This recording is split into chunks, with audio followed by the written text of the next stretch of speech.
What is intelligence? Lessons from AI about evolution, computing, and minds. By Blaise Arcas. Forward. Computation is a technology to think with. It is an instrument for epistemological discovery. It changes not only what we know but how we know. Computation was discovered as much as it was invented. It is part of how the universe works, including, as Blaise Arcas gracefully shows, what intelligence is. Among the many rich takeaways that await you as you read What is Intelligence? Is that much of what is traditionally categorized as life, intelligence, and technology is combining in new ways. Think synthetic biology, artificial life, and AI. So too are the definitions of these terms, in ways that would have been unthinkable only a few years ago. Are these three words, life, intelligence, technology, actually different names for the effects of a more general process? Just as life is a factory for making more life, and technology is a factory for making more technology, now life makes technologies that make new life that makes new technologies. Ultimately, it may be the same factory, and at its heart is computation. That such a claim could be made at all is due in no small part to the creative and curious use of our computational tools, or what we might more precisely call artificial computation. With these we discover that the otherwise imperturbable building blocks of our reality and of our own flesh are themselves computational. Computation discovers itself through us. The Antikythera book series, in collaboration with MIT Press, begins with this extraordinary book, one that asks some of the deepest questions and offers some of the most profound answers. We are proud to launch this initiative by laying a cornerstone with the thoughts of my dear friend Blaise. Benjamin Bratton. Preface: AI is probably the biggest story of our lifetimes. Its rapid development, starting in the early 2020s, has generated a mixed outpouring of excitement, anxiety, and denial. Everyone wants to weigh in, even authors writing about history, language, biology, sociology, economics, the arts, and psychology feel the need to add a chapter about AI to the end of their books. Indeed, AI will surely affect all of these far-flung domains, and many more, though exactly how, nobody can say with any confidence. This book is a bit different. It's less about the future of AI than it is about what we have learned in the present. At least as of this writing, in January 2025, few mainstream authors claim that AI is real intelligence. One I do. Gemini, Claude, and ChatGPT aren't powered by the same machinery as the human brain, of course, but intelligence is multiply realizable, meaning that, just as a computer algorithm can run on any kind of computer, intelligence can run on many physical substrates. In fact, although our brains are not like the kinds of digital computers we have today, I think the substrate for intelligence is computation, which implies that a sufficiently powerful general-purpose computer can, by definition, implement intelligence. All it takes is the right code. The Wright brothers' first flight, 1903, thanks to recent conceptual breakthroughs in AI development, I believe we now know, at least at a high level, what that code does. We understand the essence of an incredibly powerful trick, although we're still in the early days of making it work. Our implementations are neither complete, nor reliable, nor efficient, a bit like where we were with general computing when the ENIAC first powered up, in 1945, or where we were with aviation when the Wright brothers made their first powered flight, in 1903. It's an old cliché in AI that airplanes and birds can both fly, but do so by different means. Too, this truism has at times been used to motivate misguided approaches to AI. Still, the point stands. Bird flight is a biological marvel that in some respects remains poorly understood. Even today, however, we figured out the basic physics of flight, not how animals fly, but how it's possible for them to do so. In the 18th century, with the discovery of Bernoulli's equation, working airplanes took another century and a half to evolve. Last photograph of von Helmholtz, taken 3 days before his final illness. Similarly, while there is still a great deal about the brain that we don't understand, the idea that prediction is the fundamental principle behind intelligence was first put forward by German polymath Hermann von Helmholtz in the 1860s. Many neuroscientists and AI researchers have elaborated on Helmholtz's insight since then, and built models implementing aspects of the idea, but only recently has it become plausible to imagine that prediction really is the whole story. I will argue that, understood in full and interpreted broadly, the prediction principle may explain not only intelligence, but life itself. 5. My definitions of life and intelligence are different from others in the literature. On the other hand, definitions in the literature also differ dramatically from each other. The definitions I propose are not designed to litigate particular instances like the aliveness of viruses or the intelligence of chatbots, but rather follow from the picture all present of how and why life and intelligence arise.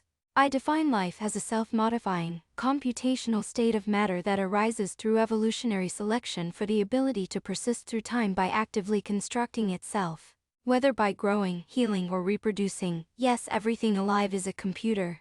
Chapter 1 will explain why self-construction requires computation, and why, even more fundamentally, the concept of function or purpose, which is central to life, is inherently computational. Intelligence in turn is the ability to model, predict, and influence one's future. Modeling and prediction are computational too, so they can only take place on a computational platform. Thus intelligence needs life. Likewise, life needs intelligence, because the ability to persist through time depends on predicting and influencing the future, in particular, on ensuring that the entity doing the predicting will continue to exist in the future. Hence all living organisms are to one degree or another intelligent. Every one of them is smart enough to have persisted through time in a complex, ever-changing environment. That environment is each other. Life and intelligence are inherently social. Every living thing is made of simpler cooperating parts, many of which are themselves alive. And every intelligence evolves in relation to other intelligences, potentially cooperating to create larger, collective intelligence. Cooperation requires modeling, predicting, and influencing the behavior of the entities you're cooperating with. So intelligence is both the glue that enables life to become complex and the outcome of that increasing complexity. The feedback loop evident here explains the ubiquity of intelligence explosions, past and present. These include, among many others, the sudden diversification of complex animal life during the Cambrian explosion 538.8 million years ago, the rapid growth of culminating brains starting about 4 million years ago, the rise of urban civilization in the past several thousand years, and the exponential curve of AI today. That predictive modeling is intelligence explains why recent large AI models really are intelligent. It's not delusional or anthropomorphic to say so. This doesn't mean that AI models are necessarily human-like or subhuman, or superhuman. In fact, understanding the curiously self-referential nature of prediction will let us see that intelligence is not really a thing.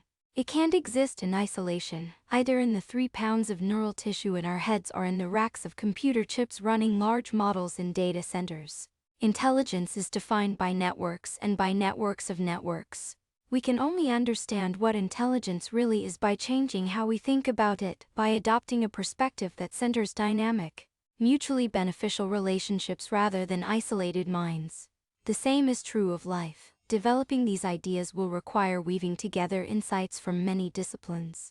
As we go along, I'll introduce concepts in probability, machine learning, physics, chemistry, biology, computer science, and other fields, when they've been most relevant to shaping our sometimes mistaken beliefs. I'll also briefly review the intellectual histories of key ideas, from 17th century mechanical philosophy to debates about the origin of life. And from cybernetics to neuroscience. You, dear reader, may be an expert in one or more of these fields, or none. Few people are expert in all of them. I'm certainly not. So no specialized prior knowledge is assumed. On the other hand, even if you're an AI researcher or neuroscientist with little patience for pop science, I hope you will find new and surprising ideas in this book. A general grasp of mathematical concepts like functions and variables will be helpful, with bonus points for knowing about vectors and matrices. But there will be no equations, well, almost none. A general understanding of how computer programming works will be useful in a few places, but isn't required. If you find fundamental questions about the nature of life and intelligence interesting enough to still be reading, rest assured you are my audience. The introduction describes the recent emergence of real AI, sketching the hypothesis that prediction is intelligence and pointing out some of the big questions that raises. The rest of the book consists of about 100 bite-sized sections that attempt to answer those questions, organized into the following 10 chapters plus 2 interludes. Origins begins with abiogenesis, the emergence of life on Earth some 4 billion years ago. Darwin struggled to understand how life could have arisen. Artificial life experiments let us make more progress today. and suggests that life may be inevitable in a world capable of supporting computation like ours. Understanding the deep role computation plays in our universe and the way it links the seemingly disparate fields of physics, chemistry, and biology both sheds new light on evolutionary theory and sets the stage for understanding the computational nature of intelligence. Survival considers the predictive intelligence hypothesis from the perspective of a tiny, simple organism capable of rudimentary computation, a bacterium. Being alive in the world is inherently social even for bacteria. But this chapter imagines life as a one-player game and considers what it takes to keep playing, which, since life is an infinite game, is the only prize there is. Interlude: the prehistory of computing offers a historical perspective on the origins and founding assumptions of traditional computer science. From its roots in Enlightenment thinking and the Industrial Revolution to the development of the first electronic computers at the close of the Second World War, Bernetis traces an alternative history of computing which has recently reemerged as modern AI, back to its foundations in the mid-20th century, describing how Norbert Wander's biologically inspired theory of feedback lets us understand the connections between the predictive intelligence hypothesis and the development of artificial neural nets. Learning connects more recent advances in machine learning with our growing understanding of computational neuroscience and the evolution of nervous systems. Other Minds explores how, as multiplayer life becomes complex, the main job of a mind becomes modeling other minds. This leads to a mutual modeling arms race, resulting in the kind of intelligence explosion that has produced humanity. Many Worlds describes the way both long-term planning and short-term unpredictability, otherwise known as free will, emerge as consequences of social modeling. Especially when applied to ourselves. Ourselves both explains and deconstructs consciousness in light of the above. Asking, are we as coherent a self as we believe? Answering will involve combining conceptual insights and experimental findings from AI and neuroscience. Transformers chronicles the development of large language models and their multimodal successors. Do these AI models understand concepts? Are they intelligent? Can they reason? Generality explains both similarities and differences between transformers and brains, shedding light on how transformers achieve their generality and where gaps remain in their functionality.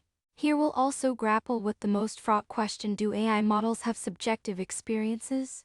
Interlude: No perfect heroes are villains offers a short but important disclaimer about the AI debate. Evolutionary transition zooms out and looks ahead. The emergence of AI probably won't bring either rapture or apocalypse, but it does resemble earlier major evolutionary transitions on Earth, including those that led to eukaryotes, multicellular life, and photosynthesis. As in these earlier and momentous transitions, mutual prediction and new interdependencies will generate unprecedented new levels of complexity and diversity. We will also need to revise our political and economic assumptions, and even to rethink human identity. The ideas in this book came together first gradually, over the course of decades as a software engineer and occasional computational neuroscientist, and then quickly when my colleagues and I at Google found ourselves at the crest of AI's great wave in the early 2020s. Short film of the Marine Biological Laboratory in Woods Hole, 1935. Here's my story in brief. I've been obsessed with both brains and computers since childhood.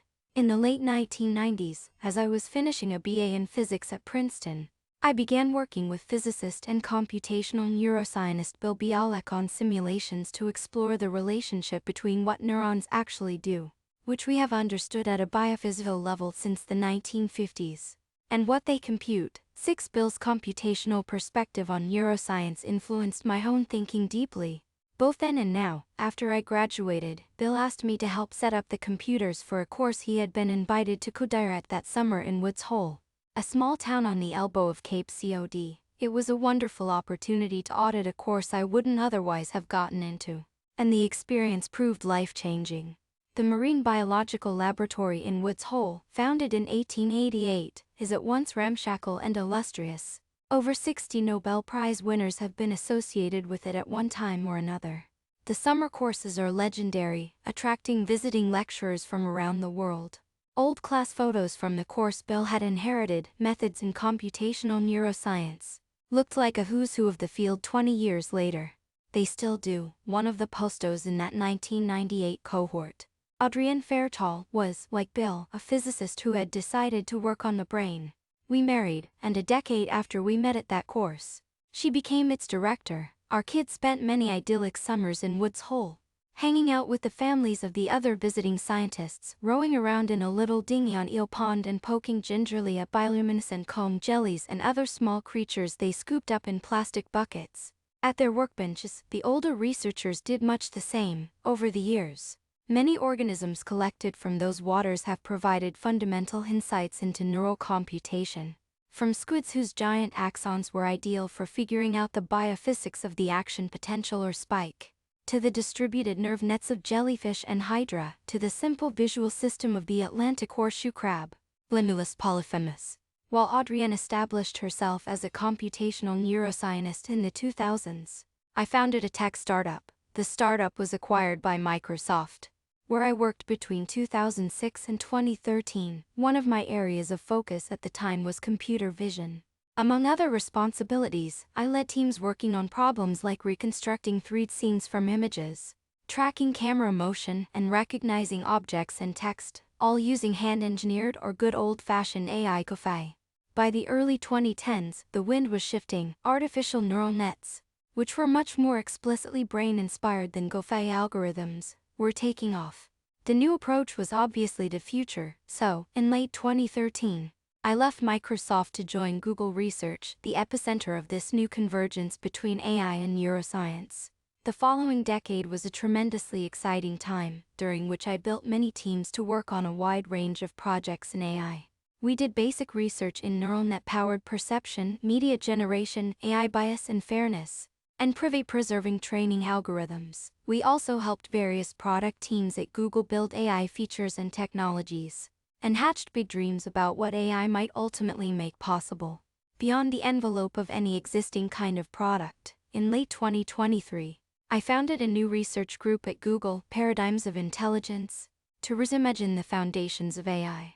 Our projects so far have included alternative, biologically inspired approaches to computation, new design ideas for efficient AI hardware, exploration of the predictive modeling hypothesis, research into the social scaling of AI and even artificial life.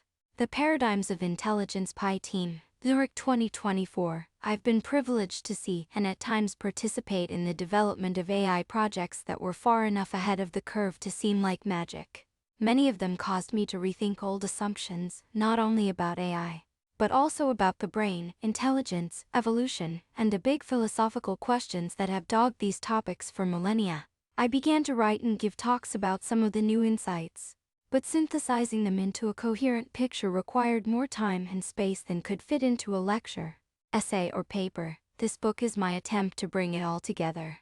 It's an extended argument drawing on a wide range of work from my own research group, from colleagues, and from much farther afield. In swinging for the fences, I'm sure to get some things wrong. I hope to keep revising and updating the material as AI advances at breakneck speed and our understanding continues to improve. My hope and belief, though, is that the book's core ideas trace a novel, enduring path through the complex territory of life and intelligence in all its forms. Forward. Introduction. Google's board released in 2016. In 2015, my team at Google Research began working on the machine-learned models powering next word prediction for board, the smart keyboard for Android phones. We created these models to speed up text entry on the phone, which remains, at least for those of us over 40, far less efficient than typing on a real keyboard by suggesting likely next words in a little strip above the virtual keys. Today, similar models power autocomplete features in many apps and editors. Autocomplete is a modest application of the more general problem of sequence prediction. Given a sequence of symbols, which could be words or individual letters, a sequence prediction model guesses what symbol, word, or letter comes next. The process can be iterated so that predicting the word "the" is equivalent to successively predicting the characters "t", "h", and "he" followed by a space. Predicting one word after another could produce a whole paragraph. When iterated, each prediction builds on, or, in more technical language, is conditional on, previous predictions. Typically, text prediction models like the one in board are trained using a large body or corpus of pre-existing text, then deployed on phones or in apps and put to work. During operation, the model performs inference, meaning it uses its learned model to make the best guesses it can, while keeping that model fixed. That training and inference are traditionally separate, that the pre-existing corpus of text might not precisely reflect what people are typing on their phones, and that what they type might change over time or shortcomings in the standard approach to machine learning model. But we'll set these aside for the moment. The Android data. From Star Trek: The Next Generation, although machine learning in the 2010s was sometimes called artificial intelligence or AI, most researchers working in the field didn't believe that they were really working on AI. Perhaps they had entered the field full of starry-eyed optimism, but had quietly lowered their sights and come to use that term only whiningly. With air quotes, it was marketing spec, a few decades earlier, though the dream was real. Neuroscientists had concluded that the brain worked on computational principles, and computer scientists therefore believed that, now that we could carry out any computation by machine, we would soon figure out the trick, and have real thinking machines. HAL 9000 and Star Trek's shipboard computer weren't idle fantasies or plot devices, but genuine expectations. Then, for a long time, our expectations failed to materialize. By the 21st century, there was, in the words of anthropologist David Graeber, a secret shame hovering over all of us, a sense of a broken promise we felt we were given as children about what our adult world would be like. The disappointment went far beyond dashed hopes of achieving AI. Where were the tractor beams, teleporters, and immortality drugs? Why don't we have suspended animation? Our colonies on Mars? Whatever happened to nanotechnology? Quantitative comparisons of the breathtaking technology-fueled growth that transformed the world from 1870-1970 with the pace of innovation from 1970-2020 agreed we had stagnated. Cover illustration by Alex Schomburg of Cummings, The Exile of Time. 1958. Point any of this out, Graeber groused, and the usual response is a ritual invocation of the wonders of computers. But, even here, we're not nearly where people in the 50s imagined we'd have been by now. We still don't have computers you can have an interesting conversation with, or robots that can walk the dog or fold your laundry for. Graeber wrote those words in 2015. Ironically, my colleague Jeff Dean would later call the 2010s the golden decade of AI. It was true that the AI winters, recurring periods of disappointment and defunding of AI programs roughly 1974, 1980 and 1987-2000 were well behind us. The field was experiencing its greatest boom ever, thanks in large part to convolutional neural nets. These large, machine-learned models were finally able to perform visual recognition of objects convincingly. True to the neural in their name, convolutional neural nets were also tantalizingly, albeit only loosely, brain-like in their structure and function. No heuristic rules were programmed into those models, either they truly did learn everything they needed from data.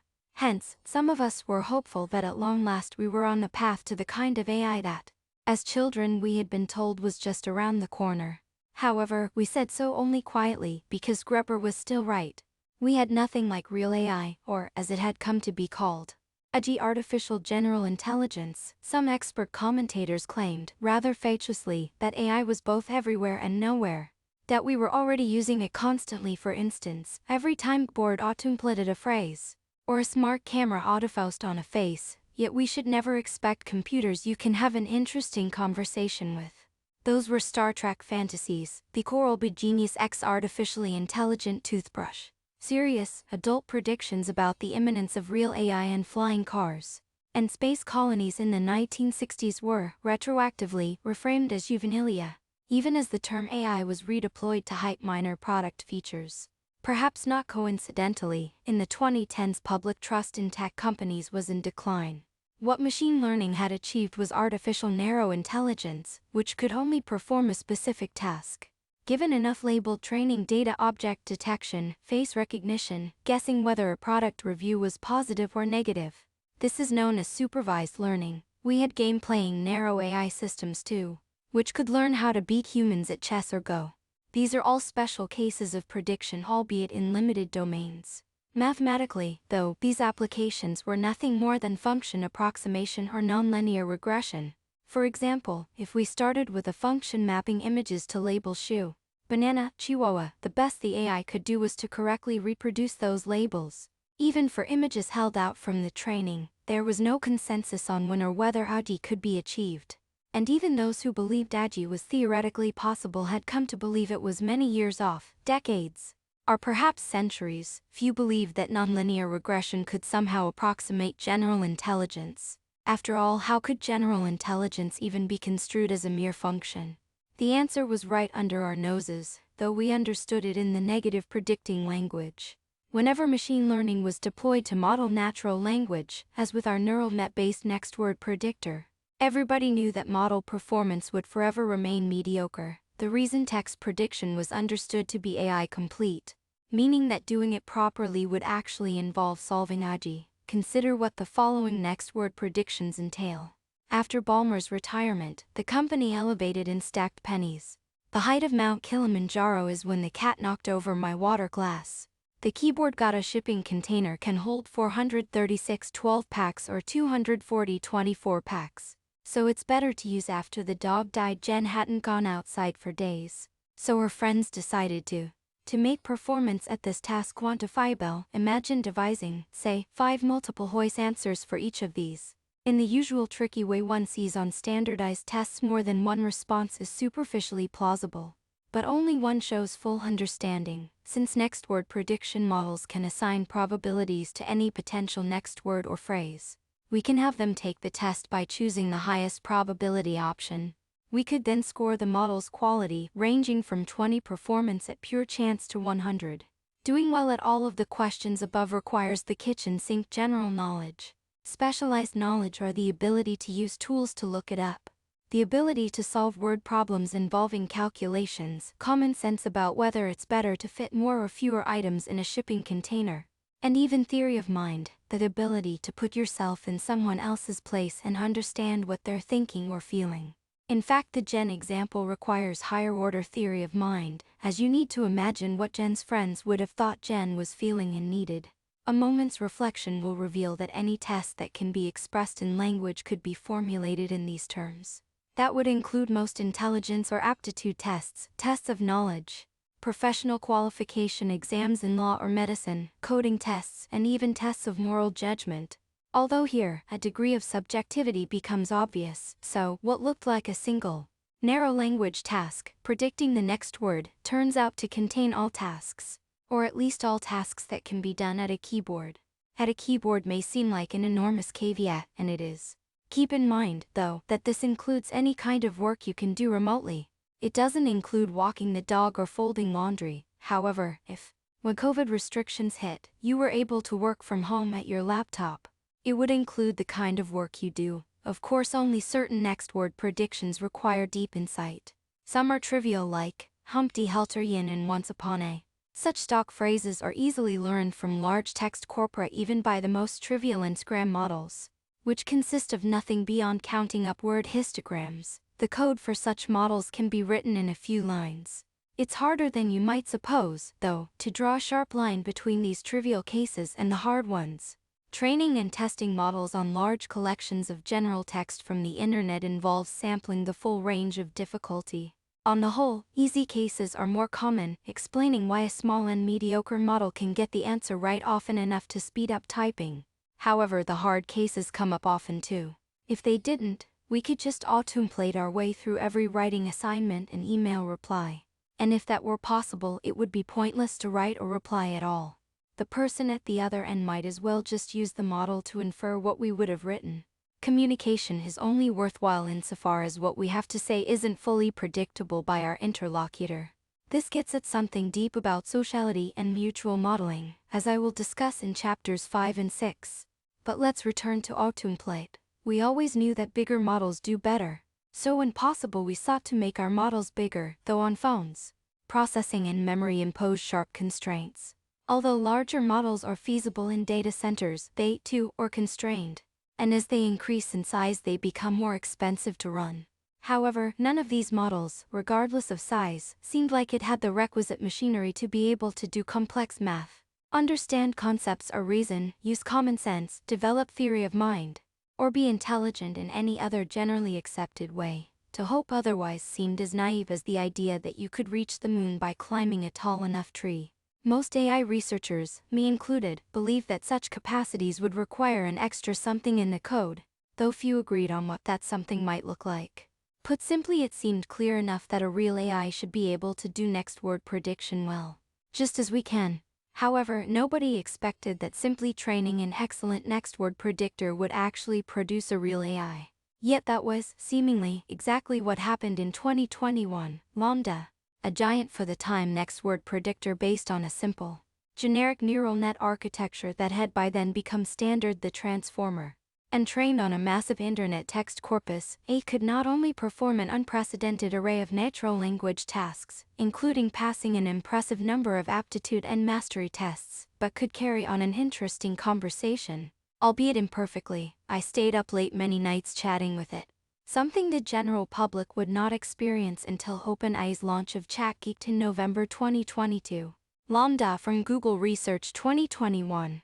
I started to feel that when more people began to interact with such models, it would trigger a seismic shift in our understanding of what intelligence actually is, and an intense debate. I imagined two broad kinds of responses: denial and acceptance. This is indeed how things seem to be playing out. Anecdotally, many non-experts now acknowledge, perhaps with a shrug, that AI is increasingly intelligent. The denial camp, which still includes most researchers today, claims that these AI models don't exhibit real intelligence, but a mere simulation of it. Cognitive scientists and psychologists, for example, often point out how easily we're fooled into believing we see intelligence where there isn't any.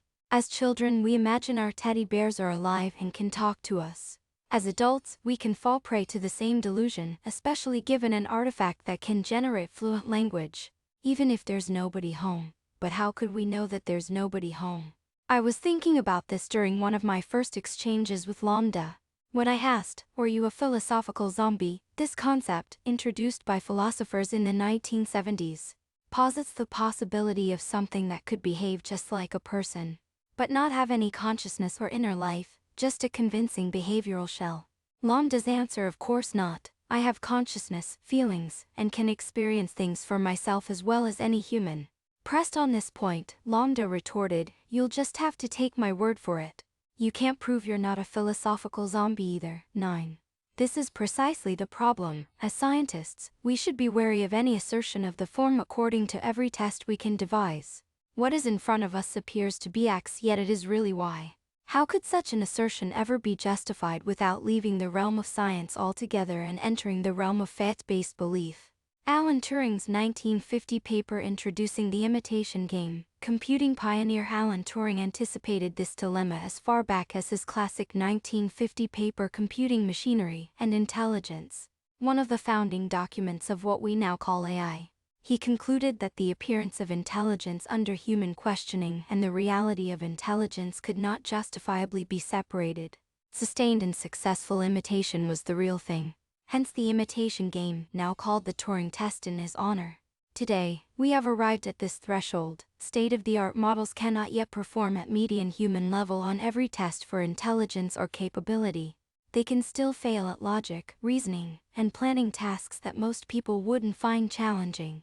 Still, they handily reach human level on the most commonly used tests devised for evaluating human skill or aptitude, including the SAT, the GRE, and various professional qualifying exams. Tests designed to trip up AI on basic being human stuff, such as the Turing test and CAPTAS. 14 no longer pose meaningful challenges for large models. As these milestones recede in the rearview mirror, there is an increasingly mad scramble to devise new tests humans can pass but AI still fails. Math Olympiad Problems 16 and visual challenges known as Bungard Problems 17 remain on the frontier. Though AI models are making clear progress on these tests, and they aren't easy for most humans, either. The fictional Voight-Kampff test for repliants from Blade Runner, 1982, extended into the audiovisual realm. Generative AI already can produce extremely convincing faces and voices. Soon, at least in an online setting, we're likely to start seeing real-life versions of the 1982 sci-fi film Blade Runner as Voight-Kampff test, a mysterious apparatus for sussing out repliants who otherwise pass for human. Indeed, that is the whole point of the emerging field of AI watermarking. 19. The radical yet obvious alternative is to accept that large models can be intelligent. and to consider the implications. Is the emergence of intelligence merely a side effect of solving prediction? Are a prediction and intelligence actually equivalent? This book posits the latter. Some obvious, if daunting, follow-on questions arise. Why have we only achieved real AI now, after nearly 7 decades of seemingly futile effort? Is there something special about the transformer model? Is it simply a matter of scale? What features do current AI models lack relative to human brains? Isn't there something more to our minds and behaviors than prediction? Where is the I part? Are philosophical zombies a real thing? Does it feel like anything to be a chatbot? Is that feeling similar to any other beings? Is the conscious mind a vanishingly unlikely accident of evolution? Or an inevitable consequence of it? Yes, this is a leading question. I'll argue that it is inevitable. Are animals, plants, fungi, and bacteria intelligent too? Are they conscious? What do we mean by agency and free will? And could or do AI models have these properties? For that matter, do we? How likely is it that the rise of powerful AI models will end humanity? The perspective I'll offer is not easily reduced to a philosophical ism. The footsteps I'm closest to following, though, are those of Alan Turing and his equally brilliant contemporary, John von Neumann, both of whom could be described as proponents of functionalism. They had a healthy disregard for disciplinary boundaries and understood the inherently functional character of living and intelligent systems. They were also both formidable mathematicians who made major contributions to our understanding of what functions are. Functions define relationships rather than insisting on particular mechanisms. A function is what it does. Two functions are equivalent if their outputs are indistinguishable given the same inputs. Complex functions can be composed of simpler functions. The functional perspective is mathematical, computational, and empirically testable, hence the Turing test. It's not reductive. It embraces complexity and emergent phenomena. It doesn't treat people like black boxes, nor does it deny our internal representations of the world or our felt experiences.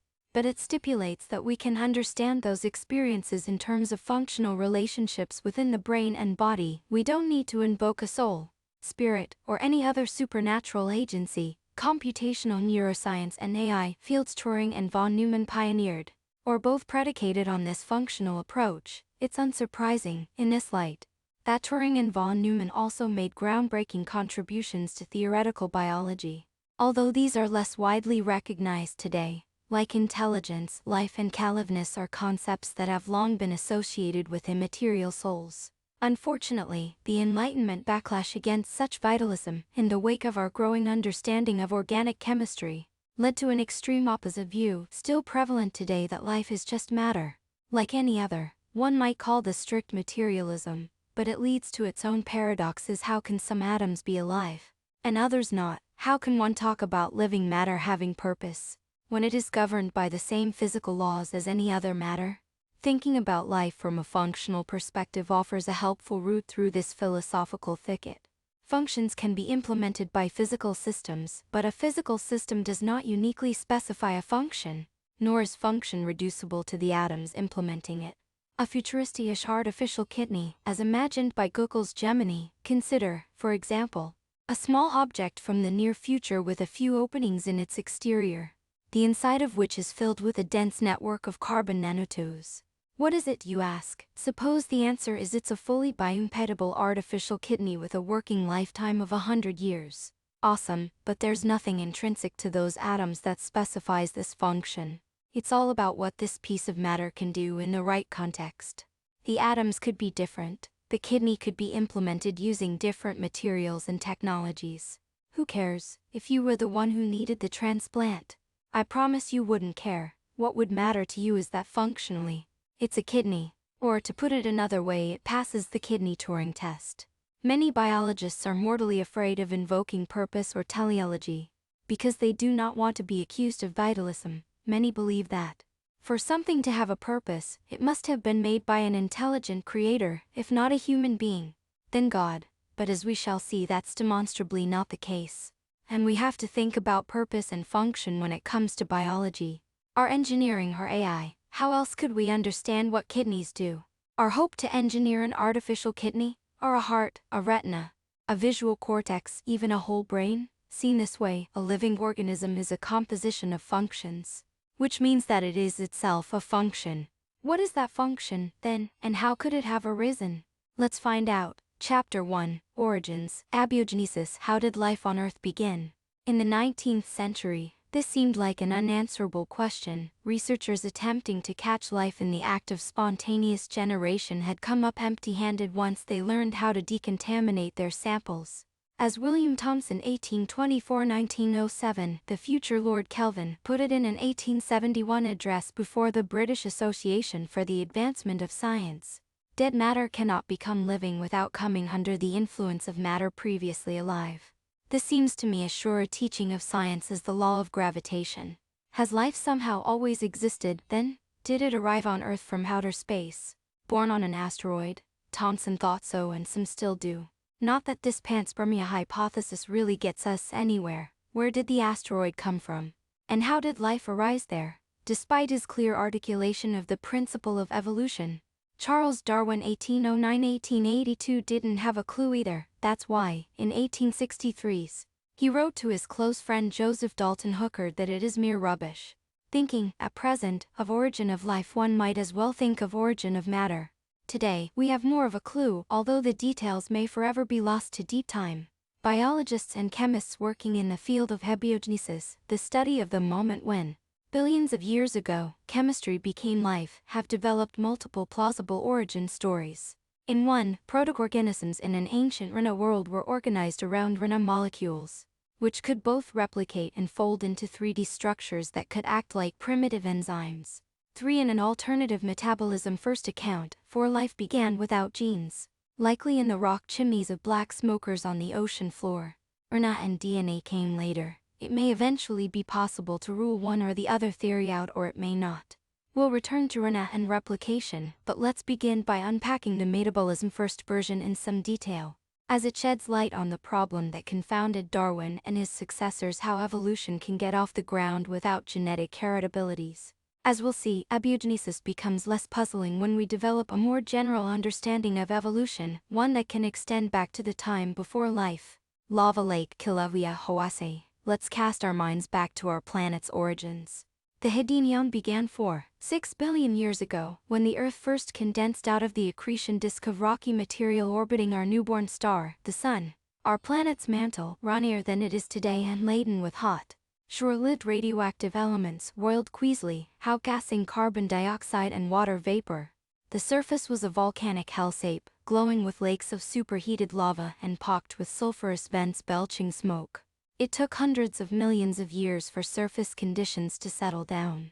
According to the International Astronomical Union, an object orbiting a star can only be considered a planet if it has enough mass to either absorb or, in sweeping by, to eject other occupants from its orbit. But in the chaos of the early solar system, this took a long time. While Earth was clearing its orbit of debris, it was continually bombarded by comets and asteroids, including giant impeders more than 60 miles across.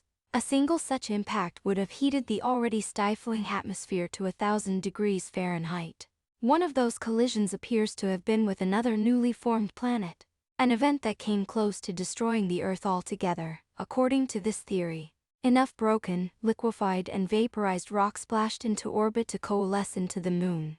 Unsurprisingly, very little geological material survives from the Hadean, mainly zircon crystals embedded within metamorphic sandstone in the Jack Hills of Western Australia. It's difficult to imagine anything like life forming or surviving under such harsh conditions. Maybe somehow it did.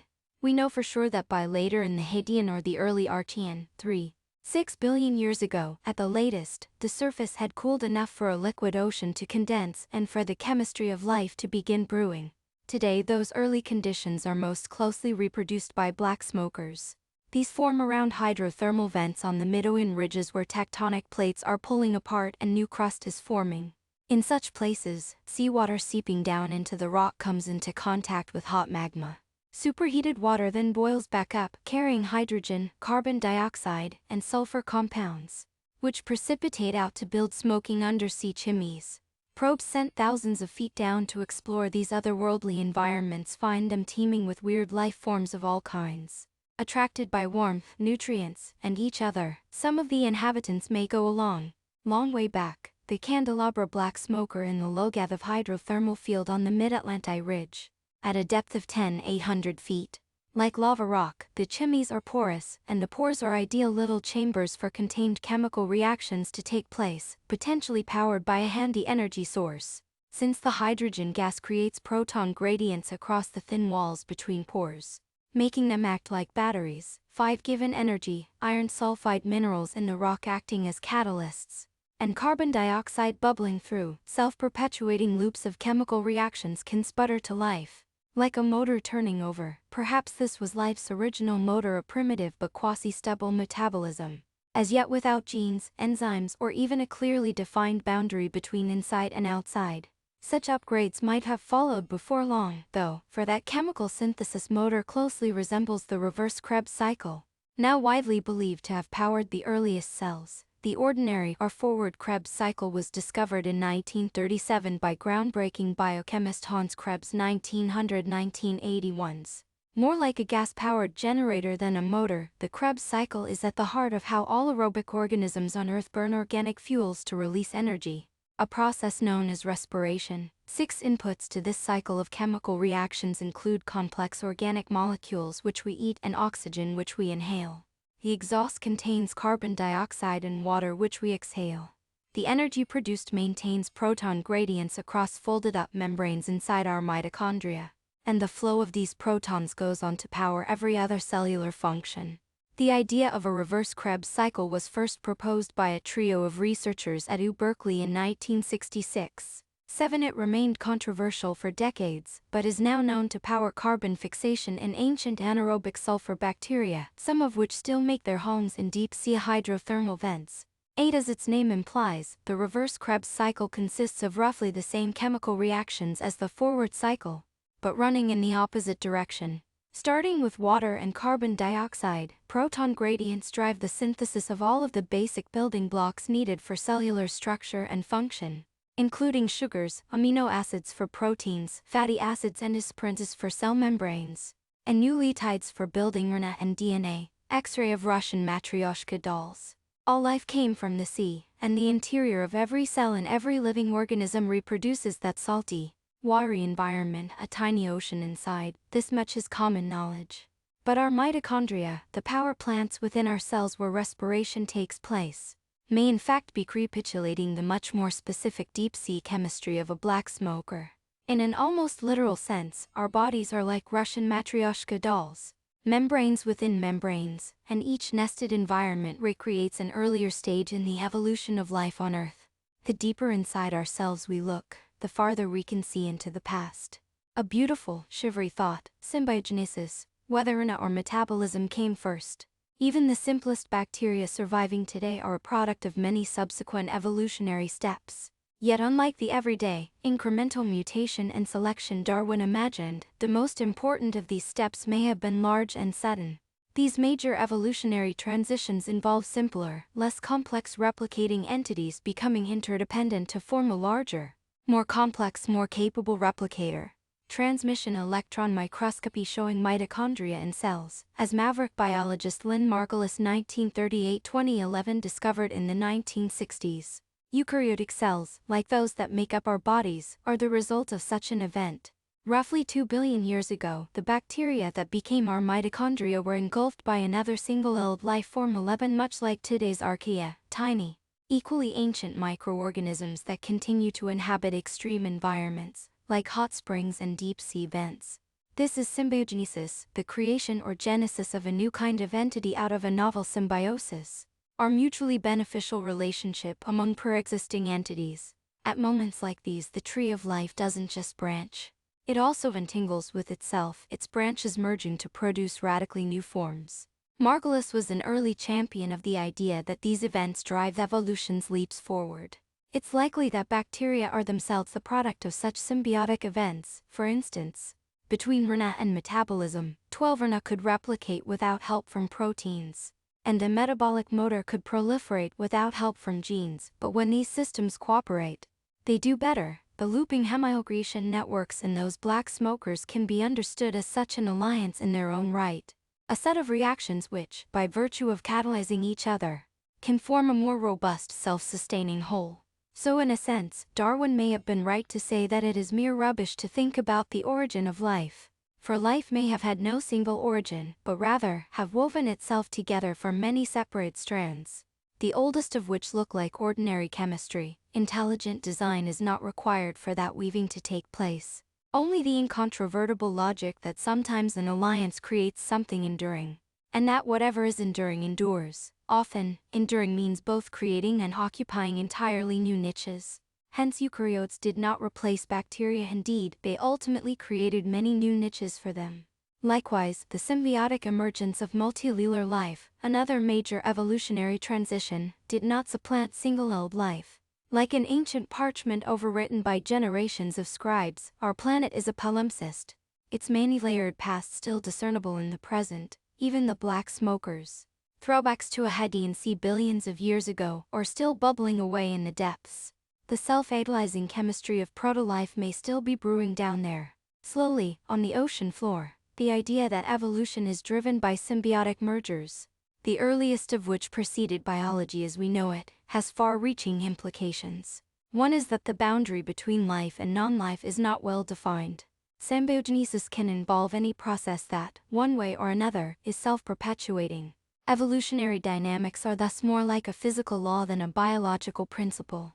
Everything is subject to evolution whether we consider it to be alive or not. The symbiogenetic view also renders the idea of distinct species, classified according to a Linnaean taxonomy, somewhat ill-defined, or at best, of limited applicability. Such taxonomies assume that only branching takes place, not merging. Bacteria, which promiscuously transfer genes even between species, already challenge this idea. 13 taxonomies break down entirely when we try to apply them to even more fluid situations, like the possible protolife in black smokers or microbiomes, or the more complex symbiosis we'll explore later. Galapagos finches, from Darwin, Voyage of the Beagle, Galapagos finches. From Darwin, Voyage of the Beagle, Galapagos finches. From Darwin, Voyage of the Beagle, Galapagos finches. From Darwin, Voyage of the Beagle. Perhaps most importantly, symbiogenesis explains evolution's arrow of time, as classical Darwinian theory alone cannot.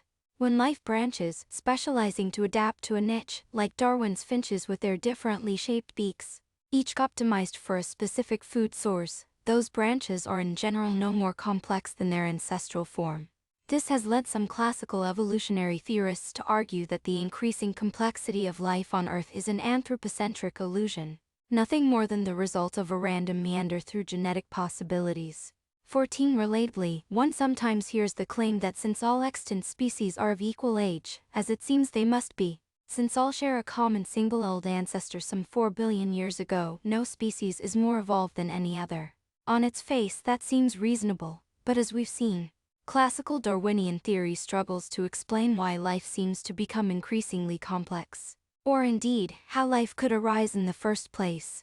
In themselves, random changes or mutations can only fine-tune, diversify, and optimize, allowing the expression of one or another variation already latent in the genetic space. The space of possible finch beaks, for instance, when one prokaryote ends up living inside another, though, or multiple cells band together to make a multicellular life form. The resulting composite organism is clearly more complex than its parts. Something genuinely new has arisen. The branching and fine-tuning of classical evolution can now start to operate on a whole different level, over a new space of combinatorial possibilities. Classical evolution isn't wrong. It just misses half of the story, the more rapid, more creative half. One could say that evolution's other half is revolution, and that revolutions occur through symbiosis. Suggestively, the same is true of technology. In Paleolithic times, a hafted spear was not just a specialized stone point, but something new that arose by combining at least 3 parts a stone point, a shaft, and something like sinew to bind them. This, too, opened up a new combinatorial design space. Or, in more recent times, the silicon chip was not just an evolved transistor, it was something new that could be made by putting multiple transistors together on the same die. One doesn't arrive at chip design merely by playing with the design parameters of an individual transistor. Hafted spear point from the Mid-Holland's Arctic small tool site of Urdisesuk, West Greenland. Drawn by Eva Koch, reproduced with permission of Bjarne Grono. That's why evolution progresses from simpler to more complex forms. It's also why the simpler forms often remain in play even after a successful symbiogenetic event. Standalone stone points, like knives and hand axes, were still being made after the invention of the hafted spear. And, of course, spearheads themselves still count as stone points. 15. Moreover, no matter how recently any particular stone point was made, we can meaningfully talk about stone points being older as a category than spears. Spears had to arise later, because their existence depended on the pre-existence of stone points. It's equally meaningful to talk about ancient life forms, like bacteria and archaea, coexisting alongside recent and far more complex ones, like humans, while recognizing that humans are, in a sense, complex colonies of bacteria and archaea that have undergone a cascade of symbiotic mergers. Reproductive functions. While most biochemists have focused on understanding the particular history and workings of life on Earth, a more general understanding of life has come from an unexpected quarter: computer science. The theoretical foundations of this surprising connection date back to those two founding figures of the field, Alan Turing and John von Neumann. Alan Turing at Princeton University. I've already mentioned Turing's 1950 paper introducing the imitation game or Turing test. But his first great contribution came 15 years earlier, after earning an undergraduate degree in mathematics at Cambridge in 1935. Turing focused on one of the fundamental outstanding problems of the day, the Entscheidungsproblem, German for decision problem, which asked whether there exists an algorithm for determining the validity of an arbitrary mathematical statement. The answer turned out to be no, but the way Turing went about proving it ended up being far more important than the result itself, which was lucky, since American mathematician Alonzo Church had just scooped Turing, publishing his own proof a few months earlier using a different approach. 16. After corresponding with him about the Entscheidungsproblem, Turing would end up moving to Princeton to become Church's doctoral student. Proving mathematical statements about mathematical statements requires defining a general notation for such statements, and a procedure for evaluating them. Church did so using mathematical symbols, especially the Clauerase Greek letter L lambda, thus inventing a self-referential lambda calculus. Turing took a less conventional route. His procedure involved an imaginary gadget we now call the Turing machine. The Turing machine consists of a read-write head, which can move left or right along an infinite tape, reading and writing symbols on the tape according to a set of rules specified by a built-in table. First, Turing showed that such a machine could do any calculation or computation that can be done by hand, given an appropriate table of rules, enough time and enough tape. He suggested a notation for writing down the table of rules, which he referred to as a machine standard description or SD. Today we'd call it a program. Then, the really clever part: if the program itself is written on the tape, there exist particular tables of rules that will read the program and perform whatever computation it specifies. Today, these are called universal Turing machines. In Turing's more precise language, it is possible to invent a single machine which can be used to compute any computable sequence. If this machine U is supplied with a tape on the beginning of which is written the SD of some computing machine M, then U will compute the same sequence as M. John von Neumann's Los Alamos ID badge photo, 1940s. Some programs run for a time, then finish, others run forever. Since a universal Turing machine allows programs themselves to be expressed as values on the tape, a program can take another program as input. One can imagine such a metaprogram outputting a single bit of information that denotes whether the inputted program will eventually finish, or will keep running forever. Turing called this the halting problem. In his 1936 paper, he proved that a program that solves the halting problem for all possible input programs, and that is itself guaranteed to halt, is a logical impossibility. This was the result that answered the Entscheidungsproblem in the negative. More consequentially, though, the universal Turing machine defined a generic procedure for computation. Turing was soon able to prove that any function that could be computed by his imaginary machine could also be expressed in Church's lambda calculus, and vice versa. 17s, a cornerstone of the idea now known as the Church-Turing thesis that computability is a universal concept, regardless of how it's done. In the early 1940s, John von Neumann, a Hungarian-American polymath who had already made major contributions to physics and mathematics, turned his attention to computing. He became a key figure in the design of the ENIAC and EDVA, among the world's first real-life universal Turing machines, now known simply as computers. Turning an imaginary mathematical machine into a working physical one required many further conceptual leaps, in addition to a lot of hard nuts and bolts engineering. For instance, over the years, much creativity has gone into figuring out how simple the standard description of a universal Turing machine can get. Only a few instructions are needed. Esoteric language nerds have even figured out how to compute with a single instruction, a so-called POIS or one instruction set computer. There are irreducible requirements, though the instruction, or instructions, must change the environment in some way that subsequent instructions are able to see. And there must be conditional branching, meaning that depending on the state of the environment, either one thing or another will happen. In most programming languages, this is expressed using if-then statements. When there's only a single instruction, it must serve both purposes, as with the Subal language, whose only instruction is subtract and branch if the result is less than or equal to 0. Programmers in front of the Maniac computer, Los Alamos National Lab, both Turing and von Neumann, were keenly aware of the parallels between computers and brains. Von Neumann's report on the EDVA explicitly described the machine's basic building blocks. Its logic gates, as electronic neurons. 19 Whether or not that analogy held, as we'll see, it did not. Neurons are more complex than logic gates. His key insight was that both brains and computers are defined not by their mechanisms, but by what they do, their function, in both the colloquial and mathematical sense. In real life, though, the brain is not an abstract machine, but part of the body, and the body is part of the physical world. How can one speak in purely computational terms about the function of a living organism, when it must physically grow and reproduce? Although working independently, toward the end of their lives, Turing and von Neumann both became captivated by the connection between biology and computation.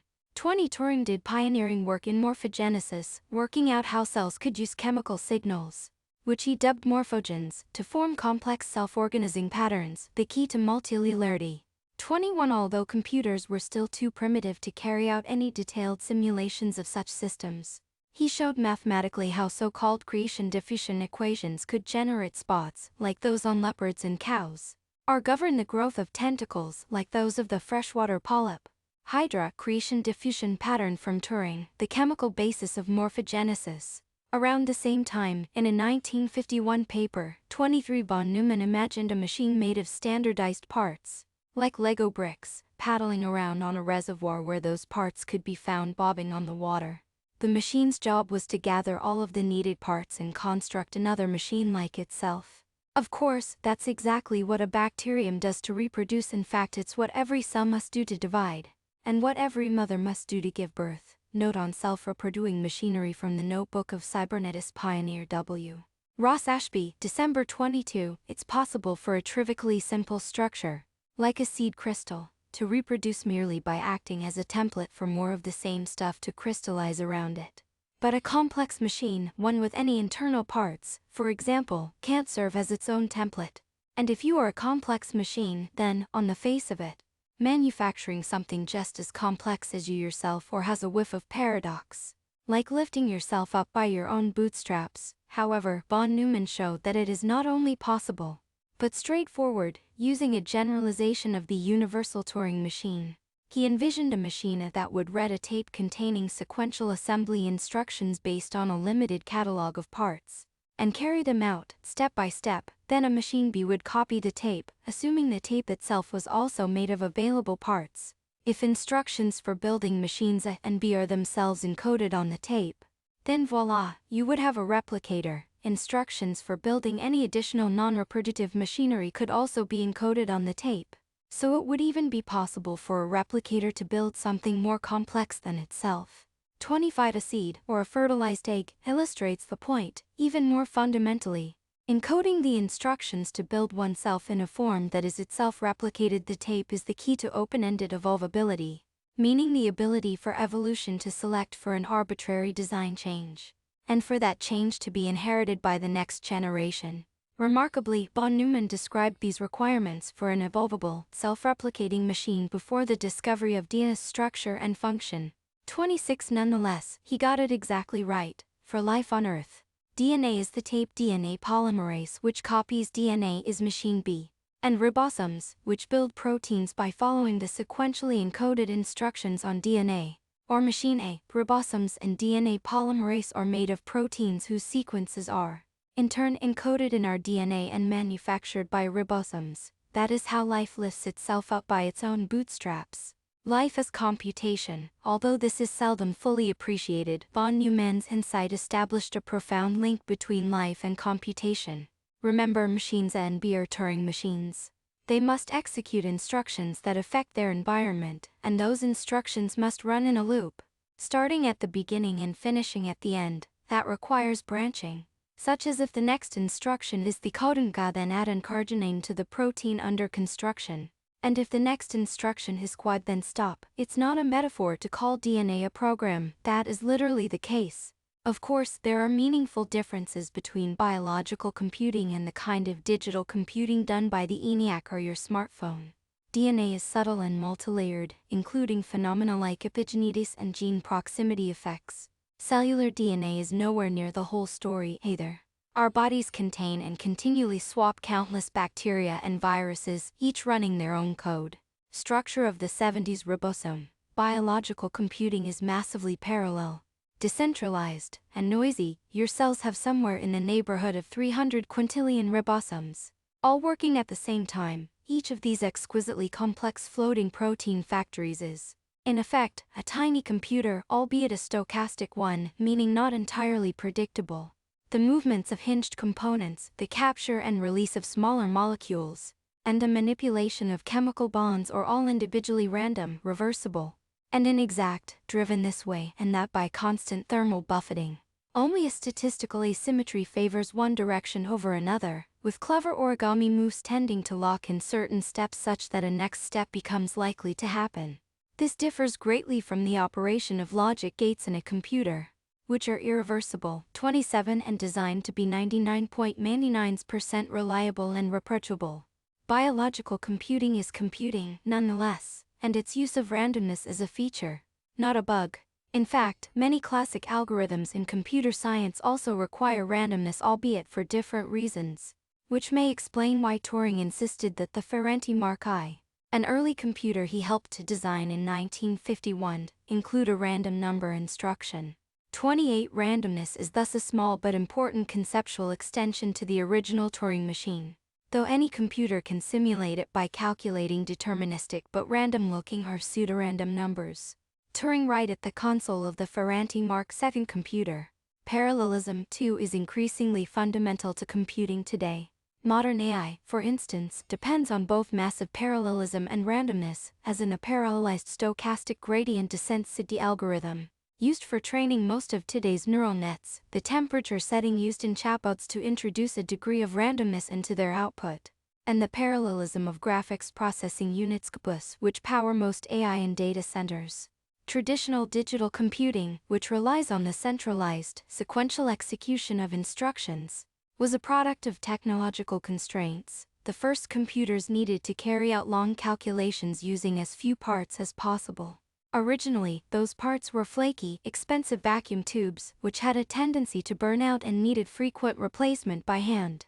The natural design, then, was a minimal central processing unit PU operating on sequences of bits varied back and forth from an external memory. This has come to be known as the von Neumann architecture. Turing's illustration of an unorganized machine or neural network from intelligent machinery.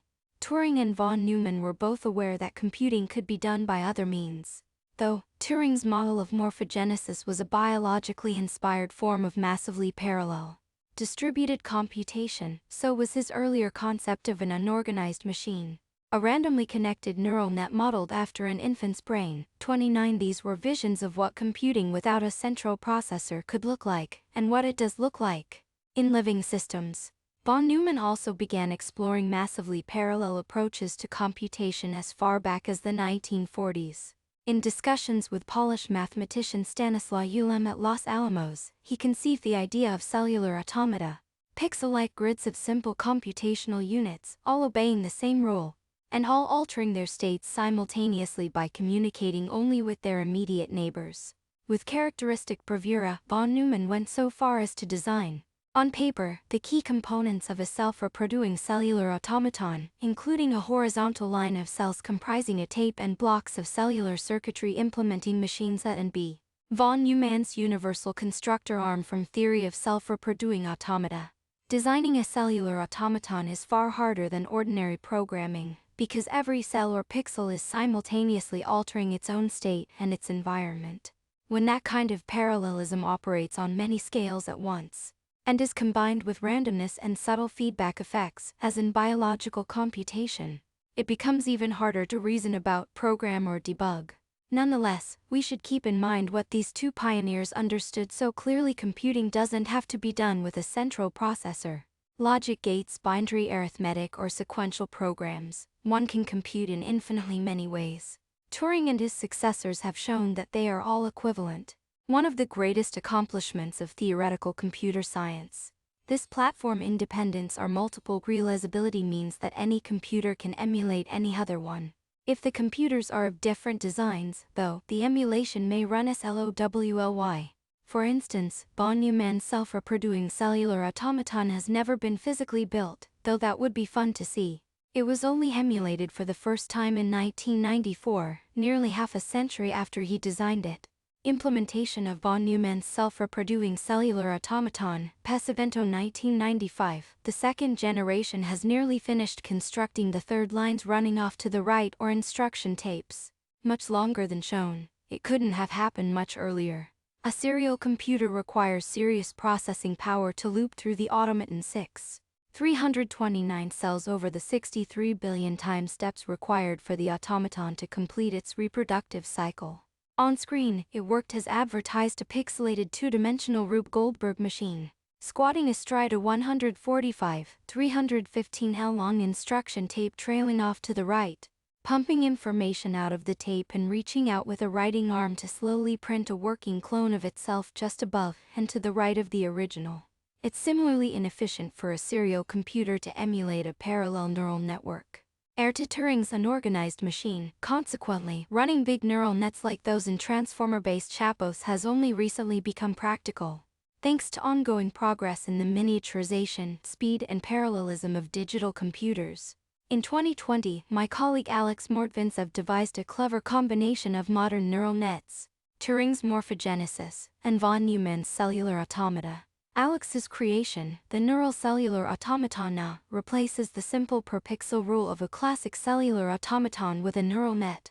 31. This net, capable of sensing and affecting a few values representing local morphogen concentrations, can be trained to grow any desired pattern or image, not just zebra stripes or leopard spots.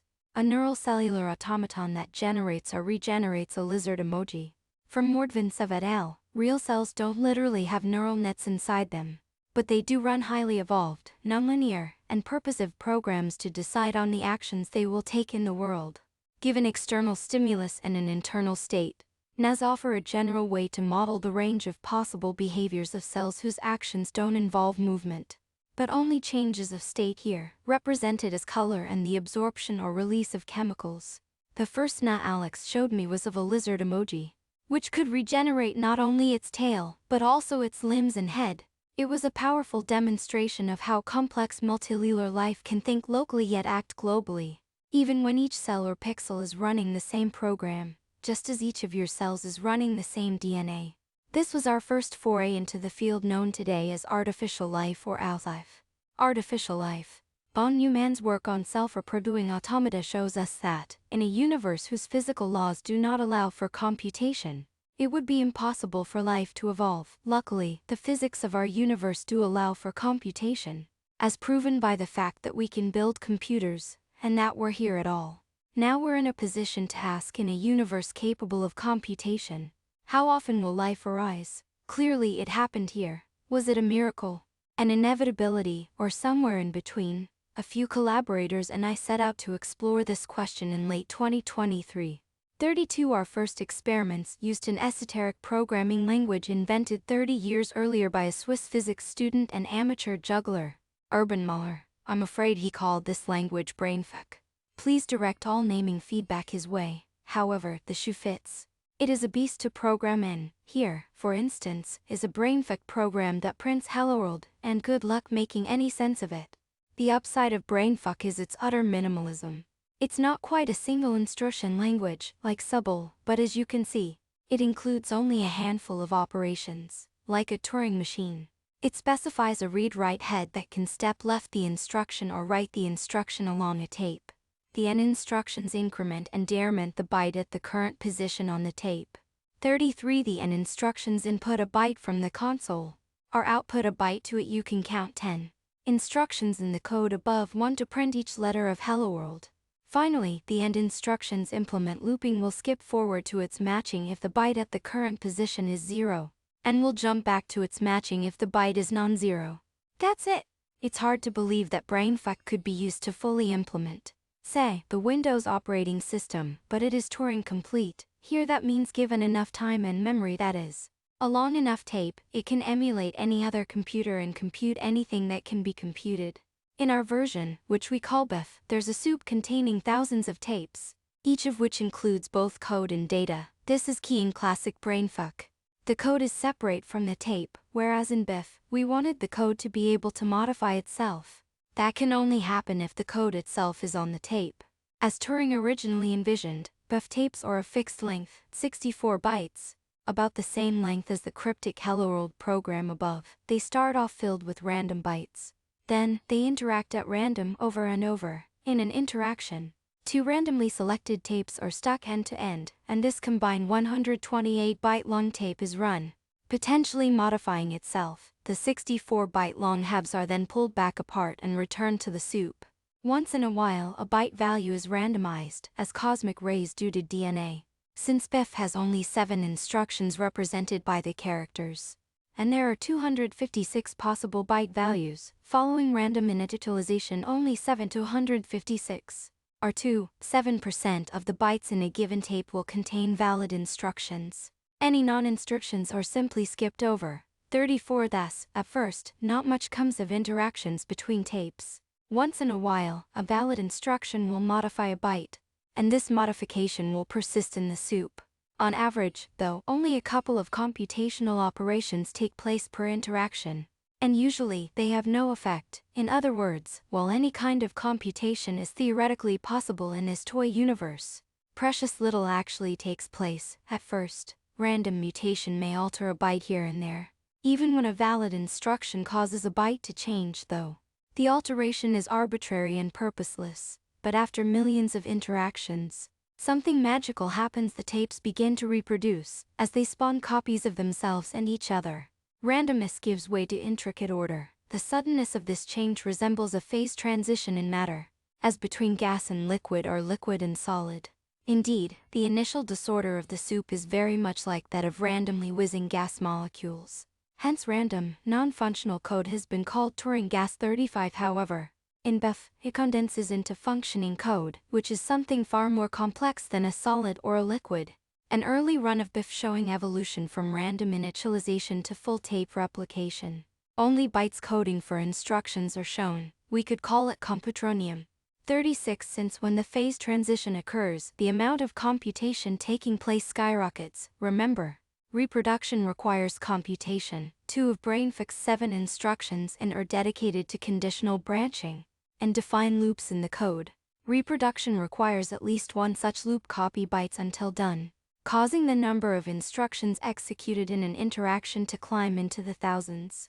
Scatter plot showing the first 30 million interactions in a BIF run as dots with height equal to the number of operations. Note the sharp transition to computing-intensive full tape replication at 15 million interactions. Histogram showing number of bytes coding for instructions per tape in the same BIF run. Note the ongoing rise in the amount of code even after the transition to full tape replication at 15 million interactions. The code is no longer random, but obviously purposive, in the sense that its function can be analyzed and reverse engineered. An unlucky mutation can break it, rendering it unable to reproduce. Over time, the code evolves clever strategies to increase its robustness to such damage. This emergence of function and purpose is just like what we see in organic life at every scale. So we can talk about the function of the circulatory system. a kidney, or a mitochondrion, and how they can fail, even though nobody designed these systems. We reproduced our basic result with a variety of other programming languages and environments. Alex of Neural Cellular Automata Renown created another beautiful mashup, this time between Cellular Automata and BIF.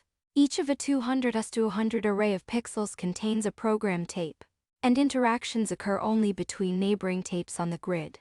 In a nod to our nerdy childhoods, the tapes are interpreted as instructions for the iconic Zalogs 80 microprocessor. Launched in 1976 and used in many 8-bit computers over the years, including the Sinclair's X Spectrum, Osborne 1, and Truce 80. Here, too, complex replicators soon emerge from random interactions, evolving and spreading across the grid in successive waves. Evolution of competing replicators on a 200x200 grid of simulated Zalogs 80 processors. Our simulations suggest that, in general, life arises spontaneously whenever conditions permit. Those conditions seem minimal, little more than an environment capable of supporting computation, some randomness, and enough time. Let's pause and take stock of why this is so remarkable. On an intuitive level, one does not expect function or purposiveness to emerge spontaneously. To be sure, we've known for a long time that a modest degree of order can emerge from initially random conditions. For instance, the lapping of waves can approximately sort the sand on a beach, creating a gradient from fine to coarse. But if we were to begin with sand on a beach subject to random wave action, and came back after a few hours to find a poem written there, or the sand grains fused into a complex electronic circuit, we would assume someone was messing with us. The extreme improbability of complex order arising spontaneously is generally understood to follow from thermodynamics, the branch of physics concerned with the statistical behavior of matter subject to random thermal fluctuations, that is, of all matter, since above absolute zero, everything is subject to such randomness. Matter subject to random forces is supposed to become more random, not less, yet by growing, reproducing, evolving, and indeed by existing at all, life seems to violate this principle. The violation is only apparent, for life requires an input of free energy, allowing the forces of entropy to be kept at bay. Still, the seemingly spontaneous emergence and complexification of living systems has appeared to be, if not strictly disallowed by physical laws, at least unexplained by them. That's why the great physicist Erwin Schrödinger 1887–1961 wrote, in an influential little book he published in 1944 entitled What is Life? Diving matter, while not eluding the laws of physics as established up to date, is likely to involve other laws of physics hitherto unknown, which, however, once they have been revealed, will form just as integral a part of this science as the former. Thermodynamics. Before turning to those other laws of physics, it's helpful to take a closer look at the original ones, and especially the second law of thermodynamics. These are deep waters. While the fundamental ideas date back to the groundbreaking work of 19th-century mathematical physicist Ludwig Boltzmann 1844–1906, we can understand their essence without math. Nonetheless, Boltzmann's conceptually challenging ideas flummoxed many of his fellow scientists, and the implications of his work continue to stir controversy even today. Much has been made of Einstein turning our everyday notions of space and time inside out with his theory of relativity, developed in its initial form in 1905, just a year before Boltzmann, struggling with bipolar disorder, ended his own life. Arguably, though, Boltzmann's earlier ideas disrupt our intuitions about time, cause and effect even more radically than Einstein's theory of relativity. 38. Let's dive in. Rusted and pitted struts of the partially collapsed 70-year-old Nandu River Iron Bridge, Hainan Province, China. The second law of thermodynamics holds that any closed system will rise in entropy over time, becoming increasingly disordered. A hand-powered lawn mower, for example, starts off as a beautifully polished machine with sharp helical blades, round wheels, and tooth gears, all coupled together on smoothly rotating bearings. If left out in the elements, the bearings will seize up, the blades will dull, and oxidation will set in. After enough time, only a heap of rust will remain. Similarly, if you were to take a dead bacterium which, though a lot smaller, is far more complicated than a push mower and drop it into a beaker of water, its cell membrane would eventually degrade, its various parts would spill out, and after a while only simple molecules would remain, dispersed uniformly throughout the beaker. The second law gives time its arrow, because the fundamental laws of physics in our universe are very nearly time reversible. 39 Strange, but true. Newton's equations, classical dynamics, Maxwell's equations, electromagnetism, Schrödinger's equations, quantum physics, Einstein's equations, special and general relativity, all of these physical laws would work the same way if time ran in reverse. The difference between past and future evaporates when we look only at the mathematics of dynamical laws, or only at an individual microscopic event in the universe. The distinction between past and future, or cause and effect, only comes into view when we zoom out from that microscopic world of individual events and consider instead their statistics. Here's a common undergraduate thought experiment to illustrate this point in the case of Newtonian dynamics. Imagine video footage of balls on a billiard table, all in random positions and moving in random directions. They will collide with one another and with the bumpers at the edge of the table, bouncing off at new angles. If we unrealistically assume frictionless motion and fully elastic collisions, i.e., balls don't slow down as they roll, and none of the collision energy is dissipated as heat. This would go on forever. The summed momenta and summed energies of the balls will remain constant, and it will be impossible to tell whether you're watching the video forward or in reverse. In such a universe, causality has no meaning because nothing distinguishes causes from effects.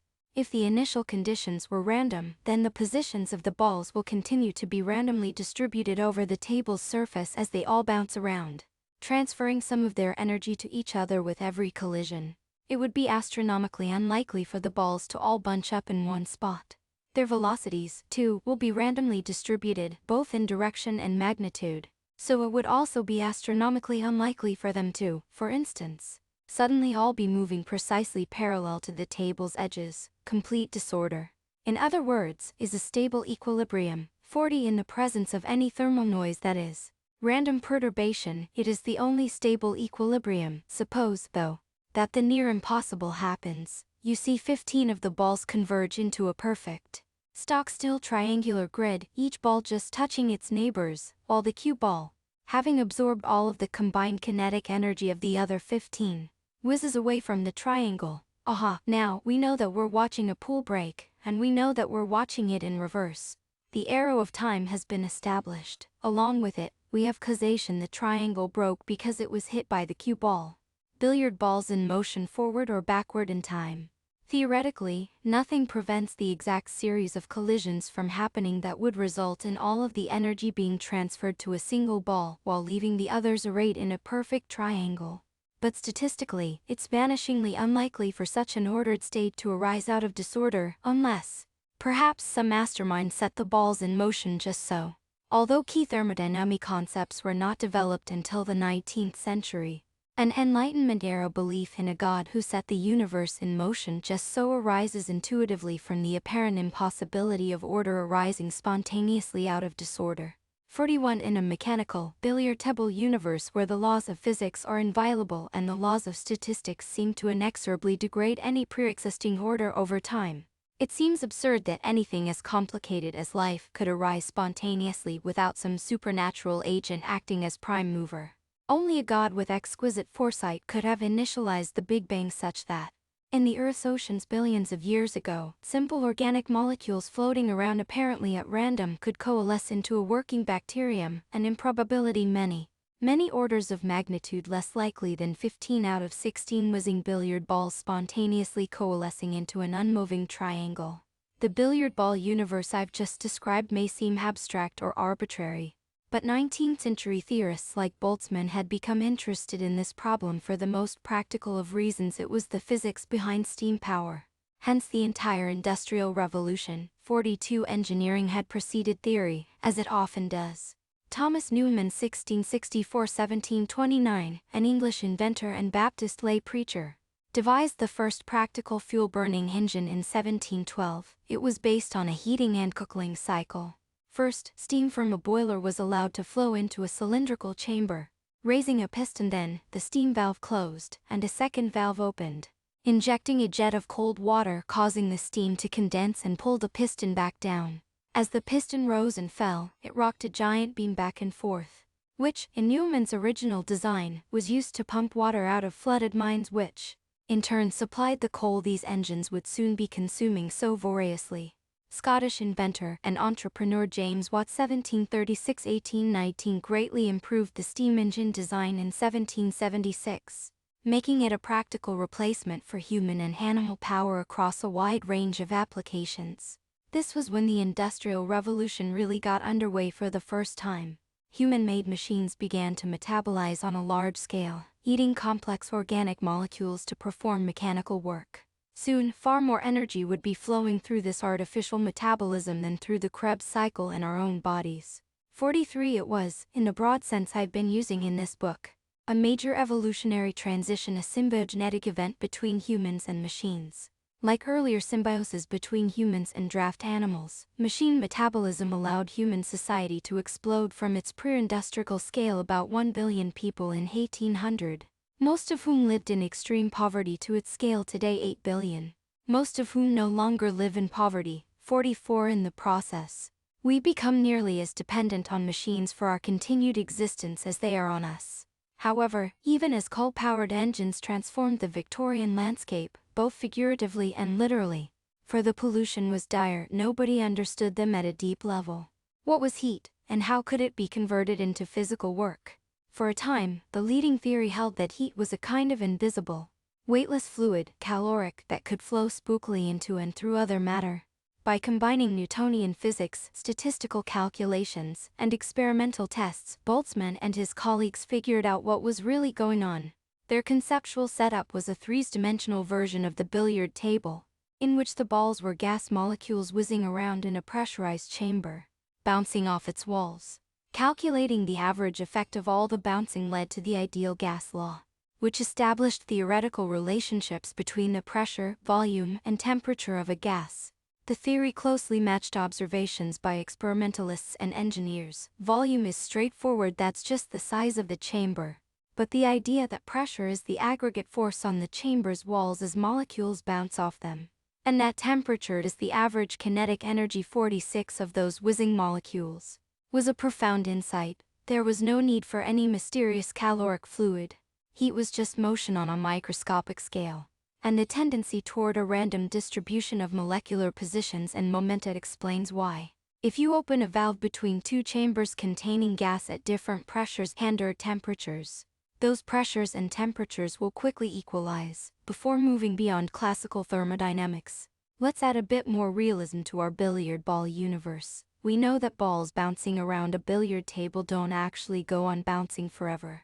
They encounter friction, slowing down as they roll, and when they bounce off each other, the collisions are slightly inelastic, meaning that after the collision, they're moving a bit slower than before. After a little while, they stop rolling. How can that be? At a microscopic level, the laws of physics are reversible. Momentum is supposed to be conserved, and the amount of matter and energy also remains constant. Whether we run time forward or in reverse, that's the first law of thermodynamics. Zooming in will reveal that, on a real billiard table, balls aren't the smallest elements that bump against one another. Each billiard ball consists of lots of vibrating molecules bound together. Collisions between these individual molecules are what really cause the balls to bounce off each other, or, for that matter, cause a ball to roll across the felt rather than falling right through it. 47 In each case, momentum is transferred between molecules. Every time this happens, the distribution of molecular momenta becomes a bit more random.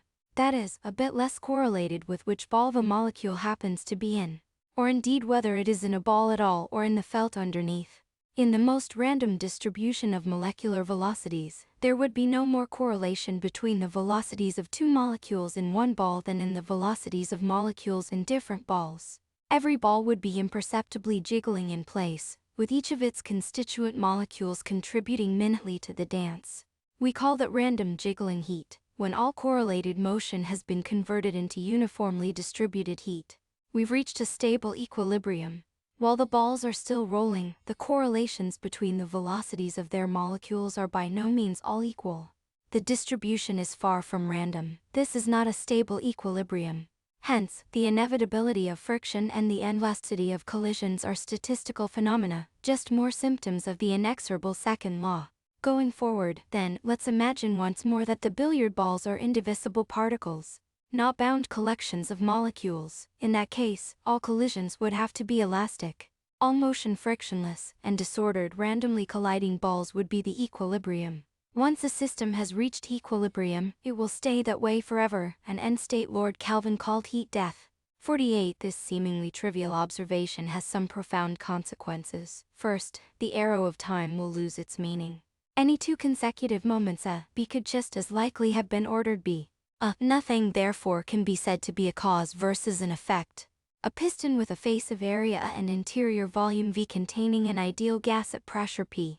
Relatedly, no work can be done if the system were out of equilibrium. For instance, if all of the whizzing balls were on one side of the billiard table, then we could put a movable barrier down between the empty and occupied sides, attached to a loaded crankshaft.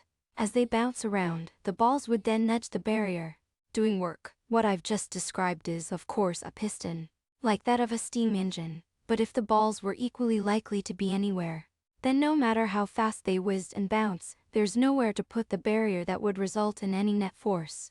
The piston wouldn't move because it would be buffeted equally from all sides. This idea can be generalized. Work can only be done by a system in disequilibrium.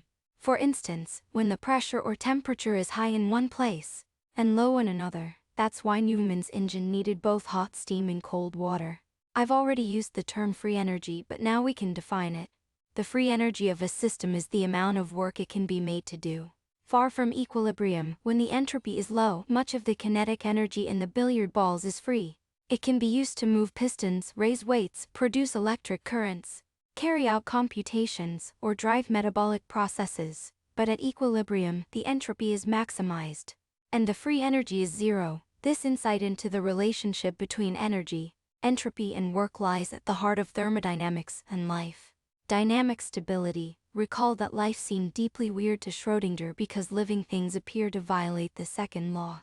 If the bacterium we drop into a beaker of water is alive rather than dead, and free energy is available in a form the bacterium can use, and the water contains simple molecules suitable for building more bacteria, then over time we will see the very opposite of an increase in disorder. After a while, the beaker will be full of bacteria reproducing, cooperating and competing with each other. The bacteria will even be evolving. If the beaker is sufficiently large, the size of a planet, for instance, and we wait a few billion years, then eventually beings as complicated as us may be in there, along with cities, advanced technologies, and perhaps plans to colonize a nearby beaker. None of these processes can occur without free energy. For us, it comes primarily from the sun. Thermodynamics tells us that even if the second law appears to be violated locally, it still holds when we zoom out. Order created in one place comes at the expense of increased disorder elsewhere. Hence, pollution, the finite lifetime of the sun, and the eventual heat death of the universe. What concerns us here isn't this big picture, but its apparent local violations, and the way they seem to become increasingly transgressive over time. The puzzle isn't only that bacteria exist, but that as time passes, life on Earth seems to become more complex, from prokaryotes to eukaryotes, from eukaryotes to multicellular animals, from simple multicellular animals to ones with nervous systems, from brainy animals to complex societies, from horses and plows to space travel and AI. Is there any general principle behind that complexification process, a kind of however or yes, and to the dismal second law? And could it account not only for evolution and complexification, but also for abiogenesis? Yes, and yes, BIF can offer us a highly simplified model system for understanding that principle, just as an idealized billiard table gives us a model for understanding basic thermodynamics. Replicators arise in BIF because an entity that reproduces is more dynamically stable than one that doesn't. In other words, if we start with one tape that can reproduce and one that can't, then at some later time we're likely to find many copies of the one that can reproduce. But we're unlikely to find the other at all, because it will have been degraded by noise or overwritten. Adi Pras, a professor emeritus of chemistry at Ben Gurion University of the Negev, describes the same phenomenon using the bulkier phrase dynamic kinetic stability DX. 49. I'll drop kinetic, since the idea also applies far beyond Pras's field of chemical kinetics, describing the rates at which chemical reactions take place. In BEF, for example, dynamic stability can just as well apply to programs or program fragments. As Pras points out, a population of replicating molecules can be more stable than even the hardiest of passive materials. A passive object may be fragile, like a soap bubble, or robust, like a stone sculpture. The sculpture might endure for longer, but in the end it's still ephemeral. Every encounter it has with anything else in the world will cause its composition or structure to degrade, its individual identity to blur. For a sculpture, it's all downhill. That's the second law at work. As usual, a self-reproducing molecule, like the DNA inside a living bacterium, is another matter. It is thermodynamically fragile, especially if we consider its identity to consist not only of a general structure but of a long sequence of specific nucleotides. However, its pattern is not just robust, but can't fragile. 50 As long as DNA is able to reproduce, an inherently dynamic process, that pattern can last. Essentially, forever. A bit of environmental stress or adversity can even help DNA maintain or improve its functionality. 51 This is how order overcomes disorder. In fact, Darwinian selection is equivalent to the second law once we expand our notion of stability to include populations of replicators. Through a thermodynamic lens, Darwin's central observation was that a more effective replicator is more stable than a less effective one. As Proust puts it, matter tends to become transformed from less stable to more stable forms. That is what chemical kinetics and thermodynamics is all about. And what is the central law that governs such transformations? The second law. In both the static and kinetic worlds, chemical systems tend to become transformed into more stable ones. Thermodynamic stability in the regular chemical world. Dynamic kinetic stability in the replicator world. As a chemist, Proust is sensitive to the close relationships between energy, entropy, and stability, whether static or dynamic. However, he does not explicitly make a connection to the theory of computing. It now seems clear that by unifying thermodynamics with the theory of computation, we should be able to understand life as the predictable outcome of a statistical process. Rather than regarding it uneasily as technically permitted, yet mysterious, our artificial life experiments demonstrate that when computation is possible, it will be a dynamical catrator, since replicating entities are more dynamically stable than non-replicating ones. And as von Neumann showed, replicators are inherently computational. BF has no concept of energy, but in our universe, replicators require an energy source. This is because, in general, computation involves irreversible steps, otherwise known as causes and effects, and thus, computing consumes free energy. That's why the chips in our computers draw power and generate heat when they run. And why my computer heats up when it runs BF. Life must draw power and generate heat for the same reason it is inherently computational. Complexification. When we pick a tape out of the BF soup after millions of interactions, once replicators have taken over, we often see a level of complexity in a program on that tape that seems unnecessarily, even implausibly, high. A working replicator could consist of just a handful of instructions in a single loop, requiring a couple of hundred operations to run. Instead, we often see instructions filling up a majority of the 64 bytes, multiple and complex nested loops and thousands of operations per interaction. Where did all this complexity come from? It certainly doesn't look like the result of simple Darwinian selection operating on the random text generated by a proverbial million monkeys typing on a million typewriters. 53 In fact, such complexity emerges even with zero random mutation, that is, given only the initial randomness in the soup, which works out to fewer bytes than the text of this book. Hardly a million monkeys, and far too few random bytes to contain more than a few consecutive instructions, let alone a whole working program. The answer recalls Lynn Margulis' great insight: the central role of symbiosis in evolution, rather than random mutation and selection. When we look carefully at the quiescent period in the BF soup before tapes begin replicating, we notice a steady rise in the amount of computation taking place. We are observing the rapid emergence of imperfect replicators, very short bits of code that, in one way or another, have some non-zero probability of generating more code. Even if the code produced is not like the original, it's still code. And only code can produce more code. Non-code can't produce anything.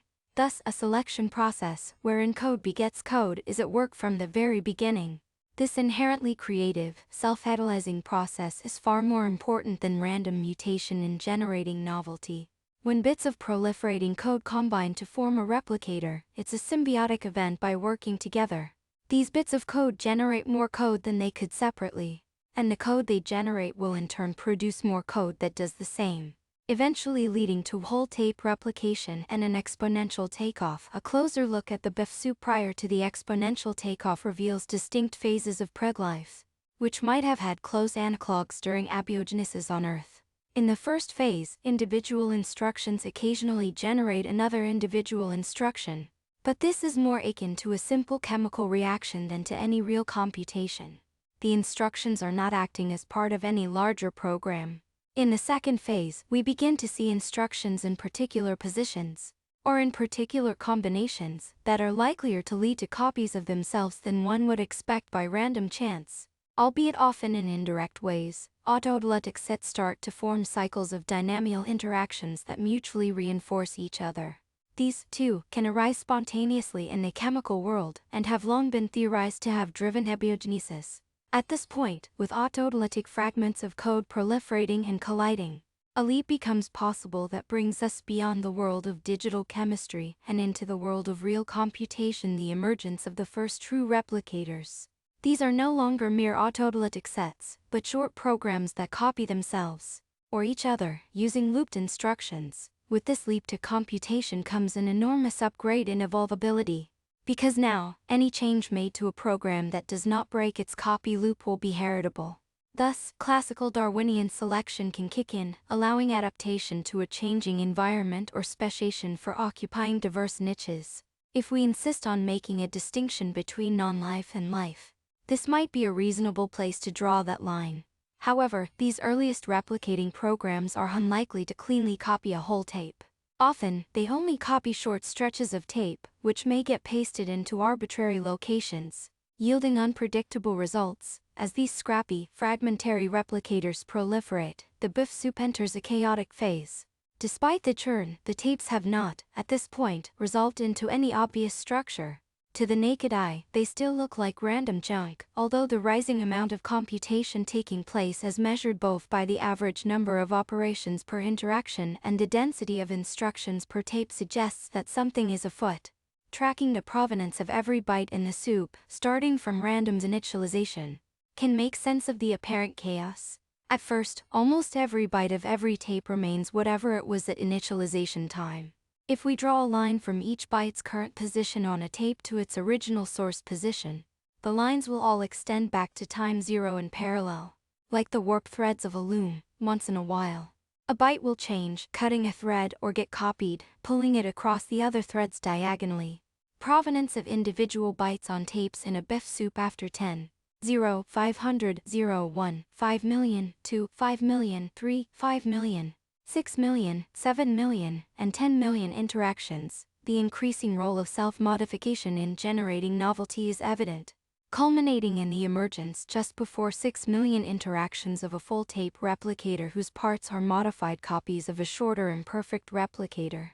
With the rise of scrappy replicating programs, all remaining dependencies on the past are quickly cut as replicators copy over each other in a frenzy of creative destruction. Any given byte might get copied hundreds of times to a series of different tape locations, in the process wiping out whatever had previously been there. Shortly afterward, all of those copies might get wiped out in turn by some other more efficiently replicating fragment. Soon, every byte's history becomes very brief in time, yet complex in space, a short-lived snarl of sideways jumps. The loom becomes all weft, and no warp. Are these scrappy replicators competing or cooperating? Both. Replicators that can't keep up are wiped out, along with any non-replicating bytes. Surviving replicators, on the other hand, continually form chimeras, 55 recombining with other replicators or even copies of themselves to become more effective still. These are, once more, symbiogenetic event subentities merging to form a larger, more capable superentity. This chaotic phase is such a potent crucible for directed evolution that it generally doesn't last long. It rapidly produces a robust cold tape replicator, which then takes off exponentially, resulting in the dramatic transition to the organized structures and large amounts of computation that are BIF's most obvious feature. At this point, artificial life seems to spontaneously emerge, but as we can now appreciate, there's nothing spontaneous about it. Replicators had been present all along, and each larger replicator is composed of smaller ones, an inverted tree of life, consisting of mergers over time rather than splits. However, evolution's creative work is not done yet. After the takeoff of a fully functional tape replicator, we often see yet further symbiotic events. From a classical Darwinian standpoint, this seems puzzling, since further evolution seems superfluous once whole tapes are replicating reliably. How could fitness possibly improve further once a tape copies itself in its entirety every time it interacts with another tape? We must consider that since the instructions for whole tape replication don't occupy all 64 bytes, there's extra space on the tape that could be dedicated to anything. That's the point of von Neumann-style replication. It allows for open-ended evolution precisely because the tape can contain additional information beyond the code needed for replication itself. Any extra replicated bytes could, of course, be random, just passive, purposeless information cargo hitchhiking from one generation to the next. But if these bytes contain instructions, those instructions can run, and if they can run, they can replicate themselves, too. Thus, the symbiogenetic process can continue to operate, creating additional replicators within an already replicating tape. Sometimes these subreplicators even produce multiple copies of themselves in a single interaction. Subreplicators can interact with their host in many ways. They can kill the host by damaging its replication code, which is generally catastrophic for the subreplicator, as it thereby destroys the environment within which it can run. Subreplicators can be neutral, leaving the host's replication machinery alone, or they can be symbiotic, for instance by conferring resistance to mutational damage via redundant copying of the host's code. The overall tendency is toward symbiosis, since that is the most dynamically stable. Over time, code colonizes a large proportion of the 64 bytes. Code is more dynamically stable than non-code, and its dynamic stability increases through symbiosis with yet more code, in particular, when code fragments find ways to work in functional tandem. Histogram showing how many of a tape's 64 bytes code for instructions. Note, as before, the ongoing rise after full tape replication, which here begins at about 3 million interactions. The variability or amount of information in a tape byte at each position, expressed as an entropy in bits. Prior to the transition, the value is close to 8 corresponding to a random distribution over values 0 to 155. But at the time of transition to full tape replication it drops dramatically. Some positions are more variable than others, though, with higher variability toward the end of the tape. Histogram showing positions of loop instructions that perform an aligned copy of a tape region on one tape to the same position on the other tape, corresponding to perfect replication. Note that there are multiple perfect replicators in the soup, with populations that change over time. Histogram showing positions of loop instructions that replicate themselves multiple times when run, shown emerging in this run after full tape replication. In a way, symbiosis is the very essence of functionality. When we talk about a kidney's function only making sense in context, we mean that it is in symbiosis with other functions, like those of the liver breaking ammonia down into urea, the heart pumping blood, and so on. Each of these functions is purposive precisely because its inputs are the outputs of others. Its outputs are inputs to others, and thus they form a network of dynamically stable cycles. The same is true of larger, planetary scale interrelationships. The purpose of plants, from the perspective of animal life, is to produce oxygen and sugar, which we breathe and eat. The purpose of animals, from a plant's perspective, is to turn the oxygen back into carbon dioxide and provide compost and pollination. Our growing understanding of life as a self-reinforcing dynamical process boils down not to things, but to networks of mutually beneficial relationships. At every scale, life is an ecology of functions. Because functions can be expressed computationally, we could even say that life is code. Individual computational instructions are the irreducible quanta of life, the minimal replicating set of entities, however immaterial and abstract they may seem, that come together to form bigger, more stable, and more complex replicators in ever-ascending symbiotic cascades. In the toy universe of Biff, the 7 special characters, or the elementary instructions, on the primordial seafloor, geothermally driven chemical reactions that could catalyze further chemical reactions likely played the same role. Under other conditions, on another planet or in another universe, many different elementary interactions could do the same, as long as they are Turing complete, enabling them to make the leap from autolytic sets to true replication virality. Although Biff is only a toy universe, it can serve as a simplified model for life and evolution, Just as a Newtonian billiard ball universe can serve as a simplified model for the thermodynamics of ideal gases. As we've seen, some of Biff's predictions are quite different from those of classical Darwinian theory. See Monster from Ulysse Aldrovandi, Monstrorum Historia. Biff suggests that symbiogenesis is a more important driver of evolutionary innovation than random mutation. Since symbiogenesis must involve combinations of pre-existing dynamically stable entities, we should expect complex replicating entities to emerge after and be made of simpler ones. As a result, zooming in on subreplicators within a larger replicator should allow us to peer back in evolutionary time. These phenomena should sound familiar. They're all consistent with Lynn Margulis' observations, which flew in the face of 20th century biological orthodoxy, but are now, if not mainstream, at least gaining respectability. But wait, there's more. Due to the instability of the imperfect replicators leading up to the first true replicator, we should expect this first true replicator to be a historical event horizon, becoming the template for what follows and erasing independent traces of what came before. We see this on Earth too, although the first chemical steps toward protolife may still be taking place in environments like black smokers. We don't see the missing links. Where are the kinds of imperfect replicators that fuse together to form the simplest life forms today?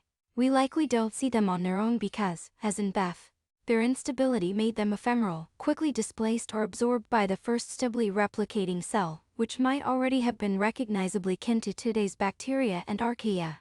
Evolutionary biologists call this the last universal common ancestor or LUCA. Still, we can assume that many of the component parts of the most ancient surviving life forms, like the reverse Krebs cycle and RNA replication, or fossilized fragments of earlier imperfect replicators. In the same vein, evolved code should not only include instructions for replicating itself as a whole, but also be rife with subsequences that contain instructions for independently replicating themselves. If symbiosis among these parts generated the novelty driving evolution of the whole, we should see evidence in the genome of many broken or incomplete subreplicators. Code that evolved through such hierarchical symbiotic replication should also contain many sequences that are repetitive, or are copies of other parts. We can find all of these features in our own genetic code, and they don't correspond to what we would expect to see if our genomes had evolved primarily through mutation and selection. When the first complete human genome sequence was published in 2000, some surprises were in store. 58.1 was the astonishingly high proportion of so-called junk DNA that doesn't code for proteins, about 98%. How did it get there? Is it actually doing anything? We now understand that some of this junk is involved in gene regulation, but most is still of unknown or uncertain function, close inspection reveals, though, that much of our code, whether junk or otherwise, is viral. Relative proportions of the major families of human genome elements. From Lander et al., the reproductive cycle of viruses is an often told story. When traveling between cells, a virus looks like a bit of DNA or RNA packaged into a protein envelope capable of binding to a target cell and injecting its genetic payload. Once inside the cell, the viral code hijacks cellular resources to begin replicating, both copying its genetic material and manufacturing its envelope proteins. These assemble into more viruses. Maniacally cranking out viral proteins, the cell may eventually burst, releasing a flood of virus particles to repeat the cycle. Retroviruses like HIV, the human immunodeficiency virus, which causes AIDS, include additional reverse transcription machinery for permanently incorporating their genetic material into the cell's DNA. This makes them a lot harder for the host to clear. The key enzyme, reverse transcriptase, wasn't characterized until 1970-59, but Barbara M.C. Lintock 1902-1992, working at Cold Spring Harbor Lab on Long Island, had made an earlier discovery that turned out to be closely related. Barbara M.C. Lintock, Department of Genetics, Carnegie Institution at Cold Spring Harbor, New York, while studying the genetics of maize plants in the late 1940s and early 50s. M.C. Lintock found mobile segments of DNA that seemed to be able to cut and paste themselves into different locations on the genome, producing differently modeled color patterns in corn kernels. 60. Although many of her colleagues were initially skeptical about these transposons or jumping genes, M.C. Lintock eventually won the Nobel Prize for her work. A much wider zoo of transposable elements has since been discovered, some of which don't just cut and paste, but copy and paste themselves. They are, in effect, replicators within our DNA. In fact, some of them are fully fledged retroviruses, including instructions not only for splicing their code into a host cell's genome, but also for manufacturing envelope proteins, allowing that code to venture out into the world in search of other cells to infect. Retroviruses are unsettlingly intimate. HIV specifically targets immune cells. But if a retrovirus infects an egg or sperm cell, it can insert its code into an organism's germline, becoming a permanent part not only of that cell, but of an entire species. In a 2006 publication in the prestigious journal Nature, researchers at the University of Queensland in Australia reported catching a retrovirus in this act of becoming endogenous for the first time. 61 An epidemic of leukemia in koalas had first been traced to a retrovirus. Then this retrovirus was found to have invaded the koala germline over the previous century, causing the disease to become heritable. Does this mean the end of koalas? Probably not. The human genome is rife with signs that the same process has taken place many times in the history of our own species. At least 8% of our genome consists of endogenized retroviruses. The remnants of such retroviral invasions, 62 remember, 8% is several times more DNA than codes for our own genes. We usually think of viruses as mere disease agents opportunistically parasitizing our cells to reproduce. Since they have no reproductive machinery of their own, the reality may be very different. Though, as many of us know from our recent experience with COVID, 63 viruses and pathogens in general tend to evolve into forms less lethal to their hosts over time. For obvious reasons, a dead host is a dead end for the pathogen. 2. There's mounting evidence that the relationship between virus and host can go even further. To become symbiotic, retroviral code in our genome, for instance, has become fundamental to the formation of the placenta, the immune system, cell differentiation, and brain function. Moreover, endogenous retroviruses are only the tip of an even larger iceberg. Nearly half of our genome consists of transposable elements of one kind or another. Some were probably once retroviruses, or vice versa. Fully sequenced genomes are often rife with lengthy stretches of highly repetitive sequences, from long and complex to mere alternations of 2 or 3 symbols, evidence of subreplicators running amok. Our genomes, in other words, are not only reproduced as a whole, but include working reproductive subsequences at many scales. Some are new and can still cause disease. Others are older and may have lost the ability to make viral envelopes or the other machinery needed to become infectious. And yet others have integrated themselves so deeply into our own code that they are no longer distinct. Some of this code even serves critical functions in our bodies. It's obvious that, at least by this last stage of the process, complete symbiosis has been established. Neither the host nor the subreplicator could survive, let alone reproduce, on its own. In his 2009 book Virolution, 65 author and physician Frank Ryan goes further, arguing that viruses may have been symbionts all along. Plague viruses like HIV don't come from nowhere, they are species jumpers. We know that HIV was originally CIV, the simian immunodeficiency virus, variants of which are endemic to Old World primates including African green monkeys, pseudomangabes, mandrills, and chimpanzees, yet many of these viruses don't sicken their original hosts. We also know that if a virus finds itself inside an organism whose physiology is too different from that of its original host, it can't gain purchase. A lucky thing for you if you've ever swallowed a mouthful of seawater, which likely contained about 1 billion virus particles. Most would have targeted single-celled marine life. The greatest danger seems to come from viruses adapted to a different but closely related species. Perhaps, when it kills, such a virus is doing its job wiping out rivals who have invaded the original host's territory. Viruses could, in other words, work like an out-of-body immune system. Within our bodies, our immune systems seek out and destroy cells that are recognized as nodus. Outside our bodies, our viruses could be similarly seeking out and destroying whole animals who are recognized as nodus.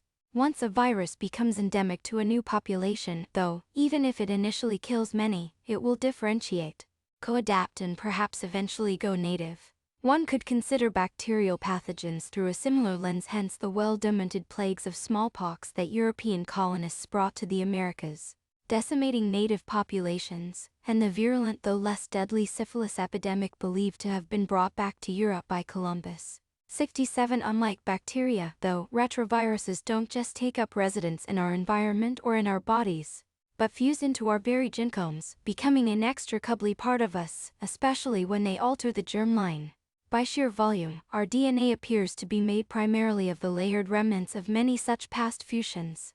It seems clear that transposable elements and endogenous viral elements or EVs have done much more editing of our genome in recent evolutionary history than mutation has. 68 And they have been at this for a long time. Based on the best available evidence, viruses are at least as old as the last universal common ancestor. If not older, this ongoing ecology of mobile, self-reproducing, and even infectious genes causes the supposed tree of life to continue entangling with itself in the oddest ways. Fully a quarter of the cow genome, for instance, consists of copies of the retrotransposon BOVB.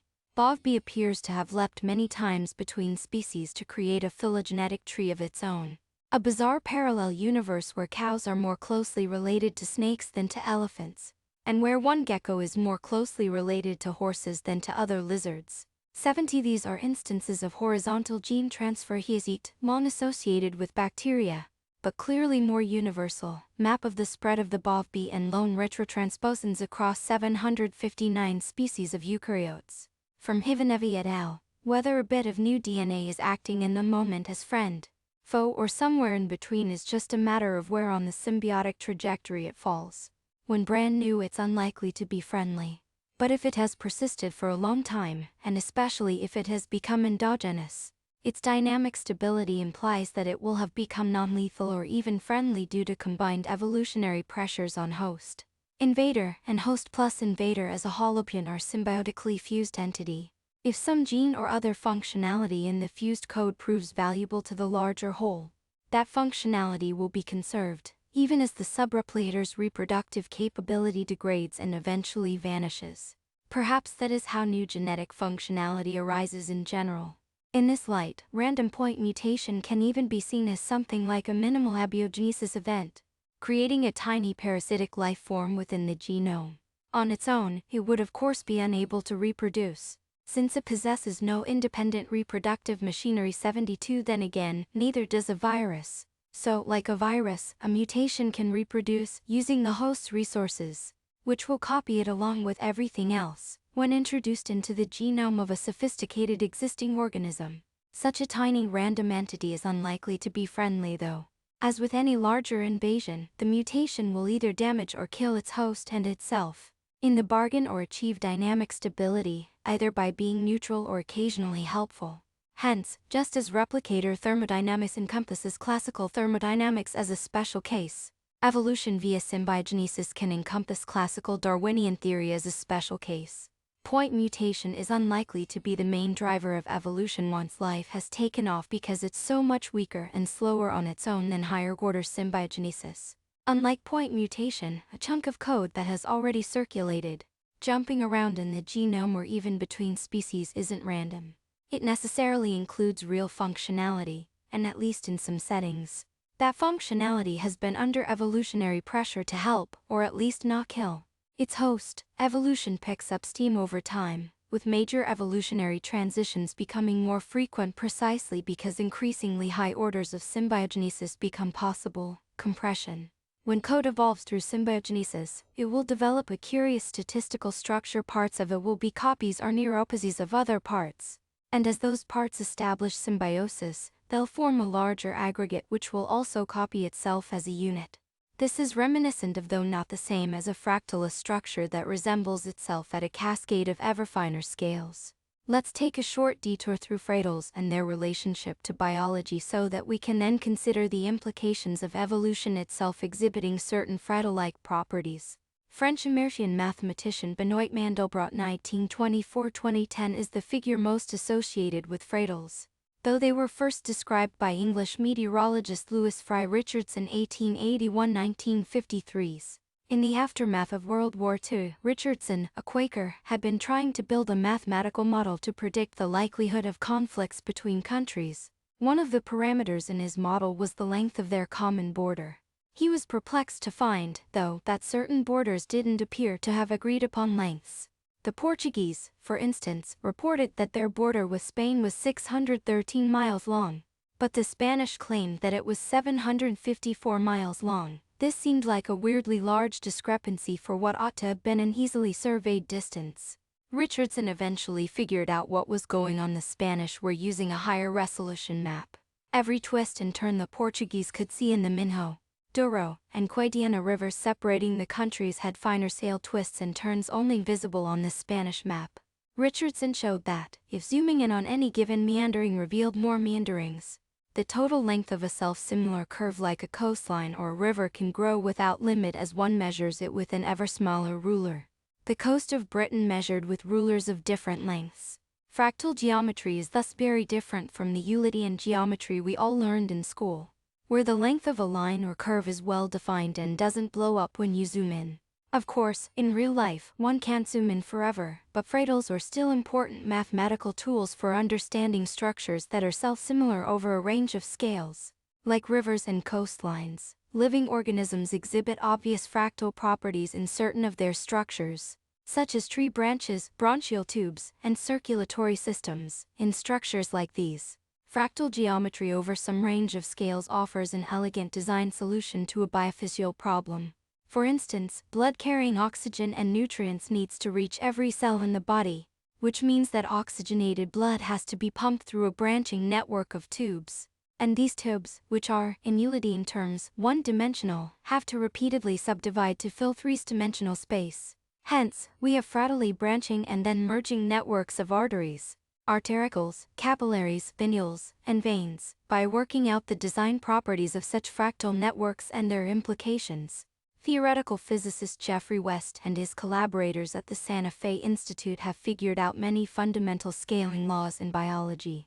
74 One of the most well-known results from this body of work explains why every mammalian heart will beat about 1.52 billion times over a lifetime, whether it belongs to an Etruscan shrew weighing 1/20th of an ounce and living a year or so, or a blue whale weighing over 300,000 pounds and living about a century. Fractal branching in mammalian circulatory systems and plants. From West, Brown and Enquist. Self-similarity in general yields power law scaling relationships, which look like straight lines when plotted on logarithmic axes. 75 Body mass, for instance, has power law relationships with metabolic rate, the total length of the circulatory system, and lifespan. 76 Combining various power law relationships to calculate the number of heartbeats in a lifetime causes all the scaling variables to cancel out beautifully, yielding the famous 1.52 billion beat constant. While the theory is not exact, humans, for example, live somewhat longer than predicted, it does a remarkable job of parsimoniously explaining a wide range of phenomena. Is life in general a kind of fractal then? No. A rhyme by British mathematician Augustus de Morgan is often invoked in describing fractals. Great fleas have little fleas upon their backs to bite them, and little fleas have lesser fleas, and so ad infinitum. The poem is funny precisely because it is absurd, unlike an idealized fractal coastline. Living systems are, in general, profoundly dissimilar across scales. 78 While there are rare instances of the kind de Morgan describes, such as hyperparasitoid wasps, tiny parasites that lay their eggs inside bigger wasps, one does not generally zoom in on a flea to discover a smaller flea, let alone ad infinitum. Indeed, even coastlines are best characterized, in real life, as multifractal systems with repetitive structure at every scale, but variability across scales. 79 As a result, their power laws may also vary.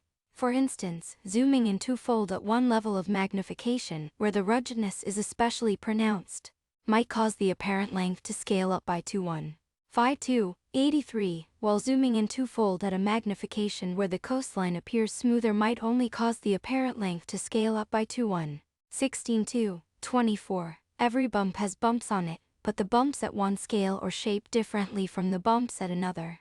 Similarly, although gencombs are always replicated and are made of other gencombs that are themselves replicated, every whole is different from its parts, just as an integrated circuit is different from a transistor. How, then, would one go about quantifying this multifractal-like property in a genome? The answer is closely related to data compression. Consider BIF. In its initial state, the tapes consist of random bytes. There's no repetitive structure. If we were reading through the tapes one byte at a time, the next byte would have an equal probability of assuming any value. from 0 to 255 independent of any of the previous bytes. Therefore, the sequence is entirely unpredictable, which means that if you were to try compressing the soup with file compression software, like zip, the compressor wouldn't be able to squeeze the file size at all. This is, harkening back to thermodynamics, a working definition of a completely disordered state.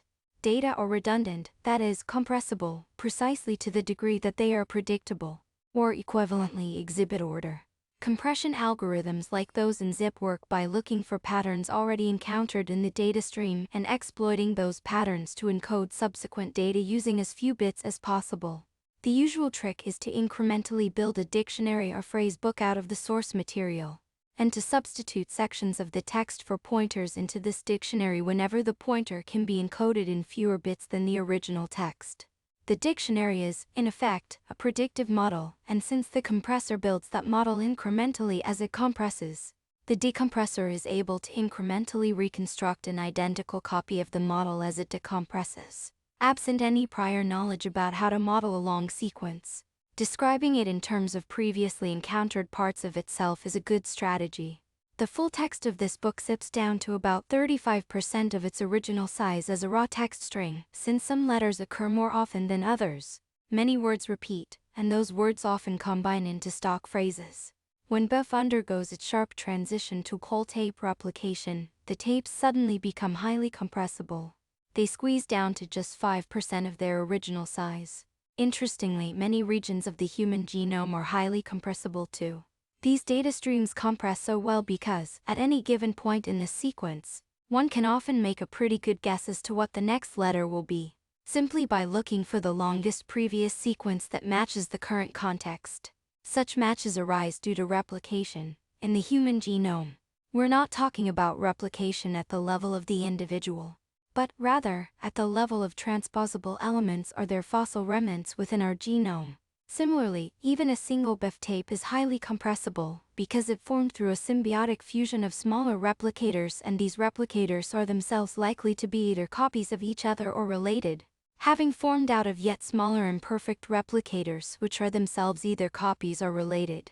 Like fractals, sequences of symbols constructed by repeatedly copying subsequences of all lengths exhibit power law scaling, in this case, between the lengths of repeated sequences and their frequency. For instance, a replicated sequence twice the length of another might be found half as often, which is pretty often. These statistics would be dramatically different for random sequences, where increasing the sequence length would cause a much faster exponential decline in expected frequency. ID2 sequences constructed according to a fixed self-copying rule are, in a sense, infinitely compressible, for they contain only as much information as it would take to write down the recipe, no matter how long the sequence. By contrast, in a complex replicating system like BIF, let alone the genome, the way any particular set of replicating subsequences combine to form a larger replicating sequence will always be specific. It will depend on the functional particulars of how those parts come together to make a working whole. Therefore, each such combination adds novelty or information. However, that information will be much less than would be needed to specify an arbitrary symbol sequence of the same length. When we look for this property in BIF and in human genome data, that's just what we find. Not only do both compress very well, they also compress better and better the longer the stream of data gets. For instance, a single BIF tape compresses somewhat, but the whole soup compresses better.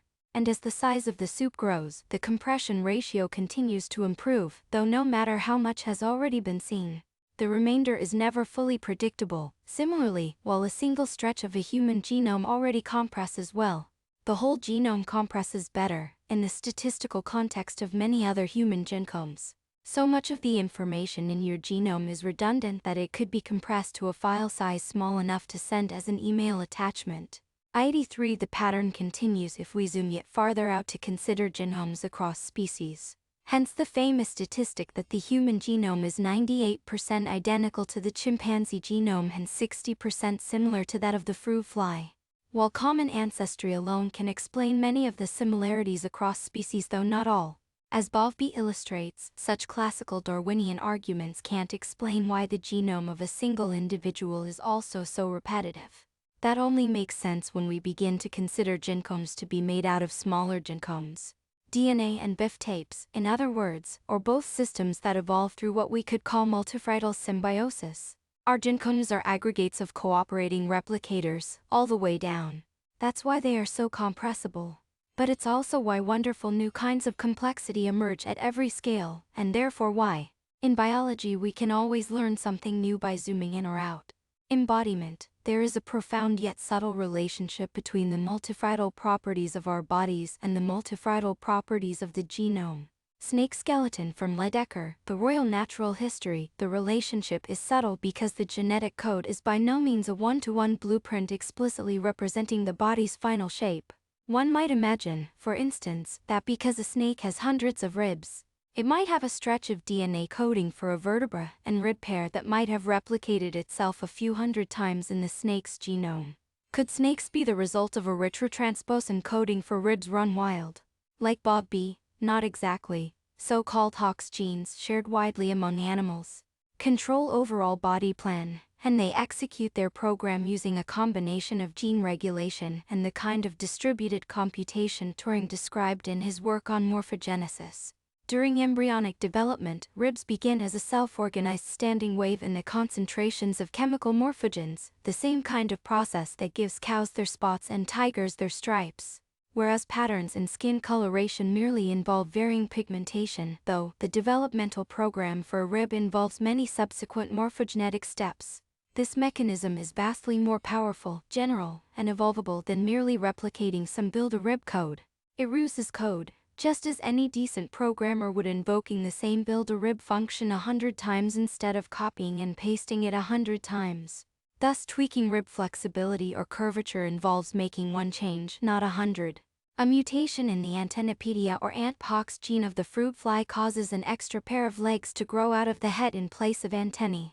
Illustrating compositionality in body construction, top wild-type bottom mutant. Evolution can produce real programs that reuse code because life is computational.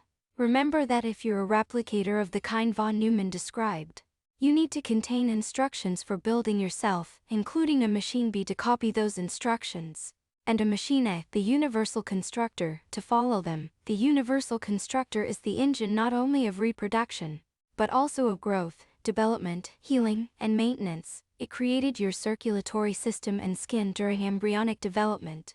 It also heals your skin and replaces the torn capillaries underneath when you get a cut. As long as you are alive, your body will continuously construct and reconstruct itself. The code never stops running. And since a universal constructor is a kind of universal Turing machine, its computations, or equivalently mathematical functions, or inherently compositional complex functions or programs can be made of subfunctions, which can in turn be made of sub-sub-functions until, at bottom, everything could be expressed in terms of the elementary instructions of a Turing machine. Functions can even be made out of themselves. In computer science, this is known as regression. The Fibonacci sequence, for example, 1, 1, 2, 3, 5, 8, 13, 21, and so on, where each number is the sum of the previous two, is most easily expressed as the recursive function fn fn's 1 fn's 2 for numbers greater than 1. With f0 f1 cone. We find Fibonacci numbers in biology all the time, as in the spiral pattern of a pine cone, the head of a sunflower, and the chambers of a nautilus. This is a clue that recursive computation takes place in the construction of pine trees, sunflowers, and nautiluses. 1896 Skicgraph X-ray photograph of a nautilus Pompilius. The smoking gun, though, is the growth of self-similar structures in the body. Compositionality and recursion are what allow genetic code to build a mancy-tired fractal like the circulatory system. Code for building ribs or nautilus segments could, in theory, just be copied a couple hundred times. But that's not possible for arteries, veins, or capillaries, where the number of segments and branches becomes astronomically large. The blood vessel branching code must get reused, and with relatively minor tweaks, it must be possible for the parameters of that code to be adjusted so that the branching stops at the appropriate size for a shrew, or goes on to construct something the size of a blue whale. Since shrews and whales are, in the grand scheme of things, close relatives, from an evolutionary perspective, compositionality implies a hierarchical network of symbiotic relationships. The bacteria that became mitochondria, and the archaea that engulfed them each started with the code they needed to reproduce themselves.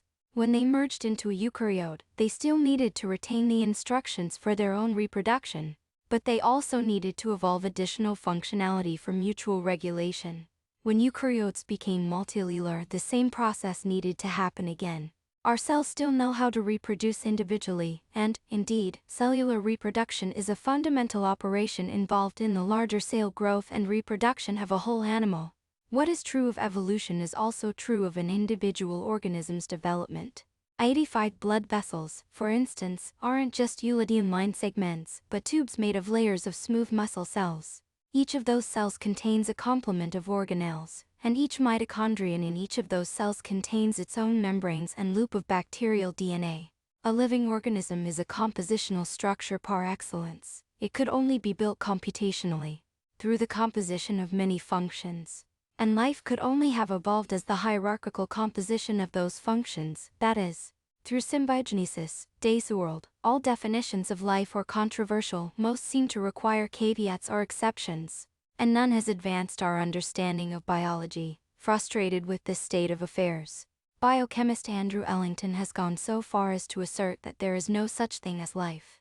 Life is not a meaningful scientific term, it is a term for poets, not scientists. Ellington's position may sound extreme, but it's more defensible than the dogmatic definition in many biology textbooks that living organisms have the ability to eat, metabolize, excrete, breathe, move, grow, reproduce, and be responsive to external stimuli. 87. By this definition, viruses aren't alive, which might seem reasonable. But neither are mules or worker bees, since they are sterile. Or consider a leaner definition popular among astrobiologists: life is a self-sustaining chemical system capable of Darwinian evolution. 88. Better, but by this definition, parasites are not alive, since they aren't self-sustaining. Then again, is any life form truly self-sustaining? Not if it eats. How can a self be meaningfully circumscribed? And while life on Earth is based on chemistry, should we really insist on this as a requirement? Functionalism would argue otherwise. So, here's my own attempt. Life is self-modifying computronium arising from selection for dynamic stability. It evolves through the symbiotic composition of simpler dynamically stable entities. Notice that my definition doesn't stipulate any specific function. However, in defining life computationally, it is functional, and in a world where the second law holds, dynamic stability implies that those functions must include some combination of self-constriction, self-repair, or reproduction. All of these are computations that require code to be able to read and write code. Hence the self-modifying qualifier. C. Escher, Reptiles, March. Computronium is generally understood to be a phase of matter. But the matter here could be anything that can support computation, including bytes and bits or pixels in a cellular automaton. Furthermore, unlike gases, liquids, or solids, which are essentially uniform at macroscopic scales, the phase of matter associated with life is necessarily lumpy. One reason is that a uniform material can't carry out general computation. Computronium must, at its finest scale, contain distinct interacting components. There's a deeper reason too. Dynamic stability implies the existence of discrete units, a self, or a population of selves, for without some model of a self or selves it would be impossible to say what is stable. And since life composes itself symbiotically, there are what's up multiple scales, in our case, from molecules to mitochondria, cells, whole organisms, and beyond. Studying each what requires zooming in or out to focus on the dynamic stability of a different kind of entity. At the most zoomed out scale, life consists of a single lump. For us, that would be the Earth. Is it too alive? Physicist and astrobiologist Sarah Walker argues that it is not, precisely because it's a singleton. Walker believes that the Earth will only become alive if and when we colonize another planet, thereby reproducing. 89. My definition of life doesn't require reproduction, but it does require dynamic stability. Can that even be defined for a singleton? It can. In a sense first formalized in the 1970s and 80s by the independent scientist James Lovelock. Together with Lynn Margulis and others, their Gaia hypothesis, named after the Greek earth goddess, is based on the observation that our planet as a whole is homeostatic. Negative feedback loops actively maintain various biosphere parameters within ranges friendly to life, though many mechanisms, like the one regulating the sea salinity, are still poorly understood. Earth's temperature, for instance, has oscillated within a relatively narrow band for hundreds of millions of years. Even though the sun has grown hotter over time, Earth's temperature remains stable enough for life because it actively warms and cools itself. And it warms and cools itself because it is alive. The mechanism whereby such self-regulation arises is no mystery, and indeed boils down to Darwinian selection for dynamic stability. A simulation of a highly simplified Earth-like planet Lovelock called Daisyworld illustrates how this works. 90 Daisyworld has only two species, black daisies and white daisies, both of which have reproductive rates that depend on temperature, a sweet spot at a balmy 72.5 degrees, declining gradually to 0 if the heat is below 41 degrees or above 104 degrees. Black daisies warm the planetary surface by absorbing sunlight, while white daisies cool it by reflecting sunlight. Careful mathematical analysis shows that black and white daisy populations will dynamically adjust to regulate the mean surface temperature, keeping it close to the sweet spot over a factor of 2 in solar luminosity, a remarkable range, which, on a lifeless planet, would yield temperatures ranging from 32 to 140 degrees. Black and white daisy populations work in tandem to stabilize temperature on Daisyworld over a factor of 2 in solar luminosities. J. Watson and Lovelock 1983. While the detailed analysis is complicated, even for a simple two-species ecology, the mechanism behind this homeostatic tendency is generic.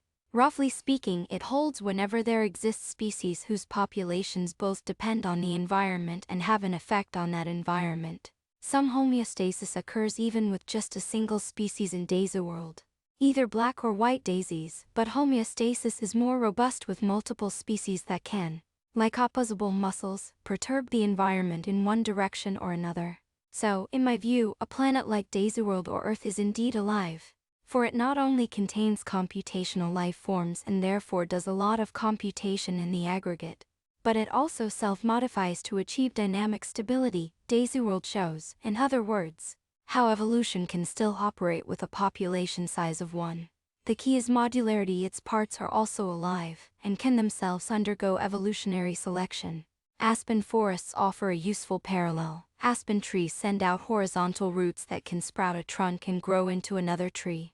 Or is it another trunk of the same tree? Pondo, in Sevier County, Utah, is a quaking aspen covering more than 100 acres and estimated to weigh over 13 million pounds. Although each of its 47,000 or so trees' trunks, stems, have finite lifespans, the whole forest can be understood as a single, immortal organism that, if it were confined to a fertile valley surrounded by impassable mountains, might never reproduce. The Pondo quaking aspen, Utah. Although in aspen forests genetics are locked in, since every apparent tree is a clone, Darwinian selection still takes place, in that trunks in favorable places will flourish and reproduce, while those in unfavorable places won't. Individual trees can't move, but the forest can, an example of an emergent capability. As the valley's climate shifts, the whole forest then will go on the march, creeping up and down the mountainsides to maintain homeostasis. It is thus entirely reasonable to call both the trees and the forest alive. Just as it's reasonable to call both you and your individual cells alive, so too the Earth as a whole. However, this doesn't imply that the Earth is smarter than the sum of its parts, or that it is conscious, just because we individually are, and we are part of it. In fact, the social intelligence hypothesis, which we'll explore in Chapter 5, suggests that our consciousness arose as a result of social interaction. Our planet has no other living planets to socialize with. The Earth is intelligent only to the degree that the models implicit in its feedback loops have kept it alive under gradually changing conditions for billions of years, a slow, vegetative kind of intelligence with limited predictive power, although now techno-humanity is starting to model both the Earth and the heavens, keeping telescopic eyes open for stray asteroids and radio ears cocked for alien transmissions. No dice yet, but arguably our planet is rapidly becoming more intelligent and animalish, able to sense remotely and make long-range predictions, poised to respond proactively to threats and opportunities, should they arise, and assuming we can get our act together and re-establish a planetary homeostasis that includes humanity and technology. Elon Vital, if life is computational, then are human-engineered, that is, artificial computers, alive? They are certainly purposive, or we couldn't talk about them being broken or buggy. but hardware and software are, in general, unable to reproduce, grow, heal, or evolve on their own because engineers learned long ago that self-modifying code like BEF or DNA is hard to understand and debug. 92 Thus, phones don't make baby phones, or alas heal from their frequent injuries. Apps don't write new versions of themselves. And yet there are more phones in the world this year than last year. And their cracked screens do often get repaired. Apps acquire new features, become obsolete, and eventually reach end-of-life, replaced by new ones, and AI models improve from month to month. Electronic components and computer code also exhibit the same kind of compositionality we've seen in BEF and DNA. It certainly looks as if technology is reproducing and evolving. 93 Debating its aliveness is thus a bit like the debate over whether viruses or parasites are alive. Excerpt from Le Royaume des Fées by Georges Méliès. If we zoom back out, putting technology and humans in the frame together, we can see that this larger, symbiotic S is certainly reproducing, growing, and evolving. 94 The emergence of technology and the mutually beneficial, if sometimes fraught, relationship between people and tech is nothing more or less than our own most recent major evolutionary transition. Technology, then, is not distinct from nature or biology, but merely its most recent evolutionary development.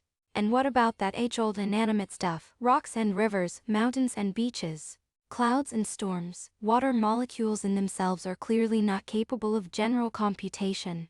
Yet in the context of the hydrology cycle, clouds, rainstorms, and rivers certainly serve critical ecological functions, and are profoundly shaped by life. Likewise, our planet's metal and sand are shaped into steam engines and computer chips, just as calcium we ingest turns into bones and ionic currents.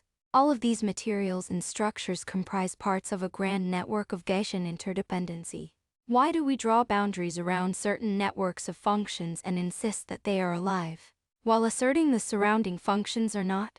This way lies vitalism, a view espoused in various forms by a long line of philosophers from Posidonius of Cappaea circa 135–51 base, and undoubtedly reflecting a much older tradition to Henri Bergson 1859–1941s. Some modern thinkers, too, defend the vitalist position, such as Jane Bennett. The quarantines of matter and life encourage us to ignore the vitality of matter and the lively powers of material formations. By vitality I mean the capacity of things, edibles, commodities, storms, metals, not only to impede or block the will and designs of humans but also to act as quasi-agents or forces with trajectories or tendencies of their own. Our analyses of political events might change if we gave the force of things more due. We resist such ideas because we tend to reserve the notion of agency only for ourselves. The idea of agency in a molecule or a storm, let alone an abstraction like money, seems especially far-fetched. We also tend to think in terms of a hierarchy in which we for whatever value of we are at the top. An agency must surely diminish for anything lower, a view reminiscent of the medieval great chain of being.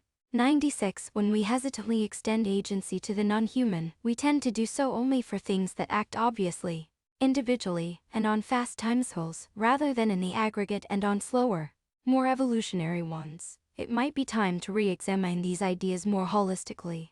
My purpose here is not to follow in Bennett's footsteps, though I do find her project worth taking seriously.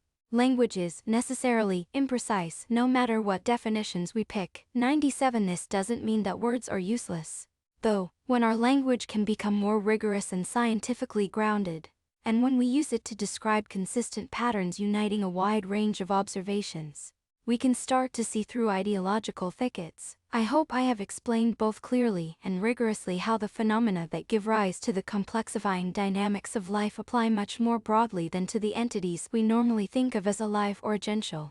Accordingly, we could expand our definitions of these existing words, or adopt new ones, or do a bit of each. Personally, I would find some broadening of the old everyday words helpful. That would hardly break new ground. Many traditional, nominally prescientific worldviews embrace notions of aliveness, agency, and even personhood that are far broader than the modern Western ones. This seems a likely case of convergent evolution in languages and ideas, motivated by the common need among traditional societies to take symbiosis seriously to secure their own survival, and to flourish. Taking a broader view is practical as much as it is spiritual. Encouraging richer modeling of agency in nature enhances a society's dynamic stability, since all things in nature, ourselves included, are so mutually interdependent. Ganang Rock Art, Uluru-Kata-Tuta National Park, Australia. Thus it can be useful to take the view of an animal, plant, or river at times, even if they can't take ours. The better to care for them, and for ourselves. The same goes for the earth as a whole. That, ultimately, is the best reason to consider adopting, or at least adapting, a more inclusive view of the animate. Potawatomi writer and biologist Robin Wall Kimmerer makes this case eloquently in her book Braiding Sweetgrass. In agreeing with Kimmerer, I am not encouraging superstition. When scientists castigate animist beliefs as superstitious, they typically appeal to the materialist discoveries of the Enlightenment, which show that the atoms that make up our bodies are no different from the atoms that make up rocks or air. This is true, atoms are atoms, they all obey the same rules. Hence the Enlightenment model of a clockwork universe, governed by dynamical laws. Yet as Schrödinger pointed out in 1944, our understanding of these laws, which he played such a central role in developing, remains incomplete. The laws as they stand do not account for the computationally complex, dynamically stable, symbiotic phenomena that comprise so much of our experience on Earth, indeed, without which there would be no such thing as experience at all. There would be no life or purpose or minds or agency. As we both embrace scientific rigor and start to figure out those other laws of physics hitherto unknown, 99 we should perhaps be less surprised to find the shoe on the other foot. What the poet Dylan Thomas called the force that through the green fuse drives the flower 100 drives all atoms, not just the ones we presume to be alive. Detail of painting by Yeltik Napanatic depicting Marapinti, Western Desert, Australia, W. Thompson 1871 Puerto, Bata, and Lozcano 2009. Robertson and Joyce 2012 M. J. Russell and Martin 2004. Shapiro 2006 Remember, from chemistry class, that since hydrogen H consists of a single proton bound to a single electron, a positively charged hydrogen ion with its electron stripped off H is just a proton. When proton concentration varies over space, the ensuing flow of ions generates an electric current. Krebs and Johnson 1937. Krebs won the Nobel Prize in Medicine for this work in 1953's M.C. Evans, Buchanan and Carnot 1966. Buchanan and Carnot 1990. Today, a great majority of the organic fuel consumed by respiration in animals and fungi comes from plants, which fix carbon using photosynthesis instead of the more ancient reverse Krebs cycle. Satmary and Smith 1995. The somewhat narrower term evolutionary transitions in individuality ethic is also increasingly used. Mahad 2000. Sagan 1967. Woise 2002. In this book, I'll use the terms symbiosis and symbiogenesis in broader ways than most biologists do, to include cooperation and eventual interdependence among entities of all kinds, in the spirit of molecular biologists who have framed the origins of life as symbiosis among molecules in mutualism. Perlinier, Petrov and Williams 2017. See also Mizuhi, Furubayashi, and Ikihashi 2022. Konstantinidis, Kramet, and Taiji 2006. Murray, Gecko, and Wu 2021. Ropp and Gould 1974. In some cases, like the car versus the horse and buggy, our photosynthesis versus the reverse Krebs cycle, a new technology crowds out an old one due to greater efficiency. However, even here, the crowding out is often not total. There are still a few horses and buggies, and a few organisms using the reverse Krebs cycle. Church 1936. Turing 1936. Turing 1937. Technically, a Turing machine, whether universal or not, must always be able to increase its tape size if needed, while real computers have fixed storage limits, but for most purposes, close enough. Von Neumann 1945. Both died young, Turing in 1954, at age 41, and von Neumann in 1957, aged 53. Turing 1952. Many years later, German molecular biologist Christian Naslin Volkart identified the first real-life morphogen, the biwit protein, which forms a gradient along the fruit fly embryo to establish its segmented body plan. She won the Nobel Prize for this discovery, alongside Eric Weishaupt and Edward Lewis, in 1995, von Neumann and Burke's 1966 in a more abstract form. Mathematician Stephen Kleene had proven this result years earlier, a result known today as Kleene's second recursion theorem. Kleene 1938. I'm using the term complex here in a colloquial sense according to at least one technical definition, Kolmogorov complexity. If the instructions within this simple entity fully describe how to make the more complex one, they are actually of equal complexity. J. D. Watson and Crick, 1953. While reversible computing is known to be theoretically possible and has attracted some renewed interest in recent years because of its relevance to quantum computing, it remains largely unexplored. Turing, 2000. Turing, 1948. Infants' brains are of course not random. Turing was right to believe, though, that randomness plays a major role in their initial wiring. Subsequent learning and development strengthens some connections, while pruning many others. Pesavento, 1995. Mordvintsev et al. 2020. Aguirre y Arcas et al. 2024. This work draws inspiration from classic work in AI life, especially Burial in 1957, Fontana 1990, Ray 1991, Tadami and Brown 1994. Dearmenting 0 wraps around to 255, the largest possible value for a byte, and Intermenting 255 wraps around to 0. You might have noticed that the original BrainFuck had 8 instructions, including for print and for input, but fuses only. Because instead of reading and writing to an external terminal or console, the tape reads and writes to itself, thus copying a byte from one location to another requires only a single instruction. In our first paper describing BEF, we included instructions and for moving the console pointer, but a stripped-down alternative, used here, simply initializes the data and console pointers with the first 2 bytes on the tape. Fontana 1990, Amato 1991, Schrödinger 1944. H. Reichenbach 1956, Rovalik 2018. The very nearly qualifier arises from the deep mathematical structure of relativistic quantum mechanics. A number of near symmetries in physics, such as between positive or negative charge, left or right-handedness, and time reversal, are not quite exact in quantum field theory, though according to the Peake theorem, the letters stand for charge. Parity, time reversing all 3 at once does yield an exact symmetry.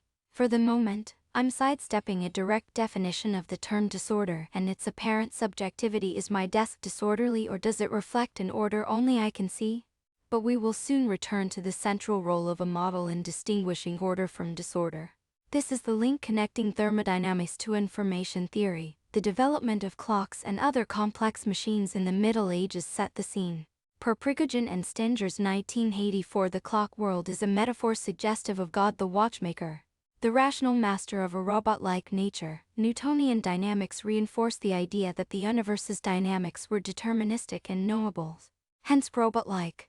For now, I'll use the term Industrial Revolution to refer to the first Industrial Revolution, the harnessing of fossil fuels beginning around 1800, subsequent revolutions associated with electrification around 1900, computerization around 1980, and AI around 2020 will be taken up in Vulnerability. Chapter 10, Smil 2008, Aguirre y Arcas 2023. P and Grit, where P is pressure, B is volume, T is temperature, N is the number of gas molecules or billiard balls, and R is the ideal gas constant. Kinetic energy is proportional to the mass and squared velocity of the molecules. More precisely, these are repulsive interactions between the electron orbitals of the molecules. W. Thomson 1857, Prost 2012, Tailb 2014. This is beautifully illustrated by a 2024 in a world experiment in which, under lab conditions, a mutating, imperfectly replicating RNA molecule evolves into multiple forms that can persist indefinitely. Papastavru, Horning, and Joyce 2024. In the language of dynamical systems theory, thermodynamic stability is a fixed point, while Dix is a limit cycle. Dawkins 1986, Kaufman 1971. In classical mythology, chimeras are unnatural combinations of animals, for instance, a fusion of lion, goat and snake. As we'll see, they aren't so unnatural after all. Tainusa and Nichan of 2011. This is not an absolute rule, since new parts can also evolve within an existing whole. Lander et al. 2001, Baltimore 1970, MC Lintock 1950. Tarleton, Mears, and Young 2006, Shi et al. 2022, Horida and Fukumoto 2023, Wong 2018. Buckle is et al. 2022, Russ and Hygrodinsky 2023. Knocking out the ARC retrotransposon, likely of viral origin, renders lab mice unable to form new long-term memories. Perpastizan et al. 2018, Ryan 2009. Sharp and Hahn 2011, Crosby 2003, Harper et al. 2008, Feshad and Gilbert 2012, Naville et al. 2016, Nasser and Isitenko and Calls 2015, Yang 2013. Unlike eukaryotes, prokaryotes, bacteria and archaea have very low proportions of junk DNA. This is because copying and expressing DNA are energetically expensive, and prokaryotes are energy constrained, limiting their maximum DNA length and imposing strong evolutionary pressure to rid themselves of code that can't pull its own weight. However, a prokaryote's core genome is typically only 60–70% of the total, with the remainder varying widely among strains. Hence 2E. coli bacteria can be as different from each other as a human and a fruit fly. Horizontal gene transfer via transposons, viruses, or plasmids. Exchangeable DNA loops enables widespread copying of code snippets among bacteria, resulting in a complex tangle of reproducing bits of code conceptually similar to that described here for eukaryotes. Though earlier, we similarly considered individual BIF instructions as minimal or atomic replicating entities, Mandelbrot rediscovered and generalized these findings in the 1960s. See Mandelbrot 1967. West 2017. For the mathematically inclined, power laws relating to variables x and y take the general form yxb. West, Brown, and Enquist 1997, De Morgan and De Morgan 1872. Wolpert and Meredi 2007 by Grave et al. 2020. This makes sense, since the underlying processes that shape coastlines differ between scales of, say, a meter versus a kilometer. See Mandelbrot 1989. These particular numbers correspond to the smoothest, N5, and roughest, N8, of Mandelbrot's coastline diagrams in his classic 1967 paper, How Long is the Coast of Britain? If I were a fancier writer and used fewer stock phrases, the book wouldn't zip so efficiently, using the same compression algorithm. James Joyce's Ulysses can only be squeezed down to 40% of its raw size. In math, for a random string of symbols that can assume k-values, a string of length L would occur with frequency φL, while with replication occurring at all scales, string frequency scales like FIL dB. Chrisley et al. 2009. Recursion can't be implemented by the ribosome on its own. I've used a bit of poetic license in identifying the ribosome with machine A. In reality, as morphogenesis illustrates, biological computation is more holistic and distributed. Like the writing arm of a von Neumann replicator, a ribosome is only one functional part of a larger, general-purpose biological machine. Carroll, Greenier and Weatherby 2013. Ellington 2010, Walker 2024, Walker 2024.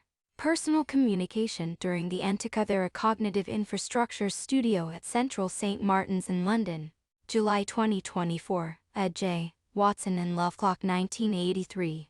As will be discussed in Crew of 8, Chapter 5, the octopus may offer an example of a more modular route to high intelligence. Computer viruses are a notable exception, the case for technology being an evolutionary product of hierarchically composed functions is thoughtfully made, with many examples, by Arthur 2010. As astronomer Robert Jastrow put it, "We are the reproductive organs of the computer." Jastrow 1981. The same holds for technology in general. Samuel Butler made this case in a visionary 1863 essay entitled Darwin Among the Machines, a perspective revisited and updated at the end of the 20th century by science historian George Dyson. Butler 1863 G. Dyson 1998 J. Bennett 2010. Lovejoy 1936 Enfield 2024 Kimmerer 2013. Schrödinger 1944 Thomas 1934 Chapter 2. Survival, Being in Time. I hope I have now convinced you that life is inherently computational, though we've only scratched the surface of what it actually computes. The minimal functionality for a dynamically stable life form is, of course, replication, or, more precisely, self-construction. Open-ended evolution requires a von Neumann constructor, which is necessarily also a full-fledged Turing machine. The constructor makes it possible to build complex and recursive structures like a tree's branches or an animal's circulatory system. But the environments in which construction and replication take place look nothing like the pristine grid worlds of von Neumann's cellular automata. The real world is messy, ever-changing, intrusive. To maintain any kind of integrity in such a world, a computational system needs a protective boundary, yet the boundary can't be absolute. Because life can never be self-sufficient, computation requires energy, and self-construction requires matter. Outputs are necessary, too, because neither computation nor growth can be perfectly efficient. Computation generates heat which has to go somewhere, and not every atom that enters a living system can become a functional part of it. Since matter and energy can't be created or destroyed, an organism must therefore shed matter excretion and energy waste heat. Like a vortex, life is a dynamical pattern that can only exist in the flux of a larger environment. The sort of computation we call intelligence thus arises because of this need for life to interact with its surroundings. Those surroundings invariably include other life forms, opening the door to higher levels of symbiosis. As will be discussed later in the book, here though we'll explore intelligence at its most basic in single-player mode. Imagine a simple, single-celled life form, say a bacterium. Its cell membrane separates a self on the inside from the outside world. But, as mentioned, the separation can't be total. Studded with pores and ion pumps, able to ingest nutrients and excrete wastes, cellular membranes are selectively permeable to matter and energy, just like our bodies. Illustration of the molecular machinery inside an E. coli bacterium by David S. Goodsell, Reciprotein Databank, 2021, that also makes them permeable to information. Because matter and energy aren't generic, a potassium ion isn't interchangeable with a calcium ion, and a red photon isn't the same as an ultraviolet one. These inputs will have different effects on the organism, thus, every input is also necessarily a kind of sensor. Given the value of sensory information for an organism's survival, some inputs have evolved to be primarily informational. A receptor may taste a molecule without actually pulling it through the membrane. For example, the point is to gather information, to process that information. A bacterium has something like a brain. It consists of a dynamical network of interacting genes and proteins that are both affected by sensory data and can control cellular processes and behaviors. This biochemical brain also receives inputs from within the cell, such as metabolic status and available energy, allowing internal states like hunger to modulate behavior.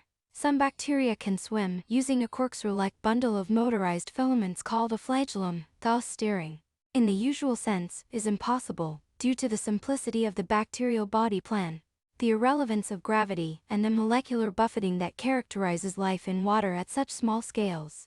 The cell can't distinguish left from right or up from down.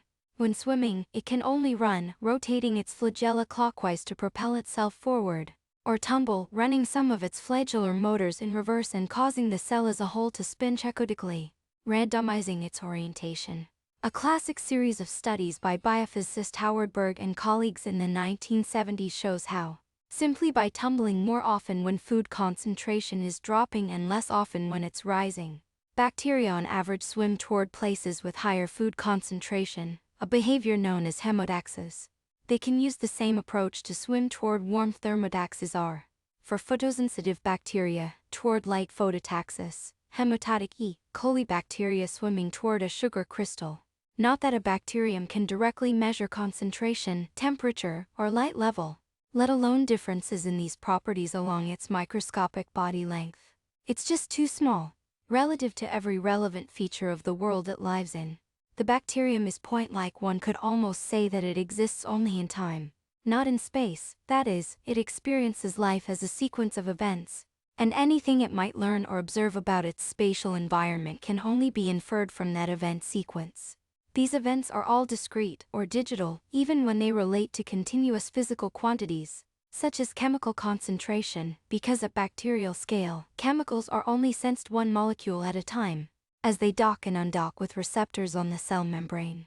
Photon absorption and temperature-dependent chemical events are quantized too. While these discrete events are individually random, the ambient concentration, temperature, or illumination determine the rate at which they occur. Hence, a nominally continuous variable like concentration can only be estimated by counting such molecular docking events within a time window, effectively calculating a moving average. If the bacterium is swimming and concentration varies over space, then a statistical trade-off must be made in the estimation process. Counting for longer allows concentration to be estimated more accurately, but at the cost of washing out changes over time or equivalently over space. Bacteria are smart about this trade-off, adapting their concentration estimation strategy to the situation. Let's explore how the estimation process works in more detail. Batting average. From a bacterium's perspective, chemical concentration is a running estimate of the likelihood of future encounters with a molecule given a history of past encounters with it. In more technical language, if we call the sequence of molecular encounter events X, then the concentration is a time-varying estimate of the probability of X, which can be written as peace. If this mathematical notation takes you out of your comfort zone, let me try to make it up to you by offering an analogous situation from outside mine baseball. Aaron with the Milwaukee Braves in 1960. Here's my naive understanding of the most famous statistic in sports: the batting average. Every time a baseball player is at the plate, they may either succeed, which we could represent as a 1, or fail, which we could represent as a 0. Success often involves hitting the ball, but apparently certain ways of hitting it don't count, and other apparent failures such as the sacrifice fly or actually not. If I hadn't furtively brought a sci-fi novel to the one baseball game my American relatives dragged me to when we moved to the US, I might have learned these things earlier. Anyway, over time, a player's batting history can be represented as a string of 1s and 0s, with a single bit produced every time they're at bat. The proportion of 1s, in other words, the average value of all those 1s and 0s, is a player's batting average. We can study the data more closely because baseball nerds have put the complete batting histories of Major League Baseball mob players online. Going back many decades, consider Henry "Hank" Aaron, widely held to be one of the greatest players of all time. During a long career in the major leagues, from 1954 to 1976, Aaron stepped up to the plate over 12,000 times, and 35 of the time he successfully hit the ball and got on base. Or better, this 305 average is considered awesome. No player's performance is constant over time, though it's easy to see this by calculating batting averages for individual seasons spanning 6 months every year, from April through September. Now, we can see that over the first few years of Aaron's career, his batting average went up, peaking at over 350 in 1959. Like anything else, baseball has a learning curve. Hank Aaron's complete batting history top row, and batting averages bottom row, broken down into 6-month windows covering a complete yearly baseball season left column, 3-month windows middle column, and 2-month windows right column. But alas, bodies age and small injuries accumulate. His performance declined, first gradually, then more sharply. By the end of his career he was batting below 250. By that point he was going up to bat only half as often, no doubt, because the manager was keeping a close eye on batting averages. And as Aaron's declined, he was increasingly sidelined. We've gone from considering career averages to 6-month season averages, but nothing prevents us from averaging over shorter windows, 3 months, 2 months, or even single months. This finer-grained analysis brings new information into view. Up to a point, using 3-month windows, we can see that Aaron reached his career peak just a few years before retiring, averaging an amazing 378 between July and September of 1973. He finished that year with 713 home runs, just one behind the world record set in 1935 by Babe Ruth. Thousands of letters to Aaron poured in, some from fans, others filled with hate and death threats, from those appalled at the prospect of a black man breaking baseball's most sacred record. Still, over time, not only had Aaron's season average declined, his performance had also become more uneven. So while the highs remained high, they were interspersed with lower and more unpredictable lows. Hence a short averaging window that would have been highly predictive early in Aaron's career would have shed less light on the future later on. Part of the effect is simply due to lack of data. When we average over shorter intervals, or Aaron goes to bat less often, the estimate becomes noisier because there are fewer bits to average. In the limit, if our window shrank all the way to a single at-bat, the average could only assume 2 values, 0, 0 or 1, 0, making it useless as a predictor of future performance. Clearly, then, there's an ideal size of averaging window, large enough to accumulate decent statistics but small enough to register changes over time. The ideal window size will depend not only on the rate of at-bats, but also on how often a hit occurs and on how consistent the player is. All of this is to say effects is a sequence of discrete events in the past. Whether hits for a baseball player or food molecule encounters for a bacterium. This smooths those discrete events into a continuously varying average rate using an appropriately sized averaging window, which is also an estimate of the likelihood of encountering such an event in the immediate future. Although this quantity is a description of the past, it's a predictive model. If no events have occurred for a while, the likelihood is low. If a flurry of events just started, the likelihood is high. If the rate has been increasing, then a good estimate will be higher than the historical average. And if the rate has been decreasing, a good estimate will be lower. So, our batting average is real. It's obvious that Hank Aaron's batting average wasn't a measurement of some physical quantity out in the world, or in his body or mind, though neither was it unconstrained by the physics of balls and bats, the psychology of pitchers, or the physiology of aging bodies. It didn't have any one true value, either, and that it could be estimated in many ways, and on many timescales, though some estimates are better than others, in the sense of being more predictive. Despite their fuzziness, though, batting averages matter to players, managers, and fans alike, because they both predict and affect the future. The same applies to the kind of statistical measurements that matter to bacteria. Like billiard balls, molecules are discrete objects, subject to microscopic physical laws that don't in any way involve or require recipe concepts like concentration or temperature. But if a bacterium needs to predict its likelihood of encountering food, it must estimate concentration based on recorded events, not unlike baseball hits.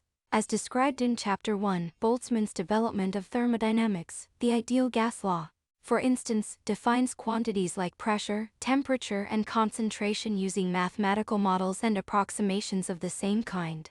These, too, involve counting molecules or events within a time window or spatial box. Instruments like thermometers or pH strips do the same using an experimental apparatus rather than theory. So does a digital camera by counting the photons absorbed by each pixel. In short, just like batting averages, variables like brightness, temperature, pH, and concentration relied on models' ways of predicting future phenomena using past statistics. No things in themselves. We can either conclude that properties like temperature are not real, a path that ultimately leads to the solipsistic denial that anything is real, or we can reappraise what it means for something to be real. Outside pure math, reality can seldom be fully pinned down. We've seen how a concept like temperature falls apart when we ask about how hot or cold a medium is as its pressure or density drops towards zero, where averaging is no longer reliable. So, if we're asked a question like what is the temperature of outer space, we should counter with more questions to answer meaningfully. Is this about calculating how hot a satellite's solar panel will get? Answer: it depends entirely on which way it's pointed relative to the closest star, and on the shadows of any nearby moons or planets. Is it about determining how comfortable your hand will feel if exposed to outer space? Answer: don't do it.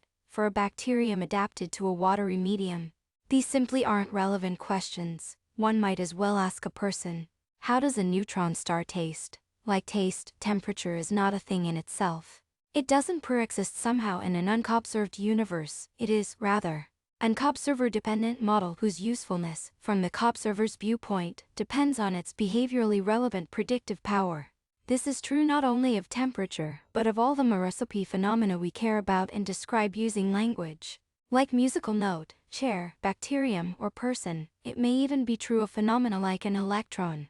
But here we run into limits in our understanding of the universe's fundamental laws.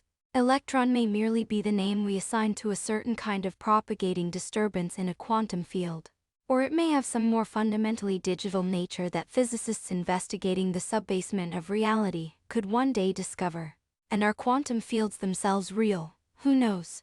Whether electrons, photons, quarks, and the various associated elementary forces are real and are observer-independent things in themselves.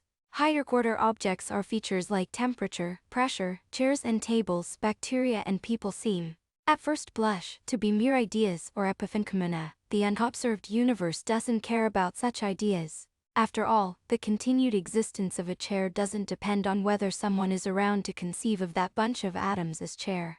Atoms everywhere are governed by the unthinking laws of physics. The mathematician John Conway's game of life offers a useful illustration. It's not really a game in that there are no players, no score, no winning or losing. It's just a set of rules that describe, given the state of the game board, what its next state will be. This should sound familiar. Conway's life is, in fact, the most famous example of a cellular automaton, though von Neumann didn't live to see it. Conway's game of life in a toroidal world I. The top edge connects to the bottom, and the left edge connects to the right. Initialized with an arbitrary pattern, the rules are simple. 1. Like pixels or graph paper, the world consists of a grid of square cells. 2. Each cell can be alive or dead. We can visualize these states by coloring them black alive or white dead. 3. At every time step, the state of each cell is determined by the state of that cell and its 8 neighbors during the previous time step. 4. If the cell is alive, then it stays alive only if it has either 2 or 3 live neighbors. 5. If the cell is dead, then it springs to life if it has exactly 3 live neighbors. Under these rules, an entirely dead board will remain dead forever. That is a so-called fixed point or steady-state solution, as you can easily confirm with pen and paper. A Tuoxtu block of live cells on an otherwise dead board is also a steady state. Conway and others have discovered that life's simple physics can produce many interesting higher-level phenomena, too. For instance, certain configurations of 5 live neighboring cells form a stable 4-state cyclic pattern that appears to move diagonally through space. Called a glider, a more complex configuration of cells forms a glider gun, in which a piston-like reciprocating mechanism pumps out an endless stream of gliders. A glider gun in Conway's game of life. In the game of life, one can build a lot of complex machines using a few simple ingredients like gliders and glider guns. In fact, it has been proven that, like von Neumann's original cellular automata, life is Turing complete despite its simplicity. An enterprising engineer can create a general-purpose computer in life. In a particularly striking feat of recursive nerdom, the computations required to simulate life have even been programmed in life. This has to be seen to be believed. It follows that the seemingly trivial universe of life could carry out arbitrarily complex computations, including, perhaps, a simulation of our entire universe. Life Implemented in Life by Philip Bradbury. 2012. Once a system can compute, its underlying physics become irrelevant to that computation. Remember that. Per Turing, all computers are equivalent. Therefore it's just as valid to say that the computation doesn't care about the physics as to say that the physics doesn't care about the computation. This will matter to us later on, as it allows us to understand functionality in a living or intelligent system without needing to understand its underlying mechanism.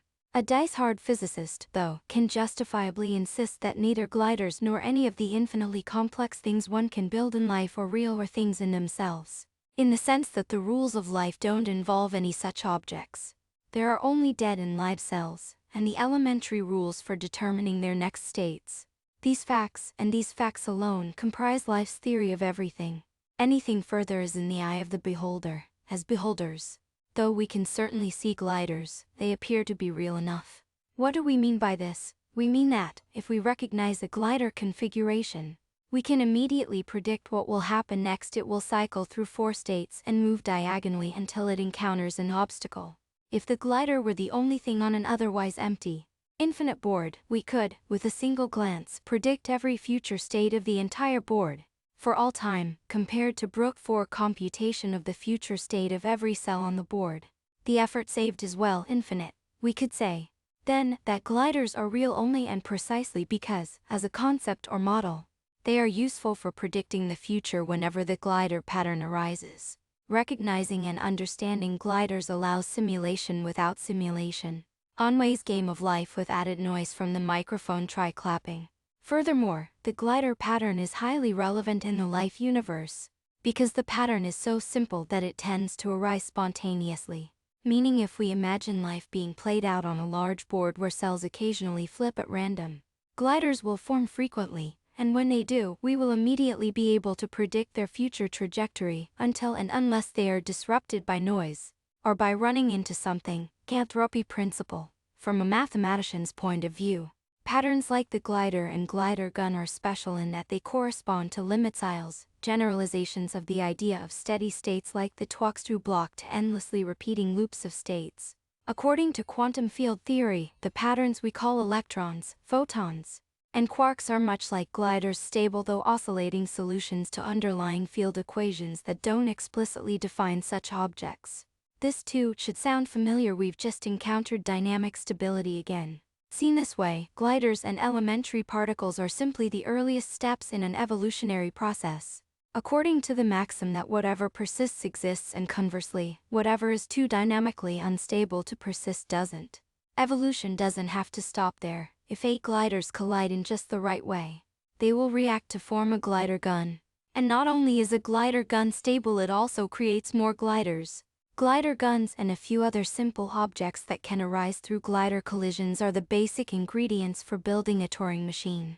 Synthesis of a glider gun in Conway's game of life out of 8 gliders. Could Conway's life lead to abiogenesis, just as Biff does, in our universe? That route involved primordial fields coalescing into elementary particles, electrons and protons coalescing into hydrogen atoms. The condensation of stars, the creation of increasingly heavy atoms through fusion, the formation of planets, and the subsequent events described at the beginning of Chapter 1. This may offer a solution to the age-old puzzle of why our universe seems to be so finely tuned for complex life to arise. As physicist Stephen Hawking wrote in A Brief History of Time, the laws of science contain many fundamental numbers, like the size of the electric charge of the electron and the ratio of the masses of the proton and the electron. The remarkable fact is that the values of these numbers seem to have been very finely adjusted to make possible the development of life. For Hawking, and many others in the physics community, our very existence is thus evidence that many universes exist. For if there were only one, its compatibility with life would be a miracle, and physicists don't believe in miracles. In a multiverse where the laws of physics vary between universes, the observation that our universe seems finely tuned to support our existence would simply be due to an observer bias known as the anthropic principle. Of course, the universe we happen to observe is finely tuned for life, because nobody could be around to observe the vastly greater number of sterile universes. It would be as absurd to claim that we're lucky to live in this universe as it would be to claim that we're lucky to live here on Earth and not on Mars, or inside the sun, or in interstellar space, in short, in any of the vast number of places in the cosmos inhospitable to life. This so-called weak anthropic principle is certainly correct. There are no poor unlucky people on Mars because no people are on Mars. Period. It is, however, quite a leap to go from a puzzling observation about the life-friendly fine-tuning of physical laws to the strong anthropic principle, holding that any and all conceivable laws of physics must hold somewhere. Physicists should be uncomfortable with miracles, but many are equally uncomfortable with a multiverse where any and all laws exist. Is this really required to account for our own existence? A more economical explanation is that the fundamental rules of our universe, like those of Biff and Conway's life, allow for computation, evidently a much lower bar than allowing for life as we know it. Multiple universes may or may not exist, but, either way, perhaps ours is not so special. Given a noise source, the simple logic of dynamic stability will select for stable entities, which can then start to combine into progressively higher-order dynamically stable entities, quarks into nucleons, electrons and nucleons into atoms, atoms into molecules, and so on. Entities like these can be understood as proto-replicators, subject to the tendency toward increasing complexification and computation described in Chapter 1. If the rules had been different, the proto-replicators would be different, and life's software would have ended up on a different computational substrate. Perhaps quarks and electrons weren't the only viable option. Indeed, even with the same rules, each evolutionary stage offers an expanding menu of possibilities. DNA isn't the only possible information carrier, nor are amino acids the only possible Lego bricks for protein-like molecules. There's certainly no reason all life on Earth should rely exclusively on right-handed sugars. As opposed to their mirror image versions, the left-handed sugars, regardless of such just-so choices, the end result would be the same: replication, computation, and life. Darwin may have been right in yet another way, then, when he wrote of abiogenesis that one might as well think of origin of matter. He was being facetious, but why not? Matter might have evolved too. Become welt within. In describing Conway's life, we've allowed ourselves a third person, God's eye view of a toy universe. But let's now return to the bacterium living in our own world. Point Lake relative to its vast watery environment, yet, on the inside, full of complex molecular machinery, technically brainless, but not unintelligent. We've seen that the bacterial brain implements an adaptive algorithm for estimating chemical concentration as it swims. And it seems natural to call this measurement purposive, since it certainly looks like the goal is to eat and to avoid toxins, in short, to survive. I've argued that the very notion of concentration is something the bacterium appears to construct in the service of that purpose. Chemical concentration is, to use pioneering biologist Jacob von Kackwell's word, heart of the bacterium's Umwelt, its universe of the meaningful. Later, we'll explore how the powerful social aspects of predictive models affect the future. But, for now, let's stick to single-player mode. It's not hard to see why a bacterium would care about its batting average, the rate at which it encounters molecules it can eat. How much that rate can vary, and how low it can go, will of course depend on how depleted its reserves are. That's why part of the bacterium's Umwelt is also its internal state. Let's call that state H, for hidden. In general, H includes a comfort zone. Surrounded by a danger zone, beyond the danger zone lies death. In the simplest case, if we suppose that H represents the amount of available food inside the cell, estimating the health chrometer pH will look like the same kind of smoothing process as that used to estimate pH, but now based on discrete internal metabolic events H rather than measurements of the external environment X. An organism's job 1 is to keep its internal estimate of pH in the comfort zone. This is homeostasis. The bacterium does this via actions, which we could also represent as a set of discrete motor events O for output. These actions may be visible from outside, such as reversing the flagella to tumble, or they may be internal, such as turning on or off a gene or metabolic pathway. Either way, homeostasis involves performing actions O given external observations X that maintain H within the comfort zone. This is intelligence in its most rudimentary form. It's common to suppose that something like reinforcement learning is at work here, allowing the organism to learn to perform any needed actions based on feedback that can be positive, feeling more comfortable, or negative, feeling less comfortable. However, the whole idea of grounding the emergence of intelligence in reinforcement learning, or supervised learning of any kind, implies an oracle that can administer rewards and punishments, or give correct answers. Where did this oracle come from? How did it become intelligent? Maybe there is no such oracle. It's simpler and more general to think about the evolution of intelligent behavior as arising from unsupervised learning, or, as it's sometimes called now, self-supervised learning of the combined or joint probability TX. H.O. Bacterial populations that learn this joint probability distribution will not only know how to estimate nutrient concentration and their own internal state, but also, within some operating envelope, know what the consequences would be of acting in various ways under different internal and external circumstances. Critically, this joint distribution is a prediction of self as well as environment, and of the consequences for oneself of various possible actions. The joint distribution includes all of the below knowledge: how to tell if you're hungry, how to measure food concentration, how your next actions are likely to affect future food concentration, and how much less hungry you will be when you get that food. Thus, the joint distribution contains everything one might want to know about how to behave to stay alive, at least. With respect to food, going forward, I'll drop the scare quotes around know and knowledge. I've used quotes for two reasons. One reason is deep and the other less so. The deep reason has to do with the distinction between a passive, abstract model and a real agent, whose predictions include actions that it takes and that determine the future. I'll discuss this in more detail shortly. Termite mounds along the old telegraph line on Cape York, Australia in 1983's. The way termites build these impressive structures is often cited as an example of competence without comprehension. But first, let's dispense with the shallower reason for the scare quotes, the distinction many cognitive scientists draw between knowledge and competence. The phrase competence without comprehension has often been used to describe the way an agent can act as if it has knowledge without apparently having that knowledge. Never mind bacteria, human baseball players or race car drivers have amazing physical intuition in their domain of expertise. Yet most baseball players wouldn't be able to explain or reason about parabolic trajectories in general. And most race car drivers don't know the equations for friction or centripetal force. So, do they know physics or not? This sounds like a more profound question than it really is. math, physics, and, for that matter, the ability to explain things using language are all skills or competencies in their own right.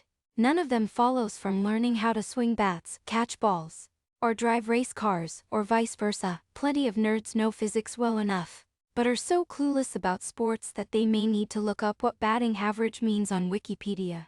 Thank you, Wikipedia, and of course symbolic math and language are far out of reach for an agent with the very limited computational capacity of a bacterium. Even when such an agent's learned competencies approach mathematical perfection in some practical domain. As we'll see when we explore large language models in Chapter 8. Symbolic skills and capabilities, like language and math, can also be fully represented as joint probability distributions, albeit enormous, complicated ones. Most of us who both know physics and have an intuitive understanding of how to drive or swing a bat don't connect the two domains much. But, for some people, mathematical thinking and those physical intuitions might be closely associated, just as the sound of a voice and the motion of a speaker's lips are. Either way, it's all in the big overall joint distribution TX. HO, latent variables, learning PX, HO efficiently, that is, successfully representing it without exhaustively memorizing the probability of every individual combination of circumstance. State and action requires data compression. Without such compression, the size of the model, even for a simple organism like a bacterium, would be unwieldy. Learning the model would therefore be very hard, and storing it or evaluating it would be expensive, as we've seen. Data compression involves finding patterns in data and factoring them out. For symbolic data, which are usually compressed losslessly by algorithms like those used for zipping files, such patterns generally take the form of repeated sequences, when the data are instead continuous and the compression is classy, like that of MP3 audio or a JPEG image. Finding those patterns allows irrelevant details to be ignored, exposing a smaller number of meaningful latent variables. For the bacterium, the concentrations of molecules that bind to receptors are important latent variables. To see why, imagine the bacterium has 100 receptors that bind to some chemical of interest. Like aspartate for E. coli, that's a yum. Each receptor can be occupied or unoccupied by an aspartate molecule. Let's suppose I'm just making up numbers here that occupancy is measured in millionths of a second, and the bacterium encounters between 0 and 1,000 aspartate molecules per second as it swims. Since the state of each receptor can be thought of as a binary digit, 0 for unoccupied and 1 for occupied, these 100 receptors produce a raw information stream that amounts to 100 million bits of information per second. That's a lot of bits per second, around 10 times what it takes to transmit forked video. Luckily for a bacterium's little brain, the overwhelming majority of this information is either useless or redundant. Since the cell is so small and there are no meaningful concentration differences along its length, it doesn't matter which receptors are occupied, the receptors are symmetric, making any meaning extraidable from them invariant to this symmetry, so we might as well just add all of these bits together. Even when added up, the total is almost sure to be either 0 or 1 at any given time, because the occupancy time is short and the concentration is low. That means we're already down to a mere 1 million bits per second. Then, when we consider that the exact timing of the docking events doesn't matter, meaning that there is local time symmetry, or invariance to the precise timing of the docking events, we realize that we can just add up all of the ones each second, giving us concentration as an average occupancy rate over a 1-second time window. So we're back to averaging over a time window as for calculating a batting average. That single number per second, which can be represented with only a few bits, accounts for the great majority of the real information coming in through those 100 receptors, though a little more information can be squeezed out by making the averaging window adaptive. As mentioned earlier, evolution will have honed in on something close to this compression scheme, because it sieves the useful information out and discards everything else. Such compression makes the overall distribution piece, H, O learnable, because the patterns relating X to H and O can only be generalized if the welter of irrelevant detail in X has been cleared away. In the language of information theory, the useful parts of X are the signal, while the discarded parts are the noise. Remember, this signal is useful precisely because it's a continuous estimate of the likelihood of a future docking event, though note that this continuous estimate is itself represented as discrete, stochastic signaling events within the cell, so in calling it a continuous number, we're doing some modeling of the model. But we're getting ahead of ourselves. More importantly, we've arrived at a practical definition of chemical concentration simply by thinking about what is relevant to the bacterium's future given its past. Concentration is real because it's predictive, just as the temperature of an oven is real for you because knowing it will allow you to predict whether your food will cook in there, or your finger will burn if you touch it. Hunger is much the same. Just as the exact sequence of molecular encounters that led to a given estimate of the concentration is irrelevant, the exact sequence of energy-consuming actions that led to a depleted energy state is irrelevant. What matters is that death will occur without more food. Hence hunger is real in exactly the same sense, and for the same reason that concentration is real both are useful latent variables for efficiently modeling use. That one of these latent variables is an estimate of conditions outside the cell, while the other is an estimate of conditions inside the cell, will become interesting as we consider social relationships between cells. But for our solitary bacterium making its way in the world, there is no difference. Modeling. So far, I've argued that modeling a single-joint probability distribution, PIX is enough to establish the reality of both regular features of the external world like temperature, concentration, and brightness and of the internal life of an organism like hunger. I haven't explained how such models arise, or why organisms with models appear to be purposive. I've also been deliberately vague about the word model, shifting its usage back and forth between noun and verb. As a noun, we often think of a model as something disembodied, perhaps an algorithm or set of equations represented in abstract form.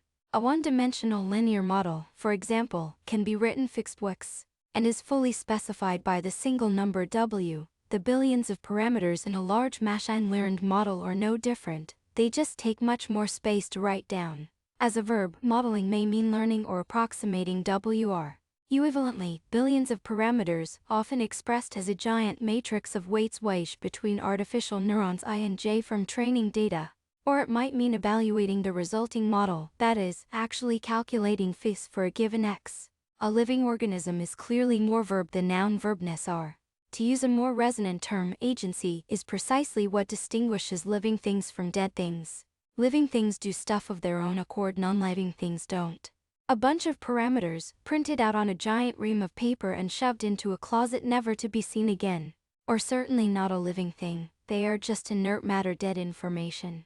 Much like the reams of DNA still coiled inside the cells of an animal after it has died. Even to call those numbers information may be overstating the case, since if no reader exists, no active process making use of those printed numbers to do something, they might as well be gibberish, or blank, it would make no difference. And information is, as the anthropologist and philosopher Gregory Bateson memorably put it, a difference that makes a difference. The noun and verb senses of model differ from each other in much the same way a mathematician's definition of the word function differs from that of a practical programmer. For a mathematician, a function is an abstraction. It could be unknowable in practice, like the oddness or evenness of the number of pennies in circulation at any given moment, or even fundamentally non-computable, like whether an arbitrary mathematical statement is correct. Interesting as they may be in theory, for a programmer, such functions are nonsense. Programmers only care about functions that can be implemented by running actual code that can function. Or that, if buggy, fail to function. Relatedly, remember that the O in PIX stands for output. Life must act, yet another word for function. A living thing is a process, not a printout or a mathematical abstraction. So these actions have to be taken, or the process is disconnected from the world. And, honestly speaking, the model may as well not exist. In the so-called autoregressive sequence prediction setting used by many unsupervised AI models today, the action with maximum probability according to PIS is generally taken. At the next moment in time, the action taken, along with any new observations of X and H, becomes part of the past, and the model is evaluated again. Hence every action depends not only on past observations, but also on past actions. An organism is therefore modeling itself jointly with the environment, and, in so doing, is carrying out agential or verbish modeling. It's running its own program in a continuous loop. I've expressed the program as a probability distribution rather than in the more obvious way a programmer might, as a deterministic function mapping input to output, O-fix, H, for two reasons. First, as we've seen, biological computing is stochastic. So actions need to be thought about in terms of probabilities, not certainties. That's true of AI models too with non-zero temperature. As generally used in chatbots, the action taken is drawn from a probability distribution, rather than being fully determined by the inputs. Second, those actions are not just outputs, but also inputs at the next moment in time. And Kuroburo's a monster eating its own tail depicted in a 1478 Altamail tract. A strange loop is at work here. Because the model is joint, all senses are active. Not only do actions taken depend on interior and exterior percepts, but all percepts also depend on actions. In our hemotaxis example, for instance, any perceived change in nutrient concentration and its interpretation will depend on whether the bacterium is swimming forward or tumbling in place, which itself depends on perceived nutrient concentration. Further, the model is always modeling itself, in the sense that it predicts its own future states and actions in addition to predicting its environment. We could even say that it predicts its own predictions, in a kind of infinite regress. Life is a hall of mirrors, learning by evolving. The active modeling described above seems to leave no room for learnings, only for doing. Or, in mathematical language, function evaluation. But where does the function constantly being evaluated come from in the first place? This question sounds a lot like the puzzle of abiogenesis. And that's no coincidence. As far back as 1948, Turing realized that evolution could be understood as a trial-and-error learning process. It may seem crude and inefficient, but it is the necessary bootstrap to any more sophisticated kind of learning. Everything that learns either learned to learn by evolving or was designed by entities so far human who themselves learn to learn by evolving. A simulated bacterial population learning hemotaxis. Each bacterium runs up, down, left, or right or tumbles, randomizing its direction of travel based on a function of its sensory environment determined by its genome. Represented by a row of pixels shown on the right, bacteria gain energy under the rotating red light and lose energy elsewhere. If their energy drops to zero, they die. And if it reaches a threshold, they divide, replicating their genome. Over time, only bacteria whose genomes implement an effective strategy survive. Suppose we have a world in which bacteria have already somehow arisen, and that, if they survive to do so, they can reproduce, in the process cloning their CVS-HO models to pass on to daughter cells. We are assuming, in other words, that PIX-HO is encoded genetically. After all, if PIX-HO is a computable function, it can be implemented with code. And since the bacterium is a self-reproducing automaton as von Neumann described, it already comes with a universal Turing machine in the box. The bacterium's computing resources will be limited, and certain functions will be easier to express on that biological platform than others. But any kind of computation is theoretically possible, by virtue of being genetically encoded. The code is also open-endedly evolvable. Not only can it improve via tedious, old-fashioned, million monkeys on a million typewriters point mutation, it can improve far more efficiently through symbiosis. As described in Chapter 1, maybe, then, evolution, in its full self-modifying glory, isn't such a slow learning algorithm. So what makes for a fitter sex HO? In short, one that is more dynamically stable. As a first approximation, if a high probability is assigned to being dead, that is, to H going beyond the danger zone and into the dead zone, then, in a self-fulfilling way, the model will predict and take actions that result in its own death. However, a fitter model will not suicide. It will assign the highest probabilities to the comfort zone, with declining probabilities outside this zone. If the model isn't accurate, consistent, or suitably general, failing to predict death, or to account for the relationships between actions and states, or its own future actions, including under novel conditions, then it will be less fit than a model that is accurate, consistent and general, hence good at avoiding states leading to death. If signals are available, whether internal H or external X, that can help with the above predictions, then a model able to avail itself of these signals will be fitter than a model lacking them. Since modeling the verb is computationally costly, hence energetically costly, a smaller, leaner model that predicts the future just as well as a bigger one will win, because it will starve less often and leave more resources available for reproduction. As a bonus, model compression tends to go hand in hand with generality, meaning that, all things being equal, a leaner model is also more likely to continue to perform well under novel conditions. In a risk-constrained environment, then organisms with incrementally better CXO models will outcompete those with worse models, and, over many generations, the modeling will become very good indeed, cause by effect. The term good applied to a model can be interpreted in multiple ways. For data scientists, a good model usually means one with a low error rate on held-out test data, or that otherwise performs well on some predefined task. This measure of goodness applies to a model, the noun, as opposed to a dynamic agent that models the verb. Measuring goodness does involve computational evaluation, that is, resetting the model and bringing it to life very briefly, and many times, computing its response to test stimuli. But generally no notion of time or agency exists in such an artificial setting. And goodness is whatever the data scientist says it is. This is the highly artificial setting of supervised learning. On the other hand, a model that is good in evolutionary terms is one that works, or at least works well enough, meaning that it effectively predicts the future. In doing so agentially, it tends to bring that future about, a self-fulfilling paradox of backward causality.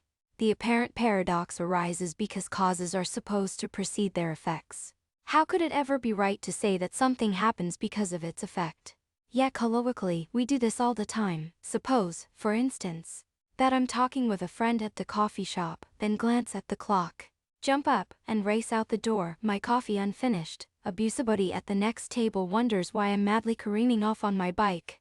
My friend says, "Oh, it's just because he's running late to the office again."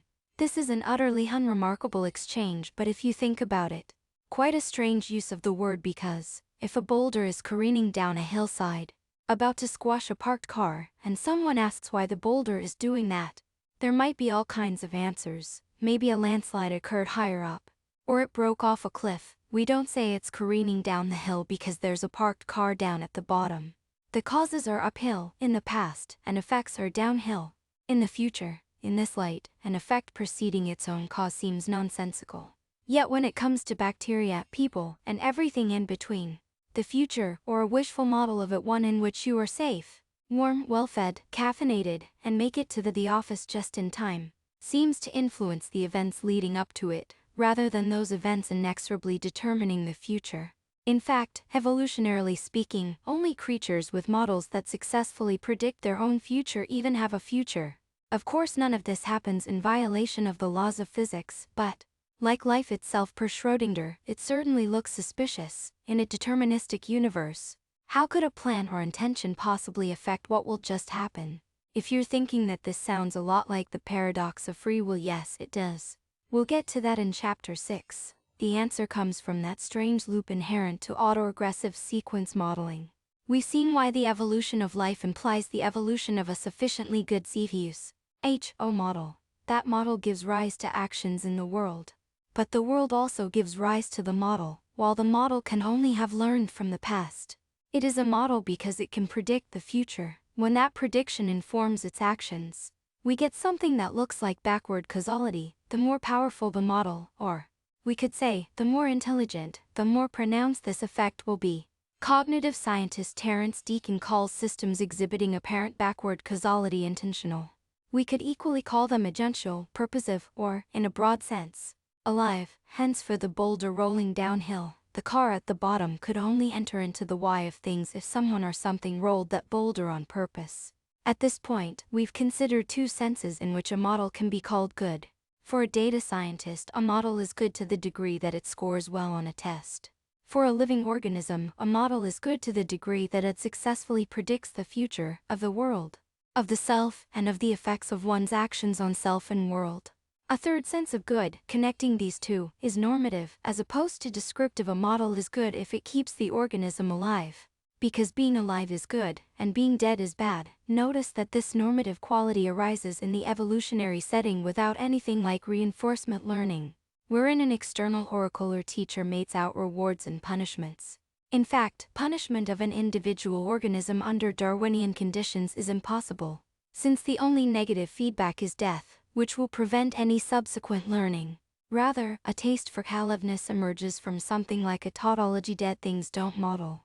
Alive things do. Their models successfully predict their own callousness, ergo, it is good, goodness and truth.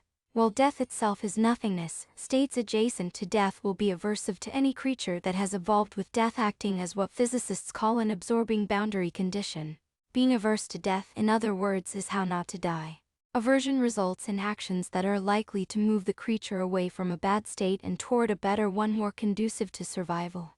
This normative judgment, and a response to it, or the same for a bacterium swimming away from a toxic chemical, a beetle fleeing a stomping foot, a rabbit evading a wolf, or a human refugee escaping a civil war, as we'll explore in Chapter 4. Animals need to internalize this kind of normative signaling the moment they become multicellular. They do so using ancient neuromodulatory chemicals like dopamine and serotonin, which first evolved in flatworms and remain the basis of our own most elemental feelings, such as desire and satiety, with our big brains and complex cultures. Human ideas about what is good or bad have become manifold and nuanced, but they all trace back to these evolutionary fundamentals. An account of modeling in general is normative, foundational to life, and arising from computation in living systems troubles some still influential ideas in Western philosophy. One is David Hume's Arcas distinction, which seeks to distinguish descriptive from normative statements. Hume privileged description, which was a progressive idea at the time. He held that descriptive statements ought to take precedence over normative judgments and precede them, or we wouldn't find it so irritating when people express opinions about topics they don't understand. For Hume, facts as statements are universal, while opinions as statements are merely personal. While intuitive, the high-scout dichotomy falls apart when we realize that models are not just inert matrices of numbers or platonic ideas floating around in a sterile universe. Models are functions computed by living beings. They arguably define living beings. As such, they are always purposive, inherent to an active observer. Observers are not disinterested parties. Every is has an ineradicable caughtness about it.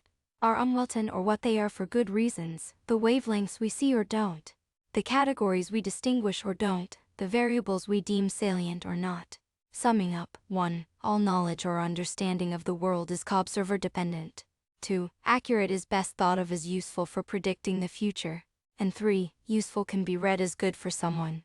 Philosophical idealists like Immanuel Kant (1724–1804) have made similar arguments, as have more recent postmodern philosophers and critical theorists, who profess to be skeptical about the very possibility of co-observer independent is statements. They are right, in a way, but their solipsism isn't warranted. We can mostly agree on a shared or objective reality because we all live in the same universe. Wedge spaces are unwelcome, and thus our models, especially of the more physical aspects of the world around us, are all virtually identical, statistically speaking, merely by being alive and interacting with one another. We mostly agree to agree. The dress, 2015, the rarity of instances like the dress, an internet phenomenon that went viral in 2015, is telling. Some people perceive it as white and gold, others as blue and black. This enigmatic photo is only ambiguous because it was taken under weird lighting conditions. Confronted with the actual article of clothing, everyone agrees that it's really whichever it is.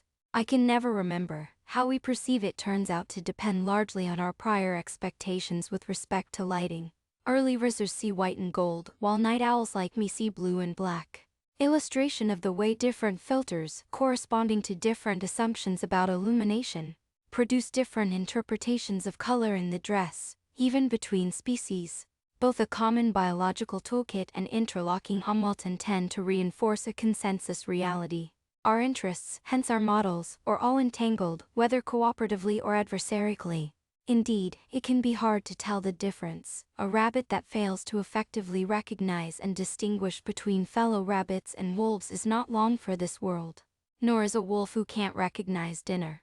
Over evolutionary time, through this apparently adversarial interaction, wolves and rabbits have cooperated to mutually shape each other's highly capable bodies and sophisticated world models.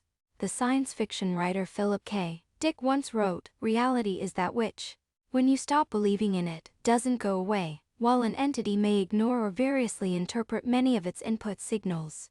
Failure to understand the relationship between those signals and its own future existence will result in future non-existence." At a minimum, then, facts are models that work well enough not to kill you. Consensus is easier to achieve for X than for H. Two agents who perhaps by virtue of both being human have similar sensory apparatus, similar survival imperatives, share a common language, and are looking at the same dress, will in an overwhelming majority of cases agree on its color. On the other hand, a hidden state H by definition is not directly accessible to another. I can say that I'm hungry or tired or feel sad, but you'll just have to take my word for it. Or not. Under certain circumstances, it can be important for hidden states to remain hidden. Hence we become anxious when neuroscientists develop methods to read out hidden states in our brains. Our social media companies seek to use algorithmic wizardry to infer our innermost desires. Are feelings real? The most rudimentary kinds of feelings are little more than physical signals: hunger, cold, heat, thirst, for any organism that seeks to stay alive, that is, for anything that is alive, as remaining so requires constant work. Gauges and meters like these matter. Is it time to sweat or to shiver? Pick the wrong answer, and your model might not be around to make any more janky predictions tomorrow. For a bacterium, such gauges are chemical measurements just like environmental variables. They're simply assessing conditions on the inside of the cell membrane rather than the outside. That implies solving the same kind of computational problem as for an external measurement. Finding the correlation between a raw signal like molecular docking and undocking events and an estimated property like concentration or hunger requires a learned and likely adaptive model. As organisms get more complex, both the signaling mechanism and the model required to infer a variable like hunger become more complex. Consider pain. In his 2023 book The Experience Machine: How Our Minds Predict and Shape Reality, philosopher Andy Clark, whose take on the larger subject of brains as predictors I agree with, describes a number of telling ways our pain models can malfunction. Amputees, for instance, can experience phantom limb pain. Similarly, many people live with chronic pain disorders, often beginning with an acute injury or illness but persisting long after the physical damage has healed. On the other hand, many of us are familiar with receiving injuries, sometimes serious, that don't hurt at first. The pain only comes later, if at all, and sometimes seems to depend on our higher level awareness of the injury. To cite one gruesome example, in early 2005, a construction worker in Colorado experienced what he perceived as a bruising blow from a Rexelling nail gun at a job site. 6 days later, he visited the dentist complaining of a mild toothache. He had been icing it and taking Advil. An X-ray revealed that he had fired a 4-inch nail through the roof of his mouth and into his brain. He recovered well following surgery to remove the nail, but this tabloid story doesn't inspire me to take on more handyman stuff around the house. X-ray of a 4-inch nail embedded in the skull of 23-year-old construction worker Patrick Lawler, removed at Littleton Adventist Hospital in Denver on January 14, 2005, 6 days after Lawler unknowingly shot himself with a nail gun. There's an opposite phenomenon too, in which intense pain accompanies a mistaken perception of injury. Consider another story about an unfortunate encounter between a construction worker and a nail. As reported in the British Medical Journal in 1995, this worker jumped from some scaffolding onto a plank, failing to notice the 7-inch nail projecting up from it, which pierced clean through his boot, coming out the top. In agony, the construction worker was dosed with fentanyl and midazolam, but in the emergency room, when the doctors pulled out the nail and removed the boot, they found that the nail had passed harmlessly between his toes. Boot of a 29-year-old construction worker pierced by a 7-inch nail, found at the hospital to have passed harmlessly between his toes. As reported in the British Medical Journal in 1995, as Andy Clark puts it, such effects seem much less surprising once we accept that raw sensory evidence is never experienced. Responses of the pain receptors known as nociceptors are not what we feel when we're gripped by a sharp pain. Instead, those responses are simply one source of evidence. That's why we can genuinely feel pain even when nociceptor activity is absent. We can also fail to feel pain even when intense nociceptor activity is present. What we feel reflects a process of unconscious inference about the events causing our sensory stimulations. Clark's point is general. It's not just about pain, but about the nature of reality, both external and internal, and how that reality is made. Beyond Hume's Aesop distinction, classical and Enlightenment dogma that reality can be cleanly separated from psychology is mistaken. The second construction worker was not faking pain, any more than the first construction worker was pretending not to be in much pain. Neither Clark nor I would claim that reality doesn't exist. Rather, we are using reality to describe a purposive model with a high degree of social consensus and good predictive power.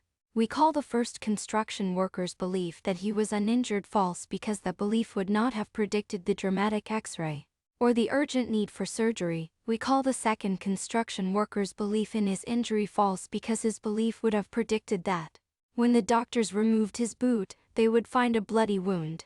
When there was no such wound, everyone realized that their model needed updating. And, as a bonus, the man's pain went away. Unfortunately, it doesn't always work so neatly for people with chronic pain.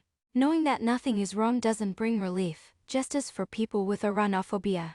Conscious knowledge that a pet tarantula is tame doesn't make the dread of touching that giant hairy spider go away. Chapter 3: Cybernetics, Love and War. We have seen how even simple life forms, like bacteria, evolve to predict their environment, their internal states, and their actions. Both normativity, good versus bad, and basic feelings like hunger, satiety, and pain arise as consequences of prediction. However, the discussion so far has been framed in terms of a single-player game, how a self can evolve to enhance its dynamic stability in a world that is, if not hostile, at least indifferent. The food molecules a bacterium chases during chemotaxis are not running away, nor are hemorepellent molecules active aggressors. Hemototic bacteria are modeling molecular concentration. But those small molecules they're modeling probably aren't modeling the bacteria in turn. When it comes to wolves and rabbits, though, multiple agents are at work modeling each other, whether in skittish alarm the rabbit or with murderous intent the wolf. Big-brained animals like us and wolves and rabbits have detailed models of themselves, too, as well as of kith and kin, hopefully with neither skittish alarm nor murderous intent. Such rich social, subjective, and intersubjective experiences seem far removed from the simple machinery to BIF programs our bacteria. Yet I will argue that minds like ours are a natural consequence of the same evolutionary dynamics. In particular, minds arise when modeling other minds becomes important. The need for such modeling goes a long way back. It relates to two major evolutionary transitions: the emergence of sexual reproduction, likely about 2 billion years ago, and of hunting, which became prevalent during the Cambrian explosion, 538, 8 million years ago. Because sexual reproduction is so ancient, first arising among our distant single-celled ancestors, its origins remain obscure. Sex may have been an integral part of the eukaryotic revolution, 2 billion years ago, since eukaryotes are the canonical instance of symbiogenesis. It seems fitting that sex is itself symbiotic. The female and male forms of a species depend on each other to reproduce, mutually benefiting through faster evolutionary learning. Hence, under most circumstances and all other factors being equal, a sexually reproducing species will outcompete one that reproduces asexually, even though each individual member of the asexual species faces fewer barriers to reproduction. For our purposes, though, sexual reproduction is relevant because it requires an organism to recognize one of its own, and, usually, to distinguish male from female and modulate its behavior accordingly. This is a big deal when reproduction requires sexualative cooperation or competition. Others of the same species and subtle differences between individuals become an obligate part of one's umwelt. Fossil from the Edie heron biota now. Let's fast forward 1.5 billion years. While many aspects of the ancient fossil record remain controversial, there is broad consensus that Precambrian life was dominated by soft-bodied organisms with a wide range of body plans and symmetries, from tubular to quilted to more amorphous. We can only guess how those ancient Ediacarans moved, but it seems likely that the behavioral boundary between plants and animals would have seemed indistinct, with many organisms either drifting on ocean currents or anchored to rocks. Their fronds are appendages waving languidly in search of nutrients. Nervous systems during this period, when present at all, may have looked much like the distributed nerve nets of hydra or comb jellies. 3. Marella splendens fossil from the Burgess Shale, Middle Cambrian. Then, the Cambrian explosion occurred. A sudden great diversity of marine creatures with protruding eyes, armored plates, fearsome claws, and sharp teeth. It's impossible not to imagine them moving quickly and actively, hunting, escaping, killing, and being killed. An arms race ensued, featuring a cascade of innovations and counter-innovations in the arts of attack and defense. For the first time, complex, centralized nervous systems would have been required to intelligently coordinate rapid, perpetually guided, purposive movement, for the one-sided joys of predation had been discovered. In light of the earlier discussion of thermodynamics and its relationship to dynamic stability, it's worth pausing to spell out the Darwinian motive for predation. Even though it may seem intuitively obvious, why do we eat? Anyway, recall that life requires computation to reproduce per Chapter 1 and to respond to changes in its environment or internal state per Chapter 2. Computation, in turn, requires free energy, though recall also that this term is deceptive. Energy can neither be created nor destroyed, we don't use it up. Free energy really means a source of order or low entropy. Recall that in thermodynamics, the classic low-entropy system is a pressurized piston, a cylinder of air in which most of the gas molecules are concentrated on one side of a partition, leaving a partial vacuum on the other side. It would be extremely unlikely for this situation to arise spontaneously, like randomly bouncing billiard balls suddenly forming a triangle at one end of the table, but with the piston locked in place to prevent the gas from redistributing itself more randomly. The pressure differential can be maintained. This low-entropy configuration is like a loaded spring, or a cocked gun.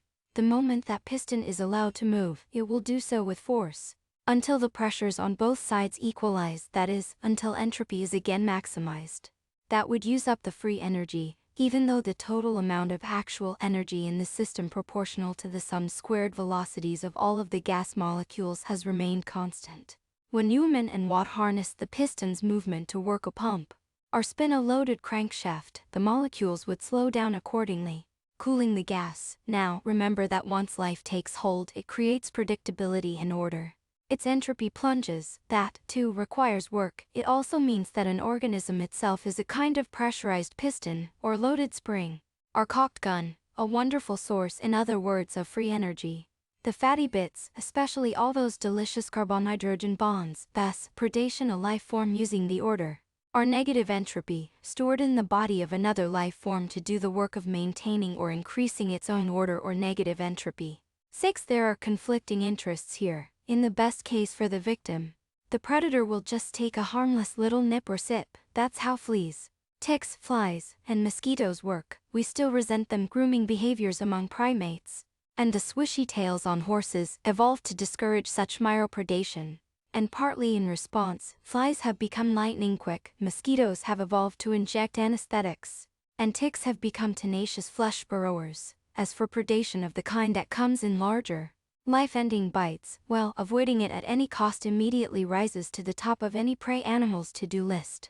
At first blush, the two great revolutions I've just described, sex and predation, seem to have as little to do with each other as love and war. However, both love and war require that you recognize and form internal models of other living things in the pursuit of dynamic stability. They require, in other words, effective prediction of something that is itself a predictor. 7. We'll get to love later in the book. Here, though, we'll focus on warfare, the original killer cap, from a computational perspective. Let's return briefly to 19th century London. Killer app Babbage struggled to drum up financial backing for his analytical engine. The market for jacquard-woven textiles was obvious, but who needed industrially mass-produced analytical formulas? To sell the idea of mathematical tables as a popular commodity, he resorted to folksy examples, such as the amount of any number of pounds from 1 to 100 pounds, of butcher's meat at various prices per pound, 8 price tables for the village butcher. Hardly a moment's reflection will make it clear that small tradesmen wouldn't have been a viable customer base for a hulking industrial machine like the analytical engine. State administration, which Prony had bet on, was closer to the mark. The information needs of bureaucratic governments were on the rise. 9. Still, it was too early. The French government defunded Prony's project long before it was complete. The real killer app was warfare. The British Army and Navy would have been Babbage's obvious backers, and ultimately it was their lack of investment that doomed his enterprise.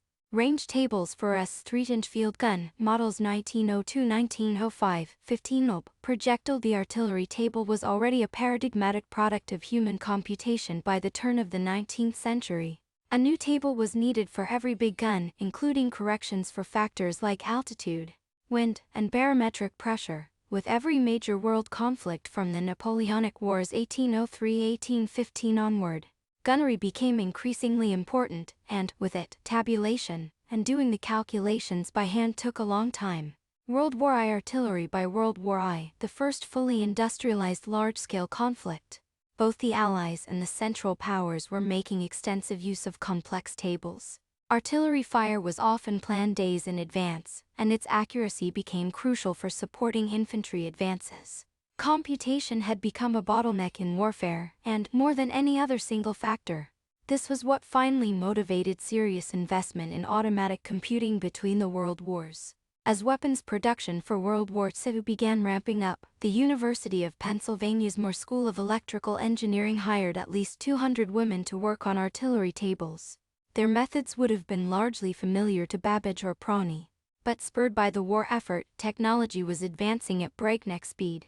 6 of the Moore School's women were selected to become the programmers of the ENIAC. 10. This first fully general, programmable computer had been designed to automate artillery tabulation.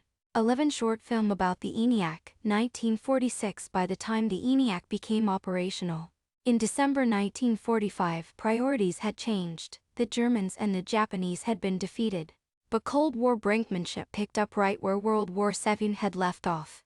The new computer's first substantial program was a simulation of the super problem, exploring the feasibility of a hydrogen bomb. 12. The math required was a lot harder than calculating ballistic trajectories, and the machine's thousands of vacuum tubes burned out frequently, requiring near daily repair. This incentivized rapid improvements in the hardware, kickstarting what would later be known as Moore's Law. 13. The early computers were a long way from anything we have today. It's sobering to consider how many years of capital-intensive incubation within the military-industrial complex were needed before the technology had become sufficiently cheap, reliable, and miniaturized to rouse real interest from the private sector. Let alone the village butcher, IM-701 mainframe, announced to the public on May 21, 1952, and originally dubbed the Defense Calculator, became the first computer commercially available in the U.S. There's an apocryphal quote usually attributed to Thomas J. Watson Jr., IM's president, from a stockholders' meeting in 1953, to the effect that he believed there was a worldwide market for only 5 computers. This isn't quite true. Watson really said that, when IM had drawn up the plans for the 701 and toured them across the country to some 20 concerns that they thought could use such a machine, they had assumed they'd only get 5 orders and were astonished to get 18. 14. At first, general-purpose computers were not designed to work in real time. Like the human computers they replaced, they supported the war effort using batch processing. Such computing was a stately offline affair. You submitted your job and went to get a coffee or, more likely, take a nap while technicians nursed the job along, replacing tubes, clearing punch-hard reader jams, and swapping out spools of magnetic tape. Running on the ENIAC BIF would have taken centuries to achieve full tape replication. By 1952, on the IM-701, it would still have taken years. Running non-stop, at a cost of millions of today's dollars. 15. Promotional clip of the IM-701. 1953. The 50s did see some early experiments in interactive architectures. Project Whirlwind, operational in 1951, was initially designed for flight simulation, and later became the heart of the U.S. Air Force's SAGE air defense system. 16. Real-time computing had become important due to the development of radar and related radio signaling technologies, effectively allowing one machine to physically detect another machine, at least one of which might be moving through space at high speed and with lethal intent. Identify friend or foe. BIF systems soon followed, using encrypted signaling to allow radar dots to be annotated when a bogey was one of ours. This in turn created an incentive to hack an enemy's IF system, spoofing the friend signal to sneak into enemy territory. A game of technical one-upmanship ensued, not unlike that of the Cambrian explosion. Still more Cambrian was the rapidly increasing speed, precision, and deadliness of the military hardware.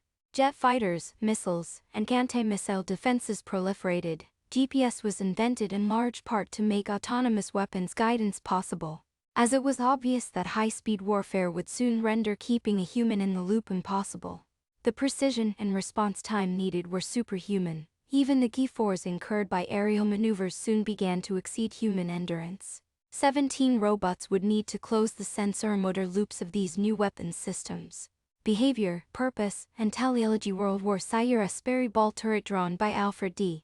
Creamy, 1943. Thus, the field of cybernetics was born, so named in 1947 by MIT mathematician Norbert Wiener, physiologist Arturo Rosenblueth, and their colleagues. 18 Unlike batch computing, cybernetics was all about real-time feedback loops involving continuous time-varying signals like position, velocity, and thrust. Early proto-cybernetic technologies included electromechanical gun turrets and automatic bomb-sighting engines used to correctly time the dropping of munitions from a plane to hit a target, often using analog arms and gears. 19 The cyberneticists took on the challenge of generalizing such systems to aerial dogfighting, in which the target is not stationary. 20 In the presence of noise and uncertainty, such problems can be formulated using information theory, a field where Wiener made important early contributions. Under the assumption that the brain of a targeting system is linear, meaning that its outputs are weighted sums of its inputs, he also derived elegant theoretical results in optimal filtering and control. Bacterial hemotaxis, described in Chapter 2, can be modeled using the same math. 21 These optimal linear theories are both useful for building weapons systems and, under many real-life conditions, can be hard to improve on when the goal is clear and unchanging. Everything is happening very fast, and measurements are noisy. There isn't time for nonlinearity to matter so much. In high-speed, goal-directed, and similarly adversarial natural contexts, such as a bat or dragonfly closing in on prey, animal brains can also carry out something close to cybernetically optimal linear modeling. 22 The same holds when you reach for an object or catch a ball. 23 Bat using sonar to hunt moths. Balls don't actively try to escape you, at least outside the Harry Potter universe. A moth, however, behaves like a real-life golden snitch when a bat is closing in for dinner. 24 It can't fly as fast as a bat. Its brain and sensory apparatus work outmatched too. But it can try evasive action. The evasions must be genuinely unpredictable, because randomness is the moth's only cybernetic advantage. The bat, with its much larger brain, would preempt any more coherent plan the moth could dream up. So, while the bat applies something close to optimal prediction tailored to the moth's flight statistics, the moth takes advantage of its low mass to flutter around chicotically, rendering those statistics as blurry as possible. Instead of a smooth, predictable curve, the resulting flight pattern is a tortuous random walk occupying a volume in space known affectionately as the Wiener sausage. For real. 25 Simulation of a particle diffusing randomly in 3D. Its path approximately encased in a Wiener sausage, as you will know if you've ever tried, and failed, to catch a seemingly not that fast moth. These Wiener sausage tactics work, at least up to a point. The moth implements them with a biological random number generator, likely based on a combination of mechanical instability in the wings and random neuronal activity. If you're wondering how neuronal activity can be random, keep in mind that it always is. A little bit. The biochemical events leading to neural firing include ion channels opening and closing in the cell membrane, and the release and capture of synaptic vesicles containing neurotransmitters. The timing of these events is never quite precise, because they're contingent on the same random molecular interactions that drive all cellular activity. If a neural circuit is wired to amplify that noise, then, like the random number instruction of Turing's Ferranti-Mark computer, the result will be a computationally usable random signal. 26 Ample evidence suggests that prey species like moths use such circuits to generate chaotic behavior. Startled cockroaches, similarly, use them to scurry at random. 27 If randomness is the low road to cybernetic unpredictability, though, there is also a high road becoming smarter than the entity trying to predict you, and predicting that entity's predictions. We'll explore this brainier strategy in Chapter 5. But first, let's take the full measure of cybernetics, what it got right, what it got wrong, its untimely demise, and its enduring influence. As formulated by Wiener, cybernetics was the field we now call artificial intelligence. And more, it was the hallmark of all complex systems, a grand unifying theory of the biological, the technological, and even the sociological. 28 The simplest cybernetic system is something like a humble thermostat, a feedback mechanism that turns the heat or air conditioning on and off to maintain a constant temperature. Warm-blooded animals, of course, do just that, and living systems in general must use feedback to homeostat, that is, to regulate their internal state. Construed broadly, homeostasis is what being alive is all about. The point of eating, for example, is to maintain the body's store of free energy, and similar purposive arguments can be made for all of our primary drives. Our secondary drives, such as the desire for praise or prestige, can in turn be formulated as instrumental to those primary drives. Homeostasis is thus our old friend, dynamic stability, implemented purposively. Complex animal behaviors may seem a long way from those of a thermostat, but consider that a truly optimal thermostat will not only switch on or off in response to fluctuations in the temperature now, but also on the basis of its prediction of the future. If, for instance, the sun is about to rise and start rapidly warming your house, this ought to affect your home thermostat's strategy, generalizing this observation in a 1943 essay entitled Behavior, Purpose, and Teleology. 29 Wiener, Rosenblueth, and computer pioneer Julian Bigelow perfectly articulated the predictive brain hypothesis in cybernetic terms. Though they did not coin the word for several more years, all purposeful or teleological behavior may be considered to require negative feedback, may be extrapolative predictive. A cat starting to pursue a running mouse does not run directly toward the region where the mouse is at any given time, but moves toward an extrapolated future position. The cat chasing the mouse is an instance of first-order prediction. Throwing a stone at a moving target requires a second-order prediction. It is probable that limitations of the central nervous system determine the complexity of predictive behavior. Indeed, it is possible that the discontinuity humans other high mammals may lie in that the other mammals are limited to predictive behavior of a low order, whereas man may be capable potentially of quite high orders of prediction. Classification of behaviors from Rosenblueth, Wiener, and Bigelow 1943. The authors also pointed out that, from this behavior Faust perspective, that is, without worrying about how the predictive computation is implemented, purposive machines and living systems are alike regardless of the complexity of behavior, adding that examples are readily found of man-made machines with behavior that transcends human behavior. This was true of machines even in 1943, before general-purpose computing. It was even true in 1843, or there would have been no industrial revolution, though few machines back then were teleological or purposive in the cybernetic sense.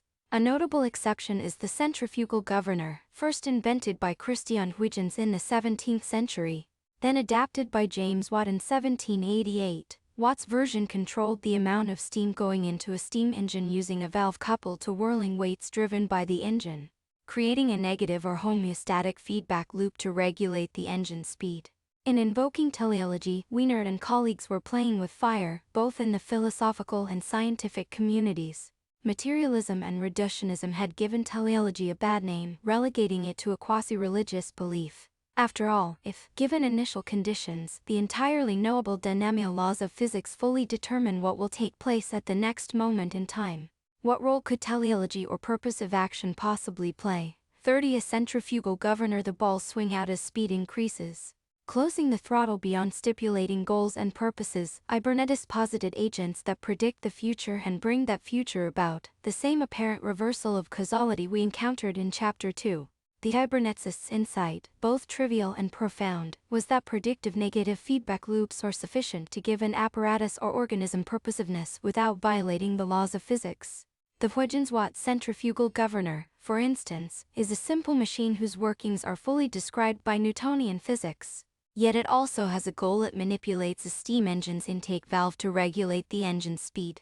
In doing so, it creates causes in order to bring about future effects. The apparent paradox of backward causality resembles the apparent paradox of an apparatus or organism building a copy of itself. In that case, von Neumann realized that the solution lay in the apparatus having an internal model of its own structure, and using that model to guide construction. Wiener and colleagues realized that the solution to their problem lay in the apparatus having an internal model of part of the world, and using that model to guide behavior. These are flip sides of the same coin. In both cases, the models are computational, and in both cases, their purpose is to continue to exist through time, whether by growing, by preserving the integrity of the self, or by replicating. Von Neumann and Wiener published their insights within a year of each other, though, at the time, the intellectual kinship between them may not have been fully appreciated. How we know Universal's early representation of an associative neural network from James 1890 inspired by the brain's physical structure. Pioneering American psychologist William James (1840–1910) had envisioned something very like neural networks as far back as 1890. In his magisterial textbook, The Principles of Psychology, 50, James imagined that neural processes, the minutely complex wires evident in stained tissue samples from the cerebral cortex, might physically embody associations between cohering stimuli. Excerpt from an experimental film by Alexis Gambis based on Santiago Ramón y Egel's anatomical illustrations shortly afterward. The great Spanish neuroanatomist Santiago Ramón y Egel (1852–1934) concluded that this wiring is not reticular, meaning continuous, but consists of the branching outgrowths of individual neurons. Influenced by James, Ramón y Egel went on to suggest that the junctions between neurons, which we now call synapses, were the sites of neuroplasticity. Associations could be learned or unlearned through the selective strengthening or weakening of synapses. 51. The idea that mental associations are central to learned behavior has its own long history. In 1897, Ivan Pavlov (1849–1936) published his classic experiments in which dogs were taught to associate food with the sound of a musical triangle. Once conditioned, they began salivating when a triangle was struck. 52. Historical footage of Ivan Pavlov's Nobel ceremony and conditioning experiments on dogs, demonstrating salivation in response to stimuli associated with food. Learning associations is even more fundamental than behavioral experiments like this suggest. Dogs aren't born with individual neurons that activate exclusively at the taste or smell of food, the sight of a particular person, or the sound of a triangle. Associating these multimodal events with each other is the easy part. Without being able to learn subtle, complex associations among raw stimuli, a dog would be unable to recognize a person or ringing triangle at all. McCulloch and Pitts formulated this problem in their 1947 paper, How We Know Universals: The Perception of Auditory and Visual Forms. 53. Their theory was once again wrong, but the question posed by the paper's title is a good one. How do we recognize categories, or universals? 4 years after the publication of a logical calculus of the ideas immanent in nervous activity, experiments had convinced them that neurons were not logic gates, although they did exchange excitatory and inhibitory signals. The researchers had also realized that one of the hardest computational tasks facing the brain is that of achieving perceptual invariance, the key to performing what we now call classification, recognition, or more broadly, generalization. McCulloch and Pitts were trying to figure out how anatomically plausible neural circuits in the sensory cortex might do that. Page 3 of the Arts and Letters section of Law Nation on 7 June 1942, where Funes El Memorioso was first published. Perceptual invariance is illustrated by an insightful short story, Funes El Memorioso, published by Jorge Luis Borges in 1942. 50. Ford and Borges' story. A young man, Ireneo Funes, is thrown from a horse and suffers a crippling brain injury. It leaves him with a perfect memory yet robs him of the ability to generalize. After the accident, Funes can remember not only every leaf of every tree of every wood, but also every one of the times he had perceived or imagined it. Yet he is described as almost incapable of ideas of a general, Platonic sort. Not only is it difficult for him to comprehend that the generic symbol dog embraces so many unlike individuals of diverse size and form, it bothers him that the dog at 314 seen from the side should have the same name as the dog at 315 seen from the front. For a long time machines fared no better. Throughout the 20th century and well into the 21st, memory technologies improved exponentially, but perceptual invariance seemed to remain an unsolved problem. Attendees at the AI Summer Workshop in 1956 made no progress, and when those who were still alive 50 years later returned to Dartmouth for a reunion, little seemed to have changed. A computer could, like Funes, remember the color of every pixel in a two-horror movie, yet be unable to make any sense of those tens of billions of pixels. Hence bots could easily be foiled by visual Turing tests as simple as click on the images below containing a dog. 55. The reconventing wizards, grizzled but as opinionated as ever, were of various minds about what to try next, but they all agreed that AI was a long way off. 56. Trankard Moore, John McCarthy, Marvin Minsky, Oliver Selfridge, and Ray Solomanoff, surviving attendees of the 1956 Dartmouth Summer Research Project, reconvening at Dartmouth in 2006. The year was 2006. They could not have been more wrong. Perceptrons, the solution had lain hidden in plain sight for over 100 years. At the turn of the 20th century, William James and Santiago Ramon Whitagel had already accurately described how brains must learn associations. As experimenters figured out how to move beyond dissection and tissue staining to study the living brain at work, a clearer view of neural information processing began coming into focus. In a series of papers beginning in the 1950s, neuroscientists David Hubel, Torsten Wiesel, and a rotating cast of collaborators reported on painstaking investigations of the cat and monkey visual cortex. 57 While they presented visual stimuli to animals under anesthesia, they recorded the activity of individual neurons using tungsten electrodes. They found that the retinal ganglion cells, which combine inputs from photoreceptors in the retina to create local visual features, are only the first stage in a visual processing hierarchy. In the brain, those features are in turn combined to form higher-level edge-like features by simple cells, which are themselves combined to form yet higher-level features by complex cells, which combine to form hypercomplex cells, until eventually, the features in question may be entire objects. Hubel and Wiesel's experiments on the cat visual system in the 1950s. Margaret Livingstone, a neuroscientist at Harvard who did postdoctoral work in Hubel's lab, wrote, in an obituary of him in 2013, "Studying vision is fun because you see what you show the animal. And when you cannot figure a cell out, you show it everything you can think of. Sometimes you find surprisingly specific things that will make a cell fire. Like a bright yellow Kodak film box." 58 Hierarchical recognition is an elegant concept any perceptual classification task, no matter how complicated, can be built up as a combination of features, which are themselves combinations of features, turtles all the way down.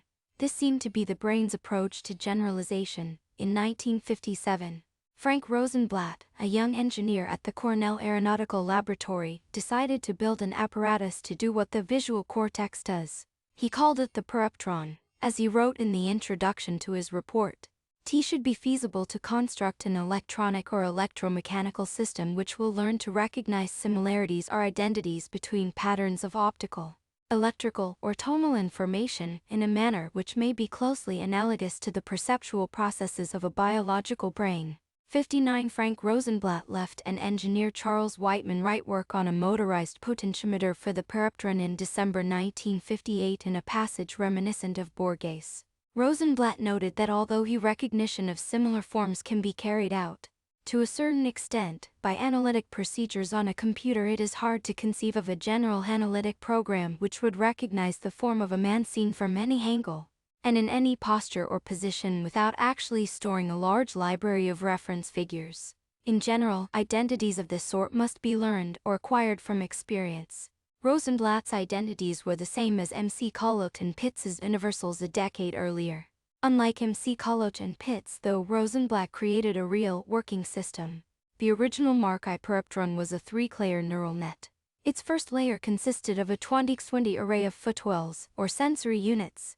The second had 512 association units, and the final layer had 8 response units. Each layer was wired randomly to the next, with a motor-driven potentiometer like the volume knob on a radio modulating the strength of every connection. Diagram comparing the putative organization of the brain's visual system top and the perceptron bottom. From Rosenblatt 1958. The response units also implemented lateral inhibition, a feature commonly found in neural circuits. When one activated, it inhibited the others, which in turn fed back inhibition to any competing association units.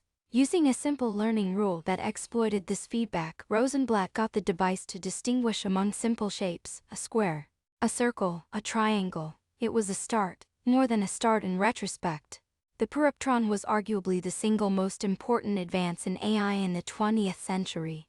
Modern neural nets, especially those most commonly used for visual recognition, are still powered by multilayer perceptrons (MULPs), although they use different learning rules and are typically much deeper. That is, they have many more than 3 layers. A 1960s perceptron attempting to learn how to classify gender from a photo if perceptrons worked, and did so by taking an approach so much more obviously brain-like than symbolic AI systems. Then why did they lay fallow for so long?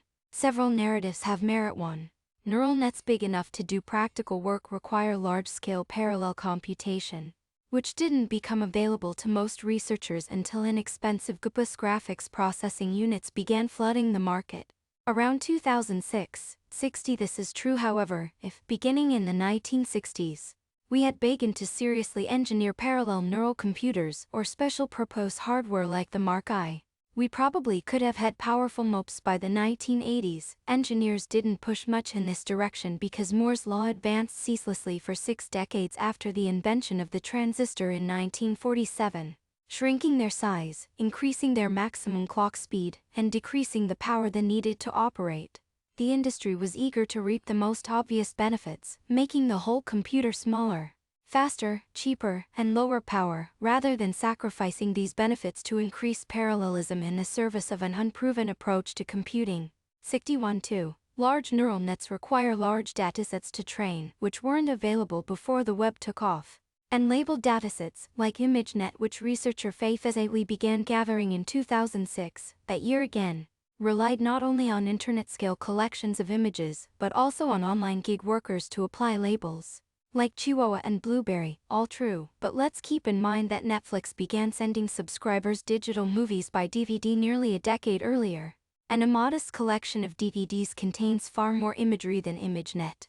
There was no shortage of pixels. We also now know that unsupervised learning works well, rendering extensive labeling unnecessary, as will be discussed in the next chapter.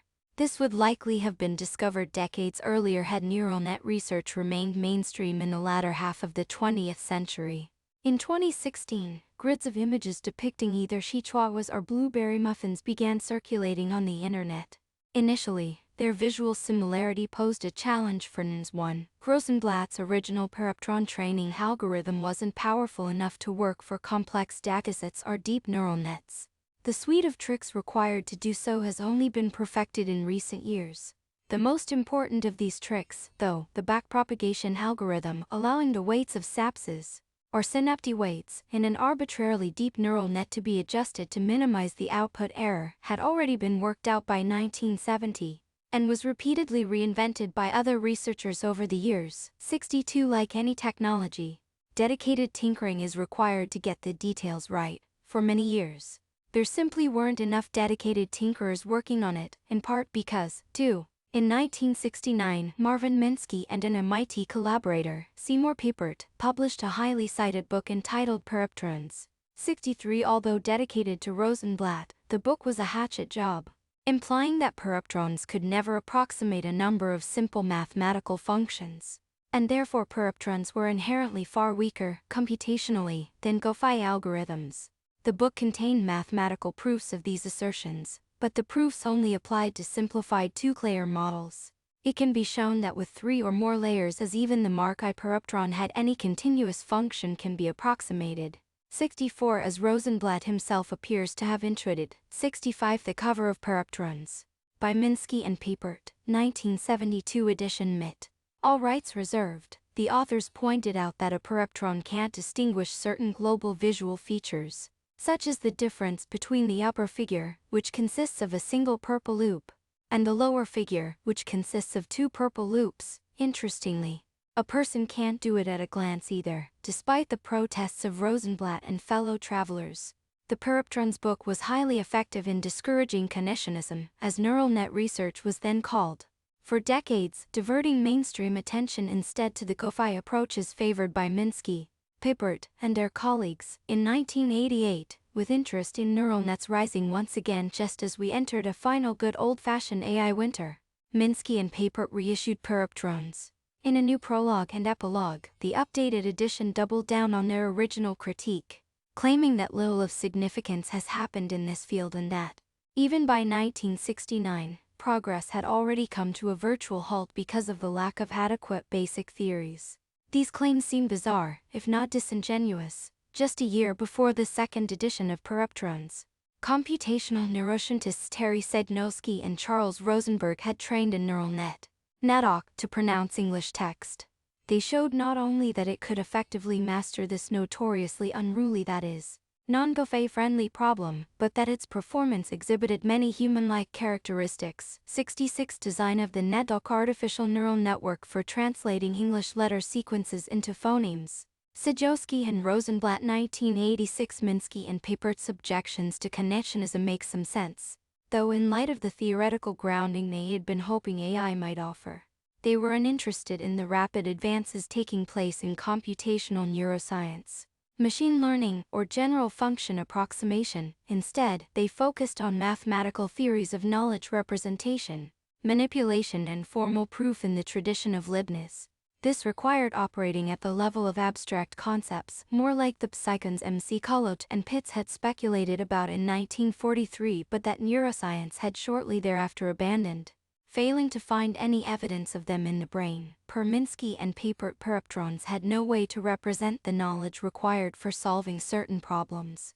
No machine can learn to recognize X unless it possesses, at least potentially, some scheme for representing X. They wanted, in other words, for knowledge to be represented logically, in terms of clear taxonomies and semantic relationships, just as Leibniz had imagined. And such logical representations would, they believed, need to look like Boolean yes or no variables somewhere specific in the brain. Without such schematized and localized knowledge representations, Minsky and Papert did not believe that higher-order rationality, including causal reasoning, self-reflection, or even consciousness, would be possible. He expect distributed representations 67-10 to produce systems with only limited abilities to reflect accurately on how they do what they do. Thinking about thinking, we maintain, requires the use of representations that are localized enough that they can be dissected and rearranged. Distributed representations must entail a heavy price surely, many of them must become conceptual dead ends. 68. Unlike the book's proofs, these assertions were mere intuitions. To many they seemed reasonable at the time. Adherents of the Gophi school of thought, including many trained in linguistics, which is largely concerned with schematized knowledge representations, continue to argue this position today, though it seems increasingly disconnected from reality given what modern neural nets can do and how they do it. 69. Deep learning training multilayer perceptrons is difficult both because of the dependencies between layers fiddling with the synaptic weight affects everything downstream and because of the dramatically increased sizes of these models. To get a sense of this, consider that a two-layer fully connected perceptron classifying a 30x32 pixel image as one of 10 digits already has 30x30 240 sapses, that is, a saps connecting every pixel with each of the 10 output neurons.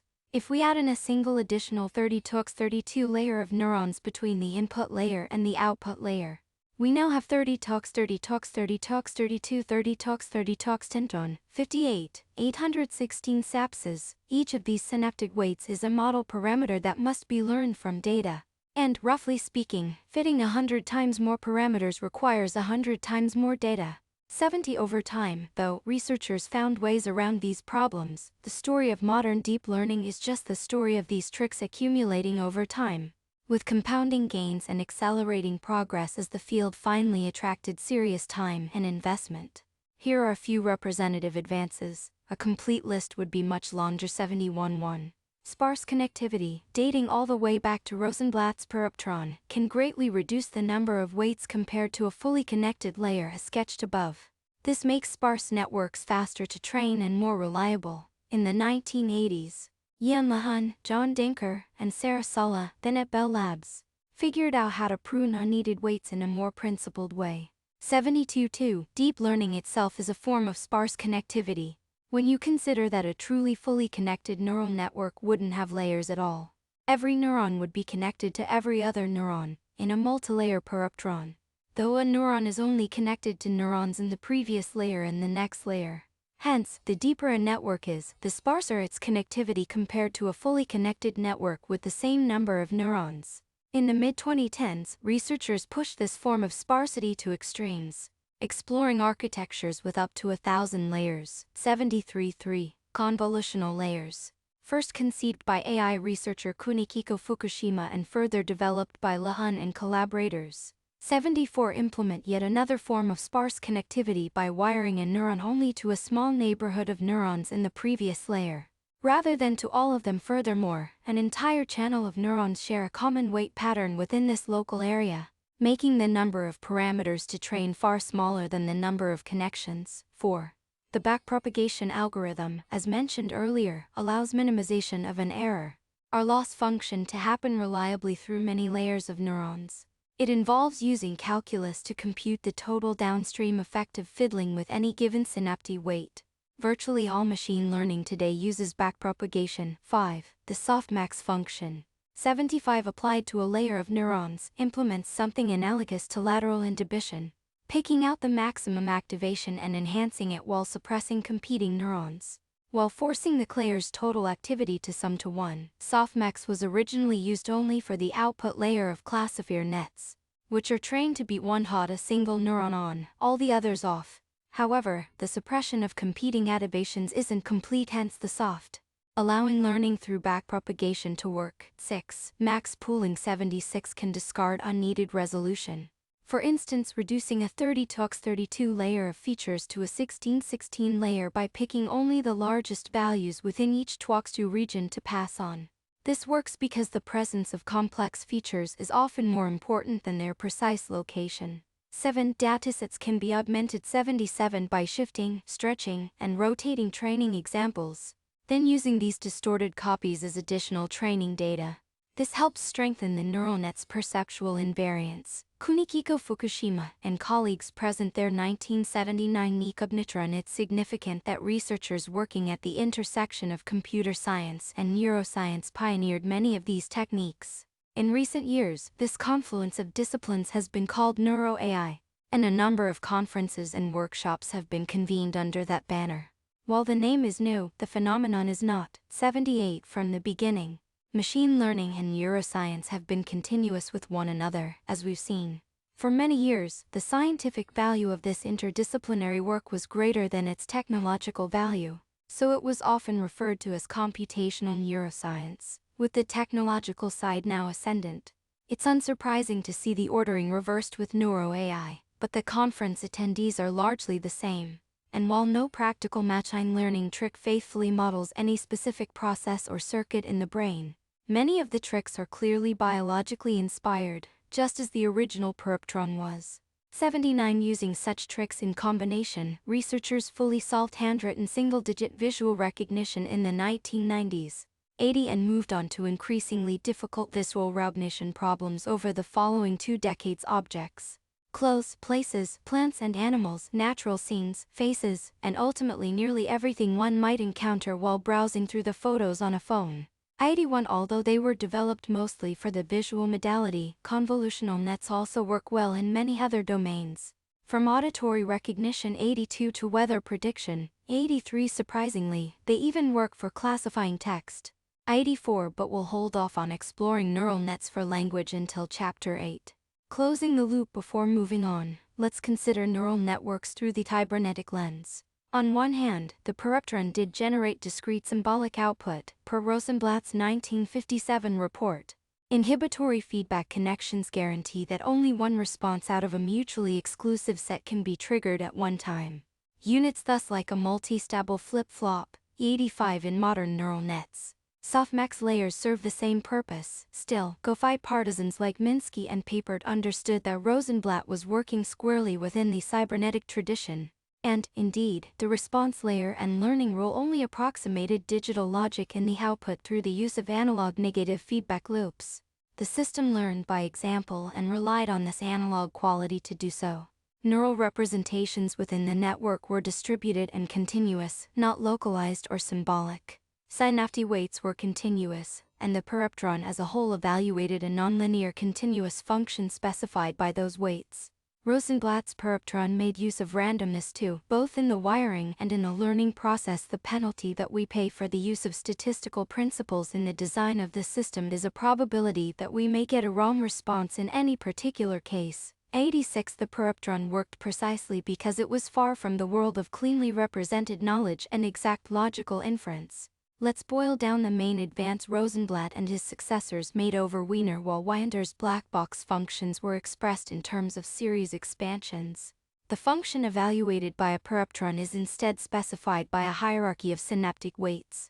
A series expansion is a weighted sum of increasingly high-order mathematical terms, typically truncated after only a few terms. For the kinds of simple cybernetic systems Wiener and colleagues were able to build like thermostats, or, eventually, anti-aircraft fire controllers, a single term representing a linear approximation, might suffice. Not so for a multilayer perceptron capable of achieving visual perceptual invariance. The problem isn't theoretical but practical. At bottom, a function is a function. Both neural nets and series expansions are universal function approximators, meaning that either one can approximate any function. 87 However, Winder's more formal approach would have required vast numbers of parameters to go beyond the linear or first-order regime. Realistic nonlinearities, say, for object classification couldn't, in practice, be learned from a limited number of training examples. By dispensing with this kind of math and simply wiring together simplified neurons in multiple layers, Rosenblatt had stumbled onto a far more learnable way of representing the kinds of functions needed to transform images, sounds, and other natural stimuli into invariant classifications. One could attribute that to luck, intuition, or both, but, at some level, something like it had to work, or our brains would all be like that of poor Funes. El Memorioso. Why perceptrons are so learnable relative to more traditional function approximators is not yet fully understood. 88 Recent analyses suggest that it may have to do with a compositional prior, meaning a bias. 89 Toward learning functions that can be defined in terms of a hierarchical composition of simpler functions. This kind of prior appears to be useful for all sorts of cognitive tasks and generalizations, not just vision. 90 Intriguingly, the symbiogenetic view of evolution described in Chapter 1 can also be understood as a learning algorithm that favors hierarchical compositions of functions. Although the perceptron is cybernetic in spirit, it doesn't qualify as a complete cybernetic system, at least not as usually deployed. An image classifier has no obvious agency. It doesn't act, it just is like any other mathematical function. One notable exception, though, is a 2016 paper from researchers at NVIDIA End-to-End Learning for Self-Driving Cars. 91 describing the Dave 2 system successor to Dave, an earlier DARPA autonomous vehicle. The authors trained a convolutional neural net to map raw pixels from a single front-facing camera directly to steering commands. 92 Their abstract continues. This end-to-end approach proves surprisingly powerful. With minimum training data from humans, the system learns to drive in traffic on local roads with or without lane markings and on highways. It also operates in areas with unclear visual guidance, such as in parking lots and on unpaved roads. Demo of the Dave 2 self-driving car. 2016 Dave 2 appears to be a remarkably pure realization of Winder's cybernetic vision, courtesy of the universal function approximating power of a convolutional net. One can think of it as a much more sophisticated version of the Palomilla, with real eyes instead of footwells and 27 million sapses in place of a couple of vacuum tubes. For rough comparison, a honeybee probably has about 1 billion sapses and a mouse has about 1 trillion. Though biological sapses are not interchangeable with model parameters, architecture of the Dave 2 convolutional neural net for autonomous driving. From Biarsky et al. 2016 The nonlinearity of Dave 2's learned function allows for rich, contextually dependent behavior without explicit if-then-else logic. Lane markings, guardrails, and other cars influence driving in all the ways one would hope. Although the network's only output is a steering wheel angle, if we were to perform neuroscience on this network after training, we would undoubtedly find neurons that respond specifically and selectively to all such objects. Much like the visual system neurons Livingstone recorded from during her work in Hubel's lab. This picture is still missing important elements, though. Notably, the input to the convolutional net is only a single frame of video, and the output only controls steering, not gas or brakes. It involves no prediction of the future. Since the network is run at 30 frames per second, vehicle speed is kept steady by a human co-pilot, and steering is forced to be reasonably smooth by mechanical inertia. The system undoubtedly feels dynamic, but the learned model has no dynamics. Nothing like planning or memory is possible here, only instantaneous reflex-like response, fully determined by prior offline training. Neither is the model modeling itself in any way. Its umwelt is purely external, just a view of the road at that moment in time.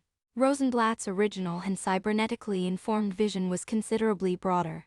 He emphasized that what we now simply call the perceptron was in fact only a momentary stimulus photoperceptron, the most elementary device which could be built to demonstrate the general principles of this type of system.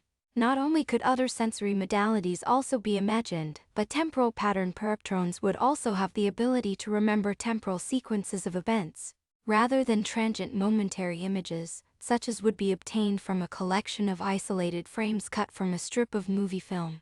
93 Most of this remained on the drawing board, but, tellingly, even the Mark-I momentary stimulus photoperceptron had been implemented as a physical device with real dynamics, able to learn by adjusting its parameters based on feedback at any time. Today's neural nets generally don't share this property, even if they act as controllers in a feedback loop. As in a self-driving car, they do not alter themselves in a feedback loop during operation, the way we do. Instead, they are trained offline on static data using batch processing, much the way ENIAC and the other early computers crunched away on big problems overnight or for many nights. Thus, the field we call machine learning still doesn't generally produce systems that learn, but only systems that act. It may be hard to consider something alive if nothing it experiences can durably affect it. And, for many, calling something intelligent may also be hard if it can't learn from those experiences. 94 In these crucial respects, we're still working toward the ambitious vision laid out by Wiener, Rosenblatt, and the other early cyberneticists in the 1940s and 50s. 5. More correctly, matter energy is conserved, but, on Earth, outside nuclear power plants and atomic bombs, energy and matter are individually conserved, or near enough. 6. Most plants, of course, don't eat other life. Their source of free energy is the stream of low-entropy photons emanating from our nearest star. The Earth as a whole re-radiates higher entropy photons back into space, maintaining an energetic and entropic balance, although the greenhouse effect, by diminishing the amount of re-radiation that can escape into space, is now upsetting this balance, resulting in rising entropy on Earth. 7. Per the brief discussion of competence without comprehension in the umwelt within Chapter 2, this does not necessarily imply that any such modeling is conscious, as we'll explore in What It Is Like to Be, Chapter 6. What we think of as consciousness is modeling your own model, not merely having, that is, acting in accordance with a model. 28. Genevieve Bell, an anthropologist and vice-chancellor of the Australian National University NU, founded Canis School of Cybernetics in 2021. I wholeheartedly endorse her revival of the term cybernetics to include not only AI but also the larger set of multidisciplinary topics touched on here. 30. The authors dodge the issue, writing, a discussion of causality, determinism, and final causes is beyond the scope of this essay. However, purposefulness, as defined here, is quite independent of causality, initial or final. For the moment, we're also sidestepping the random element inherent to quantum mechanics, though we will return to randomness later. 60. Until the late 2010s, video games drove the market for GPUs. 67. By distributed representations, the authors meant representations of concepts based on the values of many neurons, also known as neural embeddings. Neural embeddings will be described in detail in Hunt Meeting. Chapter 4, 71. A complete list would be impossible to make, especially without some historical distance. An enormous volume of papers are being published today advocating for one new twist or another. Years can elapse before we know which of these will matter, and sometimes a trick must be reinvented multiple times, with minor variations, before being widely adopted. This process bears more than a passing resemblance to evolution. 79. Norbert Wiener, Warren M.C. Cullott, Walter Pitts, Frank Rosenblatt, Kunihiko Fukushima, Alan Turing, Geoffrey Hinton, Terry Sedlowski, Rich Sutton, Carl Freston, Yen Le-un, Red Montague, Jürgen Schmidhuber, Sarah Sala, Joshua Bengio, and Peter Dayan are all important figures in the development of machine learning mentioned in this book who work or worked in the tradition of computational neuroscience, or neuro-AI. 85. A flip-flop is a basic electrical circuit that can flip into one state, or flop into another, thus it is invaluable for implementing digital logic. A multi-stable flip-flop has more than two stable states. 87. More technically, any sufficiently continuous function. 89. The term inductive bias has been used to describe the latent structural assumptions made by an approximator, whether neural or otherwise, to learn a function from a finite set of examples. 94. However, we'll return to these points when discussing the phenomenon of in-context learning in Chapter 9. Chapter 4. Learning. Unneeding. It's time to explore the inner workings of deep neural nets in more detail. Consider a perceptron trained to recognize bananas on sight, in all their variations and orientations. Against any background, normally this would involve a final one-dot layer in the neural net containing a banana neuron. Since we need at least 2 neurons for such an output layer, let's also assume a not banana neuron lights up in response to everything else. Supervised training of this model would involve curating many images of either bananas or something else, each labeled with a single bit specifying which of the 2 neurons should activate. By the end of the training, we'd have a banana detector. Recall from Chapter 3 that in a convolutional net, higher-order features emerge hierarchically as combinations of Clower-level features.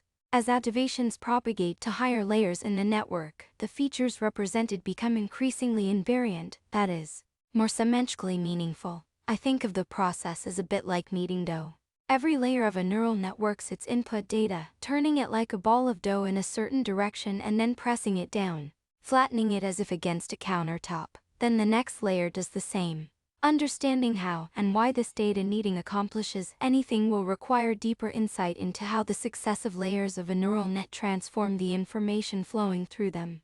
Let's work backward from the output layer. Suppose that the penultimate layer, just before the one with 2 neurons, has 128 neurons. In this layer, input images are said to be embedded in 128 dimensions. One can think of the activations of those neurons as the coordinates of a point in a 128-dimensional embedding space. It's a bit mind-bending to think about high-dimensional spaces, since we live in only 3 dimensions. So let's develop a bit of intuition. Specifying a point on a 2D surface requires 2 numbers, such as x and y on a graph, or latitude and longitude on a map. Specifying a point in 3D space requires 3 numbers in a rectangular room. For instance, it could be x and y coordinates on the floor, and a height above the floor, z. So why not 128 numbers specifying a point in 128 dimensions? It's like 3D, only more. Just pretend it's 3D. Everyone does. Secretly, none of the 128 neurons in the embedding layer is itself a banana neuron, or there would be no need for an additional output layer. Still, most of the banana recognition work must already have happened by this point, since the output neuron just receives a weighted average of those 128 neural activations. The weights associated with the banana neuron's 128 inputs can be thought of as a vector, or direction, in the 128-dimensional embedding space. Remember that every image corresponds to a point in this embedding space. The farther out along the banana direction such a point lies, the stronger the input to the banana neuron, so we can think of the vector as pointing bananaward. Alternatively, we could imagine a hyperplane at right angles to the banana vector. In 3D, think of the hyperplane as an ordinary plane, a big flat sheet of paper. The bananaward vector can be visualized as an arrow coming straight out of that sheet. Since the arrow points toward bananas, it follows that we ought to be able to slide the sheet of paper along the arrow until the points representing banana images all lie on the far side, while the non-banana points are on the near side. The hyperplane thus defines a bananas threshold. The banana neuron will light up only when the level of bananas exceeds this threshold. Otherwise, thanks to lateral inhibition, the no-banana neuron will light up instead. Conceptual sketch of a hyperplane separating points representing banana images from non-banana images. This thresholding transforms an embedding space that would otherwise be continuous into a categorical yes or no.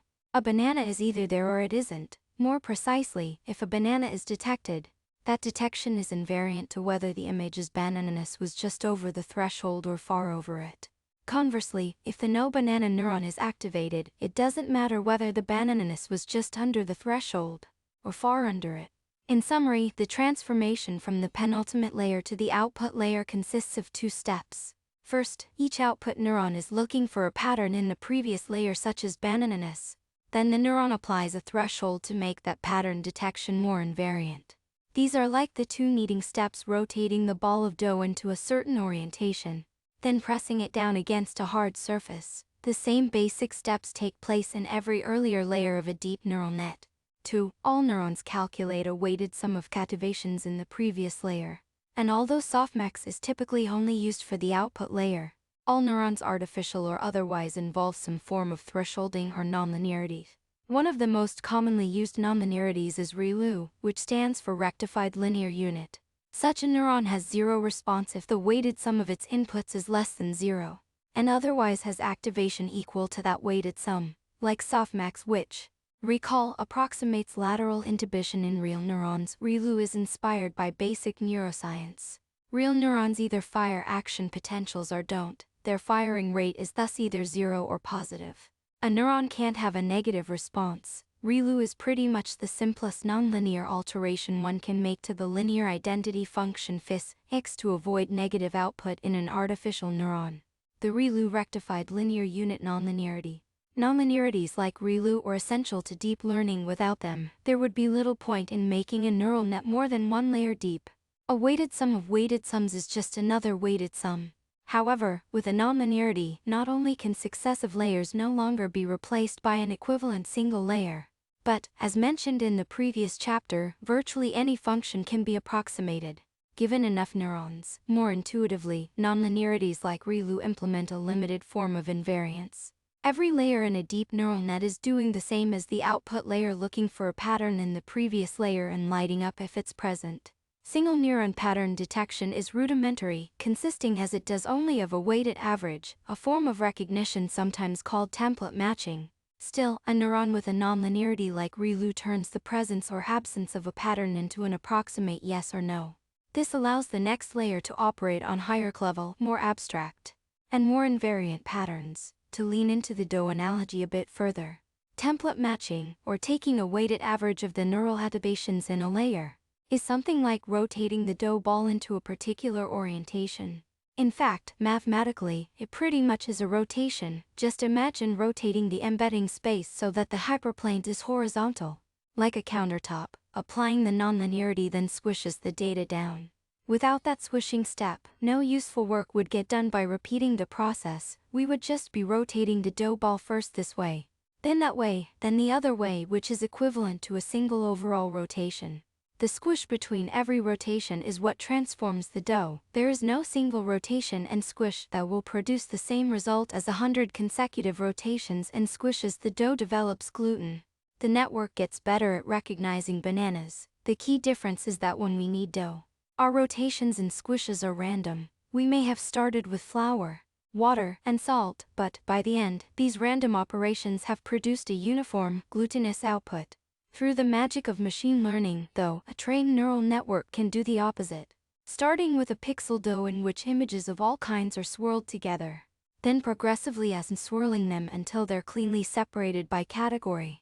It's as if, by orienting the dough just so before pressing it down each time, you could unknead it until you're left with a big pile of flour, a little pile of salt, and a puddle of water.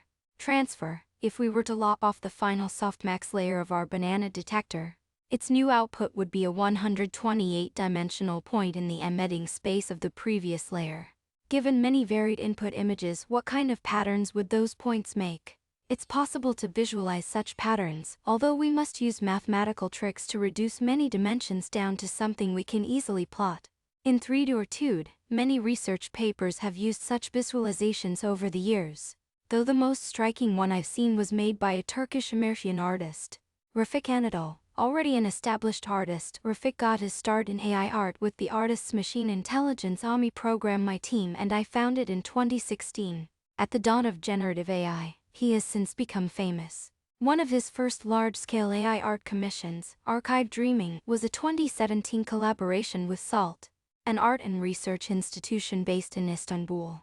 SALT houses a major archive of photographs, architectural drawings, maps, posters, correspondence, and ephemera dating from the last century of the Ottoman Empire to the present, and they have been busily digitizing it. Rafik used neural nets to generate embeddings for 1.7 million visual documents in the archive and created a room-sized immersive visualization that allowed one to swoop through all of these documents, each rendered as a thumbnail hanging in the void. In that embedding space, visually similar objects cluster together, allowing one to get a sense of the archive as if it were a galaxy with 1.7 million stars, all arranged in space as if by a cosmic Dewey Decimal System.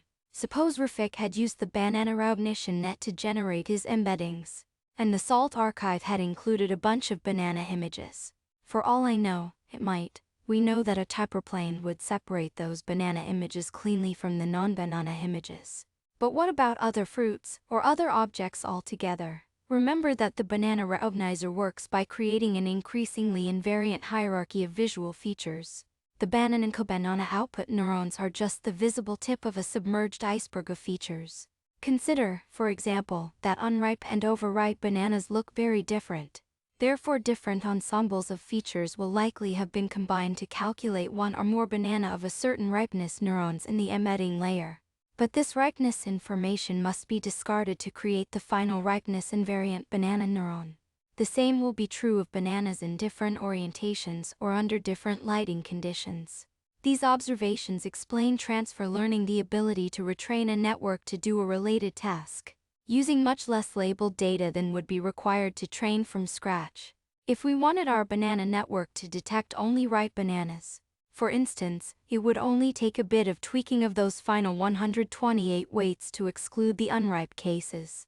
Caroline Dunn demonstrates the Etchy Vision Kit, a Google product for experimenting with N-based on-device object recognition.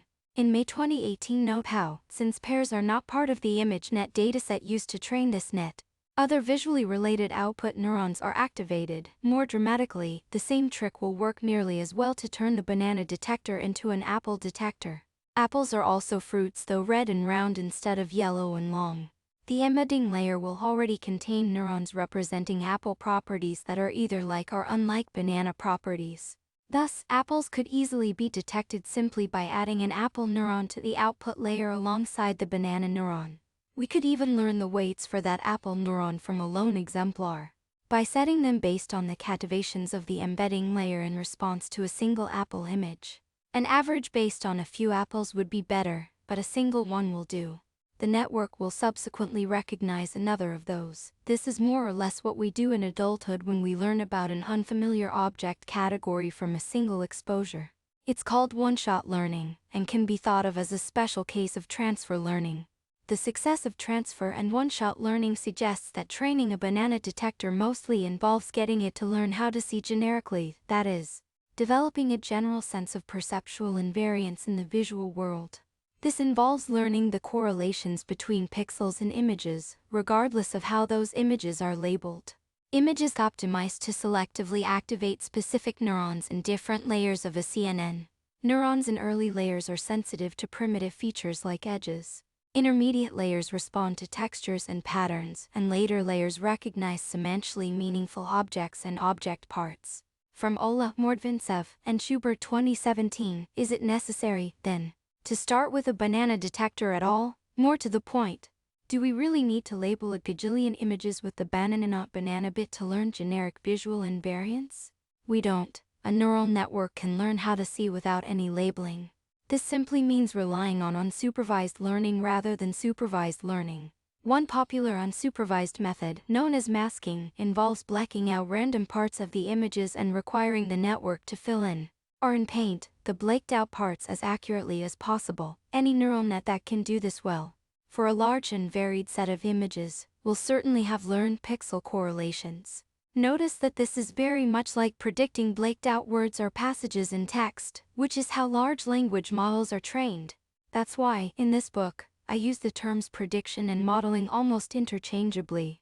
To model data is to understand its structure, whether in space, in time, or both, hence, to be able to guess unseen parts of the data, whether those are masked or colluted in the present or belong to the future, in which case the term prediction is most apt, or even took place, unobserved, in the past. If a neural network has learned to successfully in-paint or predict missing pixels in a corpus of training images, that implies it has also learned how to recognize everything represented in those images: apples, fire hydrants, Siamese cats, not just bananas. It will know how to distinguish figure from ground. It will understand depth of field, it will recognize colors, and it will be able to distinguish ripe from unripe fruit. The evidence: if the network was trained on banana images, and you test it by blanking out half of a previously unseen banana image, it should convincingly fill in the other half. Moreover, the ripeness of the filled-in half should match the ripeness of the visible half. This raises some interesting questions, both practical and scientific. On the practical side, all sorts of knowledge may be latent in a neural net trained with unsupervised machine learning. But how would we read it out? That is, how could one turn this pixel in painting model into an actual Siamese cat detector, banana detector, or fruit ripeness detector? We might also wonder about the relationship between unsupervised learning and neuroscience. It's nice to get rid of all the banana not banana labeling, but breaking out random regions of a sheaf of arbitrary images and training the model to fill them in still seems like a highly artificial task. What does this have to do with how learning works in brains? Green screen, the limitations of transfer learning, and the parallel limitations of our own brains. Or revealing, if the banana network had been trained entirely on photos taken in supermarkets and we then tried to use it to recognize individual faces, it would do a poor job, because the transformations leading to the embedding layer would not include learned representations of the needed features, even if supermarket shoppers had been visible among the not banana images. The relevant details of their faces might get discarded early in the network, because those details are irrelevant to banana detection. If it's any kind of face, it's not a banana. End of story. A similar effect explains why people who grew up in a racially homogeneous environment tend to be so poor at distinguishing individuals of other races. We learn our face embeddings young, and they are exquisitely sensitive, but only within the statistical distribution we have learned from. Hence the all-too-common sayings, usually considered racist, that all people of a foreign race look alike. Yet in a very literal sense, if our brains weren't exposed to foreign faces as children, then for us it's true. As adults, the best we can do is to understand the limitation and work on it. Ongoing improvement is possible. Less excessively, the same problem is evident in convolutional nets trained to recognize faces based on inadequately diverse datasets. The same phenomenon holds for recognizing phonemes. In Japanese, for example, there are no separate R and L phonemes, making it hard for adult native speakers to distinguish between the English words rock and lock. Studies dating back to the 1980s and 90s show that, from the moment an infant's brain is exposed to language, and long before learning to speak, the brain's neural networks begin to learn meaningful invariant representations of speech sounds. While these invariant representations constrain what the baby can hear and later say, they are essential scaffolding for learning higher-order concepts. In particular, babies can learn new words efficiently only once they have developed a rich flower-level representation of the necessary speech sounds. Japanese adults learning English can, over time, improve their ability to discriminate R from L. But it's much more of a slog than learning a new word in Japanese, since learning a new low-level representation doesn't benefit from any of that developmental scaffolding. Learning, then, whether supervised or not, is mostly a matter of representation learning, that is, learning how to embed.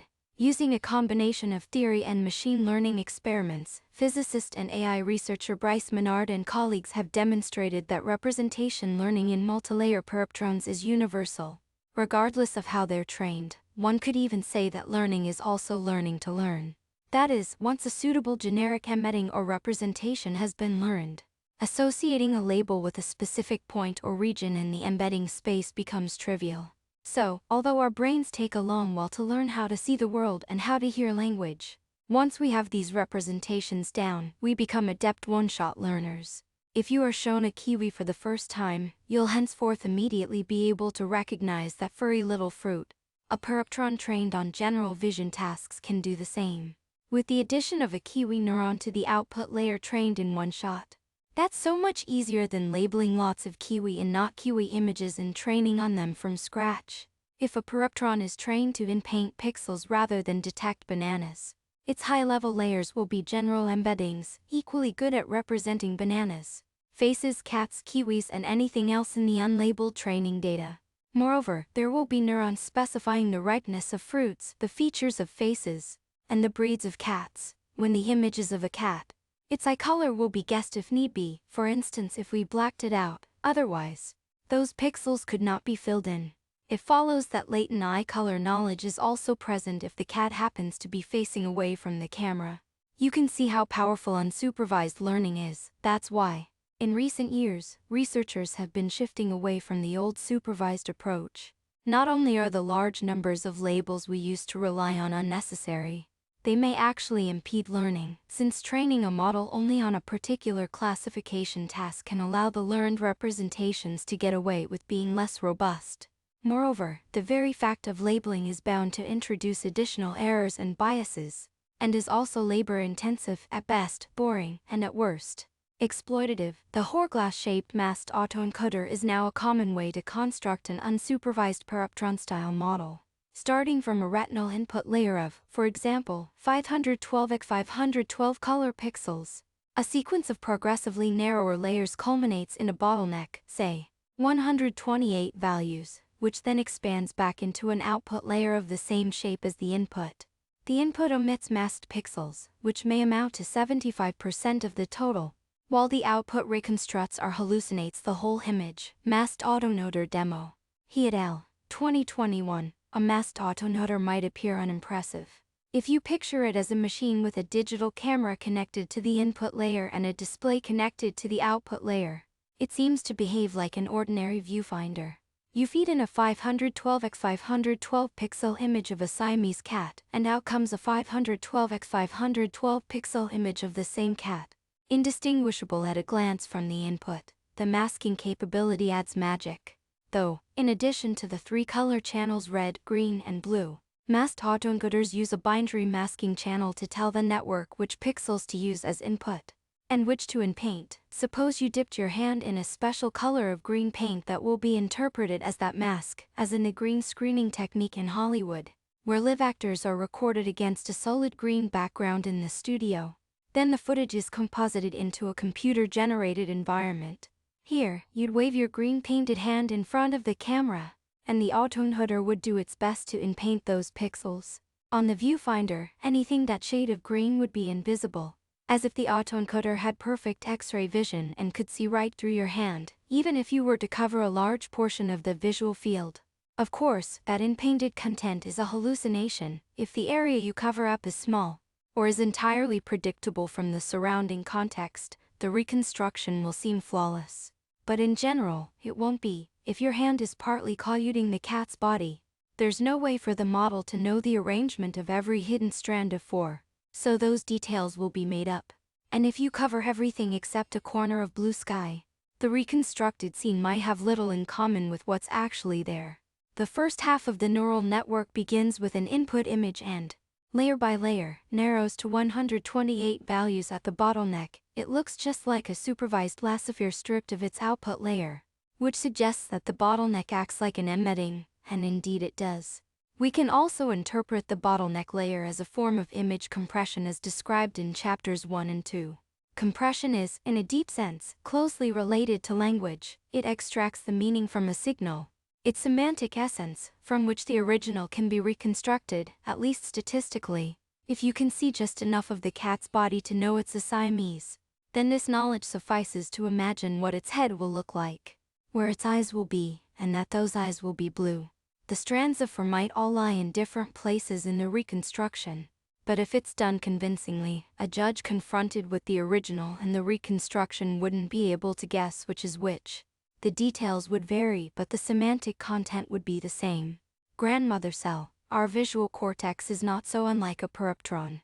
But it doesn't get trained by reconstructing arbitrary collections of partially masked static images. Instead, our brain is exposed to a continual stream of video from our eyes, broken up by eye movements, called saccades, that we make approximately 5 times a second. The brain also controls those saccades, along with the orientation of our heads and the position of our bodies. So the stream isn't passive, but actively generated. Still, masked autoencoder training isn't as far from our experience as it may seem. The retinal fovea, where we can resolve enough detail to read, is barely big enough to make out a handful of printed words. Even that region is noisy and jittery. The wider visual field is much lower in resolution and crisscrossed with blood vessels. This certainly differs from our impression of what we see, under controlled experimental conditions, viewed at the appropriate distance through a single eye fixated on the dot in each. These synthetic images are visual metamers, meaning they are indistinguishable from an undistorted version of this page of text from Moby Dick. This illustrates the relatively small area around the fovea where we can clearly resolve detail. From J. Freeman and Simonelli 2011, a dramatic series of experiments using eye tracking done in several labs between the 1970s and the 90s illustrates this. A subject sits in front of a display showing a grid of letters. Wherever the viewer's eyes are looking, the display shows stable underlying text. But everywhere else, the letters are randomized. To an onlooker, the entire screen looks like an illegible jumble. But, if the window of clear text is a mere 18 characters wide, about 3 characters to the left of the fixation point and 15 to the right, in a language like English that is read from left to right, then to the subject, the whole page of text looks clear and steady. This is what neuroscientists mean when they say we hallucinate the world into existence based on the skethiest of signals. From the moment we open our eyes, soon after birth, and begin swiveling them around using our exterior ulnar muscles, we're putting our visual systems through an unsupervised training regimen much like that of a masked autonoter. With every saccade, we have the opportunity to test whether or not a previously unresolved part of the environment looks as we had predicted or painted it in our heads, and to improve our model accordingly. Eye tracking study of a young child reading. At this age, the eyes dwell on each word, while more advanced readers saccade rapidly over whole phrases and sentences, taking advantage of their more developed predictive models of text. After a while, we learn to saccade to the spots that matter the most. And where our uncertainty is highest was that a tiger nosing through the underbrush, thereby constantly pinning our reconstruction to reality. Of course, the moment we saccade away, uncertainty in that spot begins to grow again, reminiscent of the way an unobserved particle begins to blur in quantum mechanics. Vision is not the raw stream of sensory input from our eyes. Rather, that input stream acts like an error correction signal. Vision, what we actually see, is a reconstruction of the world around us, an actively maintained and constrained hallucination, using nothing but prediction. Then, we will rapidly learn a powerful unsupervised model of our visual environment. It will include sparse neural representations that have just the kinds of high-level semantic meanings that masked autoencoders learn, that Hubel and Wiesel recorded in the cat visual cortex, and that have even been recorded from the brains of awake humans. A grocery trip generated by processing video using Alex Mordvintsev's deep dream algorithm, which alters image pixels by partially hallucinating their values through the enhancement of activity in the semantic layers of a CNN. Mordvintsev, Ola, and Tika 2015, Suzuki et al. 2017 hypothesized that hallucinogenic experiences are similarly a result of heightened top-down prediction at the expense of bottom-up error correction. I introduced the concept of sparsity in Chapter 3 to describe connectivity in neural networks, both artificial and biological. In a sparse network, neurons are only connected to a small subset of the other neurons in the net. Unless the network as a whole is very small, this constraint is essential for efficient learning, and, in a real brain, it is physically impossible for every pair of neurons to be connected. The whole field of deep learning can be understood as an exploration of sparse neural architectures, starting with the separation of neurons into multiple distinct layers. The idea of sparsity can extend from connectivity to activity. In a neural network with sparse activity, only a small subset of neurons will be active, that is, have non-zero activation at any given time. This, too, is a physical requirement for biological brains, because the neuron burns serious energy when it fires. That's why epileptic episodes, in which overexcited populations of neurons start to fire continuously, can't go on for too long, and can lead to brain damage as energy reserves deplete and toxic byproducts build up. Even without such physical constraints, sparse activity appears to arise naturally in trained neural networks. In the final layer of a classification network, the reason is clear. Softmax forces the output layer's total activity to sum to 1, while supervised classification encourages a one-hot distribution, with the activity dominated by a single neuron, an extreme form of sparsity. Less obviously, activation sparsity emerges in earlier layers too. Nonlinearities like the ReLU function naturally led to sparsity, since they replace what would otherwise be negative activity with zero activity, and the resulting quietness in one layer spreads through subsequent layers. But in a more profound sense, sparse activity comes with the increasing specificity of every neuron's response as the network learns. Sparsity of the cativations of units in a CNN in response to a natural image. Visualizing the features producing these sparse activations reveals that they are often mixed or complex. The neuron in the red box responds to dog faces and flowers. The neuron in the green box responds to human and cat faces. And the neuron in the blue box responds mainly to cat faces, implying sparse but not one-hot coding in these intermediate layers. Yosinski et al. 2015. Your cortex doesn't have any single banana neuron. However, the idea that we might have unique neurons in our brains corresponding to highly specific perhaps our memories has a long history. The term grandmother cell was coined in 1967, somewhat cheekily, to refer to a hypothetical neuron that activates only in response to one's grandmother. Margaret Livingstone's recollection of a cat visual neuron that, after an extensive search, was found to respond only to a yellow Kodak film box can be interpreted as evidence of something resembling a grandmother cell. A famous 2005 Nature paper, Invariant Visual Representation by Single Neurons in the Human Brain, documented a neuron in a human subject that seemed to respond only to Jennifer Aniston and another neuron that responded only to Jennifer Aniston and Brad Pitt together. The researchers also found a Pamela Anderson neuron, which responded specifically not only to pictures of Anderson including a caricature of her, but also to her name written out, and not to any other name or string of letters they could find. Responses of single neurons in the hippocampus to a selection of the 87 pictures presented to a human patient. The first neuron fired to all pictures of Jennifer Aniston alone, but not or only very weakly to other famous and non-famous faces, landmarks, animals, or objects. Neither did the neuron respond to pictures of Jennifer Aniston together with Brad Pitt, though another neuron bottom row fired only in response to the pair. Quiroga et al. 2005. As suggestive as these findings are, remember that no supervised learning process was forcing a hypothetical one-dot layer somewhere in your brain to activate a single banana or grandmother or Pamela Anderson neuron. To the exclusion of all else, such single points of failure would make your brain far too fragile. Would you suddenly be unable to recognize your grandmother if her neuron died one day, or just failed to fire? And if you're using up neurons on such granular concepts as Jennifer and Brad together, do you risk running out? No, on a sparse distributed code, which is learned by a set of high-level neurons analogous to the embedding layer with neither supervision nor centralization. A whole set of neurons in your brain lights up in response to your grandmother, or a banana, or a specific Movistar couple. Even if only 1 in 10,000 light up, that's still nearly 10 million neurons. So if a few of those remain silent, it probably won't matter. And, while the code is sparse, it's not too sparse, or a neuroscientist poking around in someone's brain while showing them pictures would never get lucky enough to find a Pamela neuron, let alone also a Jen neuron and even a Jen and Brad neuron.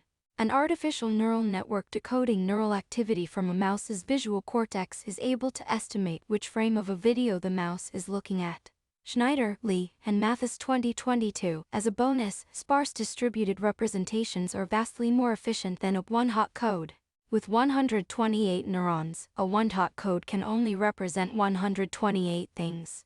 In a sparse code that involves, say, 16 of them lighting up at a time, there are about 93 quintillion possibilities. With larger numbers of neurons, the available combinations are virtually limitless, even accounting for plenty of redundancy. Final causes. Let's now switch from a perception entry to a motor entry perspective. In doing so, we will be moving farther away from perceptrons and closer to real critters. Suppose a neuroscientist records from neurons somewhere along the complex pathway from an animal's visual cortex to its exterior ulnar muscles, postulating, quite reasonably, that these spike trains, that is, sequences of action potentials, issue motor commands for eye movement. How could the neuroscientist decode this command stream? The answer, of course, is to simultaneously measure eye movement and build a model these days, probably using an artificial neural net that, given the spike trains, can predict eye movement. If it works reasonably well, voila, an eye movement command stream decoder, and thereby proof that what is being recorded is a command stream. However, what the neuroscientist has actually created could equally be interpreted as an artificial brain region that, if the predicative brain hypothesis is right, performs exactly the same kind of prediction task that every other brain region performs. The decoding will work reasonably well to the extent that, 1. Most of the information used by downstream neurons to carry out their prediction is captured by the recording. 2. The timescale is fast enough to allow feedback loops to be ignored. 3. The neuroscientist's model is sufficiently powerful to proxy the downstream brain region. And 4. The downstream region isn't actively trying to evade prediction via dynamical instability and randomness per chapter 3. In short, given the feedback loops present everywhere in the brain, The command stream interpretation is arbitrary. If various brain regions are trying to predict each other, no inherent hierarchy determines which one is giving orders.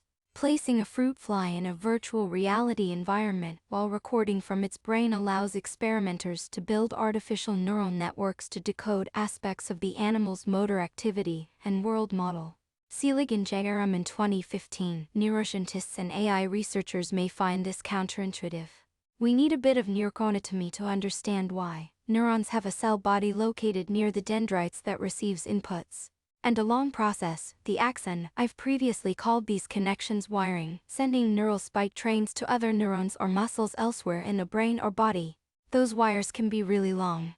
For instance, the axon of a motor neuron with a cell body in the lumbar region of your spinal cord can extend all the way to the tip of your big toe, a distance in excess of 3 feet. In blue whales, axons can be 30 feet long. It's tempting to imagine neurons as little people, doing their thinking near the body or head and deciding what signal to send out along their axonal tail to a downstream target. Using philosophical language, one could say that we think of the head as the agent and the tail as the patient, meaning the passive recipient of the agent's actions. The idea that the target could be in charge seems odd, given where the decision about when to spike appears to be made and the direction in which that spiking signal appears to travel. But in a sense, the tail wags the dog. An example will help illustrate why. Imagine a theater has 50 free seats that become available 5 minutes before a show starts. At 8 o'clock sharp, the usher is given a counter. At 7:55, she starts pressing its button every time someone walks in so that she can close the doors when the counter reaches 50. Or at 8 o'clock, whichever comes first. It's a popular show. So at 7:57 the doors close. Why did the doors close? One answer, corresponding to what Aristotle called the efficient cause, is that the 50th person walked through the door. Another, deeper answer, corresponding to what Aristotle called the final cause, is that the theater had reached capacity. These whys differ in where they locate agency. If we were alien researchers studying the theater, we would notice that a particular person walked through, triggering a click causing the usher to close the doors, and could easily mistake that 50th theater goer for the agent that made the doors close. The aliens would, in other words, observe a command stream with the commands issuing from the theater goer to the usher. But of course none of the theater goers exhibited agency here. The 50th theater goer might not even have noticed that he was the last one to make it in, and certainly would not think of himself as having closed the door. To understand where the agency really lies, we need to zoom out and look at the whole system from a functional or purposive point of view. And this requires understanding events farther back in time, the causes of the causes, as well as more abstract concepts like theater capacity and the usher's job description. As every kid knows who has asked an increasingly annoyed adult why after every attempt at an explanation, there really is no such thing as a final cause. It is meaningful, though, to distinguish between a mechanistic or how-like why and a purposive, agential final cause why. Here's one way to tell the difference when an event has a final cause. Disrupting the causal chain leading up to it will, when possible, and within limits, not permanently disrupt the event, but merely force it to be achieved by other means, which implies an intelligent agent at work doing that causal rerouting. For instance, if the theater cob-serving alien is meddlesome and takes away the clicker, the usher will shrug and use some other method to count people as they come in, perhaps with marks on paper or a mental tally. Similarly, if one of your muscle cells is working hard and there isn't enough oxygen available to meet the energetic demand with aerobic respiration, it will switch to anaerobic metabolism, a different set of chemical pathways that can liberate free energy without oxygen. Agents are adaptive and resourceful, even when they are individual muscle cells. Hence it's meaningful to answer the question, why do our cells need oxygen? With the final cause answer, because it's used to obtain free energy. Oxygen is needed for the aerobic means to that end, and obtaining free energy is a critical cellular function that must be achieved one way or another. Unfortunately, in our cells, an oxygen debt is incurred via the anaerobic route, so you can't remain anaerobic for long, and you'll pant for a while after the vigorous exercise stops. Now let's return to the nervous system. Neural circuits are functional too. And, in complex nervous systems, their functions are learned. Learning requires signals relating activity to its downstream effects to flow backward, from target to source, hence the backpropagation algorithm for training artificial neural nets. As will be discussed in Chapter 7, real brains are unlikely to implement the backpropagation algorithm. But whatever algorithm they use must involve information about downstream effects somehow making its way back upstream to the neural machinery that caused those effects, so that the machinery can be modified accordingly. In this sense, learning is the very essence of backward causality. Neuroscientists often don't directly observe learning taking place in electrophysiological experiments. Because it's slower than real-time electrical activity, it's also not nearly as well understood. We figured out how neurons spike in the 1950s, but are still arguing about how they modify their inputs and parameters to learn when to spike. Hence, our understanding of the slower aspects of nervous systems exhibiting backward causality lags far behind our understanding of the mechanisms underlying their rapid forward causality. More abstractly, we tend to notice only efficient causes, and not the final causes, just as an alien watching the theater fill up would have missed the earlier interaction when the theater manager gave the usher a clicker and directions about when to close the doors. Sometimes final causes get ignored for another, related reason. They smell of teleology. Indeed, the whole idea of a final cause only makes sense in the context of purposive behavior. But as we've seen, biological and more broadly intentional systems are characterized by purposes. We can only understand them functionally, which means embracing Aristotle's final causes. Meathead, this brings up an unsettling question: to what degree is the brain really in charge of the rest of the body? Since learning determines what each neuron does, which signals it responds to and which it ignores, a neural cell body with a long axon projecting to a different brain region doesn't only live to serve the region near the cell body. It's also an outpost, a listening station, whose learned function involves serving the community of neurons at the far end of the axon. This is most obvious for the neurons in our sensory periphery, which we can think of as being in contact with our environment. Pressure and temperature sensors in our skin relay their signals to somatosensory cortex. Light-sensitive cells in our retina send information to the visual cortex, and vibration-sensitive hair cells in our inner ears send information to the auditory cortex. These cells are clearly information-gathering outposts. You probably wouldn't say that a sensor on your fingertip is the boss sending commands to drive your behavior, but rather that it's one of many inputs informing your behavior.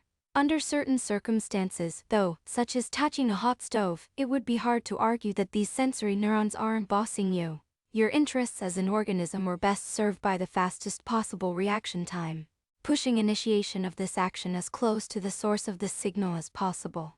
So your brain doesn't decide, but is merely informed about what you did after the fact. Retraction reflex of a snail's tentacles. What about the muscular end of things? This is where the usual brain in charge picture seems least in question. The idea of our brain being in charge of our muscles seems obvious, while the idea of our muscles being in charge of our brain sounds, on the face of it, absurd. As everybody knows, brains are smart and muscles are dumb. Otherwise, meathead might be a synonym for genius. Indeed, on their own, muscles are seemingly passive. That's why, if you get a nasty knock on the head, you will fall down. While you're unconscious, your muscles will go limp and do nothing. Your body will be like a marionette with its strings cut. Or will it? Despite its intuitive appeal, this view may be too one-sided. Consider your heart, gut, and blood vessels. They're muscles too. Luckily, they don't stop contracting when you're unconscious or asleep. The heart can continue to beat rhythmically for quite a while. Even when disconnected from the brain, a human heart, kept alive for a transplant procedure, continues to beat on its own. Indeed, the earliest modal life forms, dating back at least to the Ediacaran 635-538, 8 million years ago, just prior to the Cambrian, didn't have centralized nervous systems at all. But they certainly had muscular coordination. Muscles are useful even for the simplest sessile animals, those anchored to rocks on the seafloor, as they allow rhythmic pumping movements to filter seawater over or through their bodies to sieve out nutrients. Jellyfish perform such rhythmic pumping while free-floating, enabling them to swim. Coordinated oscillation can occur at larger scales and among more complex organisms. Two giant swarms of certain firefly species, for example, can glow in near unison, creating an otherworldly Christmas light spectacle. Both the synchrony of a firefly swarm and the speed with which they can get into sync depend on the ability of the fireflies to see each other. They're able to coordinate quickly and stay coordinated because they can see not only their immediate neighbors, but also the glow of more distant fireflies, halfway across a clearing. Whether the oscillators are individual muscle cells or whole fireflies, coordination requires a flow of information, but it need not involve any centralized control. We can think of what the individual units are doing as a minimal kind of local prediction, or pattern completion. Each unit aligns the frequency and phase timing of its oscillation with that of its neighbors. At the most basic level, coordinated movement is what makes many entities into one. The freshwater polyp hydra, phase synchronization is the way the heart works too. Peristalsis, the coordinated toothpaste tube squeezing maneuver that moves food along the gut, similarly relies on a traveling wave of contraction. Decentralized coordination among muscle cells in organs like the heart and gut, and in animals like jellyfish and hydra, is partially achieved via gap junctions, channels that couple two neighboring cells, causing electrical activity in one to propagate directly into the other. However, fast and efficient synchronization of muscular contraction requires longer-range connectivity. The decentralized nerve nets of jellyfish and hydra provide such long-distance connectivity, just as the visual systems of fireflies allow them to coordinate across that forest clearing. In fact, some of the earliest neural nets appear not to be made of distinct neurons at all. The subepithelial nerve net of the cone jelly, an ancient branch of animal life dating back to the Edeheron, consists of a fused or synaptical network of nerve fibers, effectively serving as an undirected, organism-wide highway for long-distance information transmission. Perhaps these earliest neural nets are best thought of as providing extended internal sensory systems for muscle cells, allowing them to contract in synchrony with faraway neighbors. The common northern comb jelly, Balanopsis infundibulum. How and why, then, did organisms with diffuse neural nets evolve centralized brains?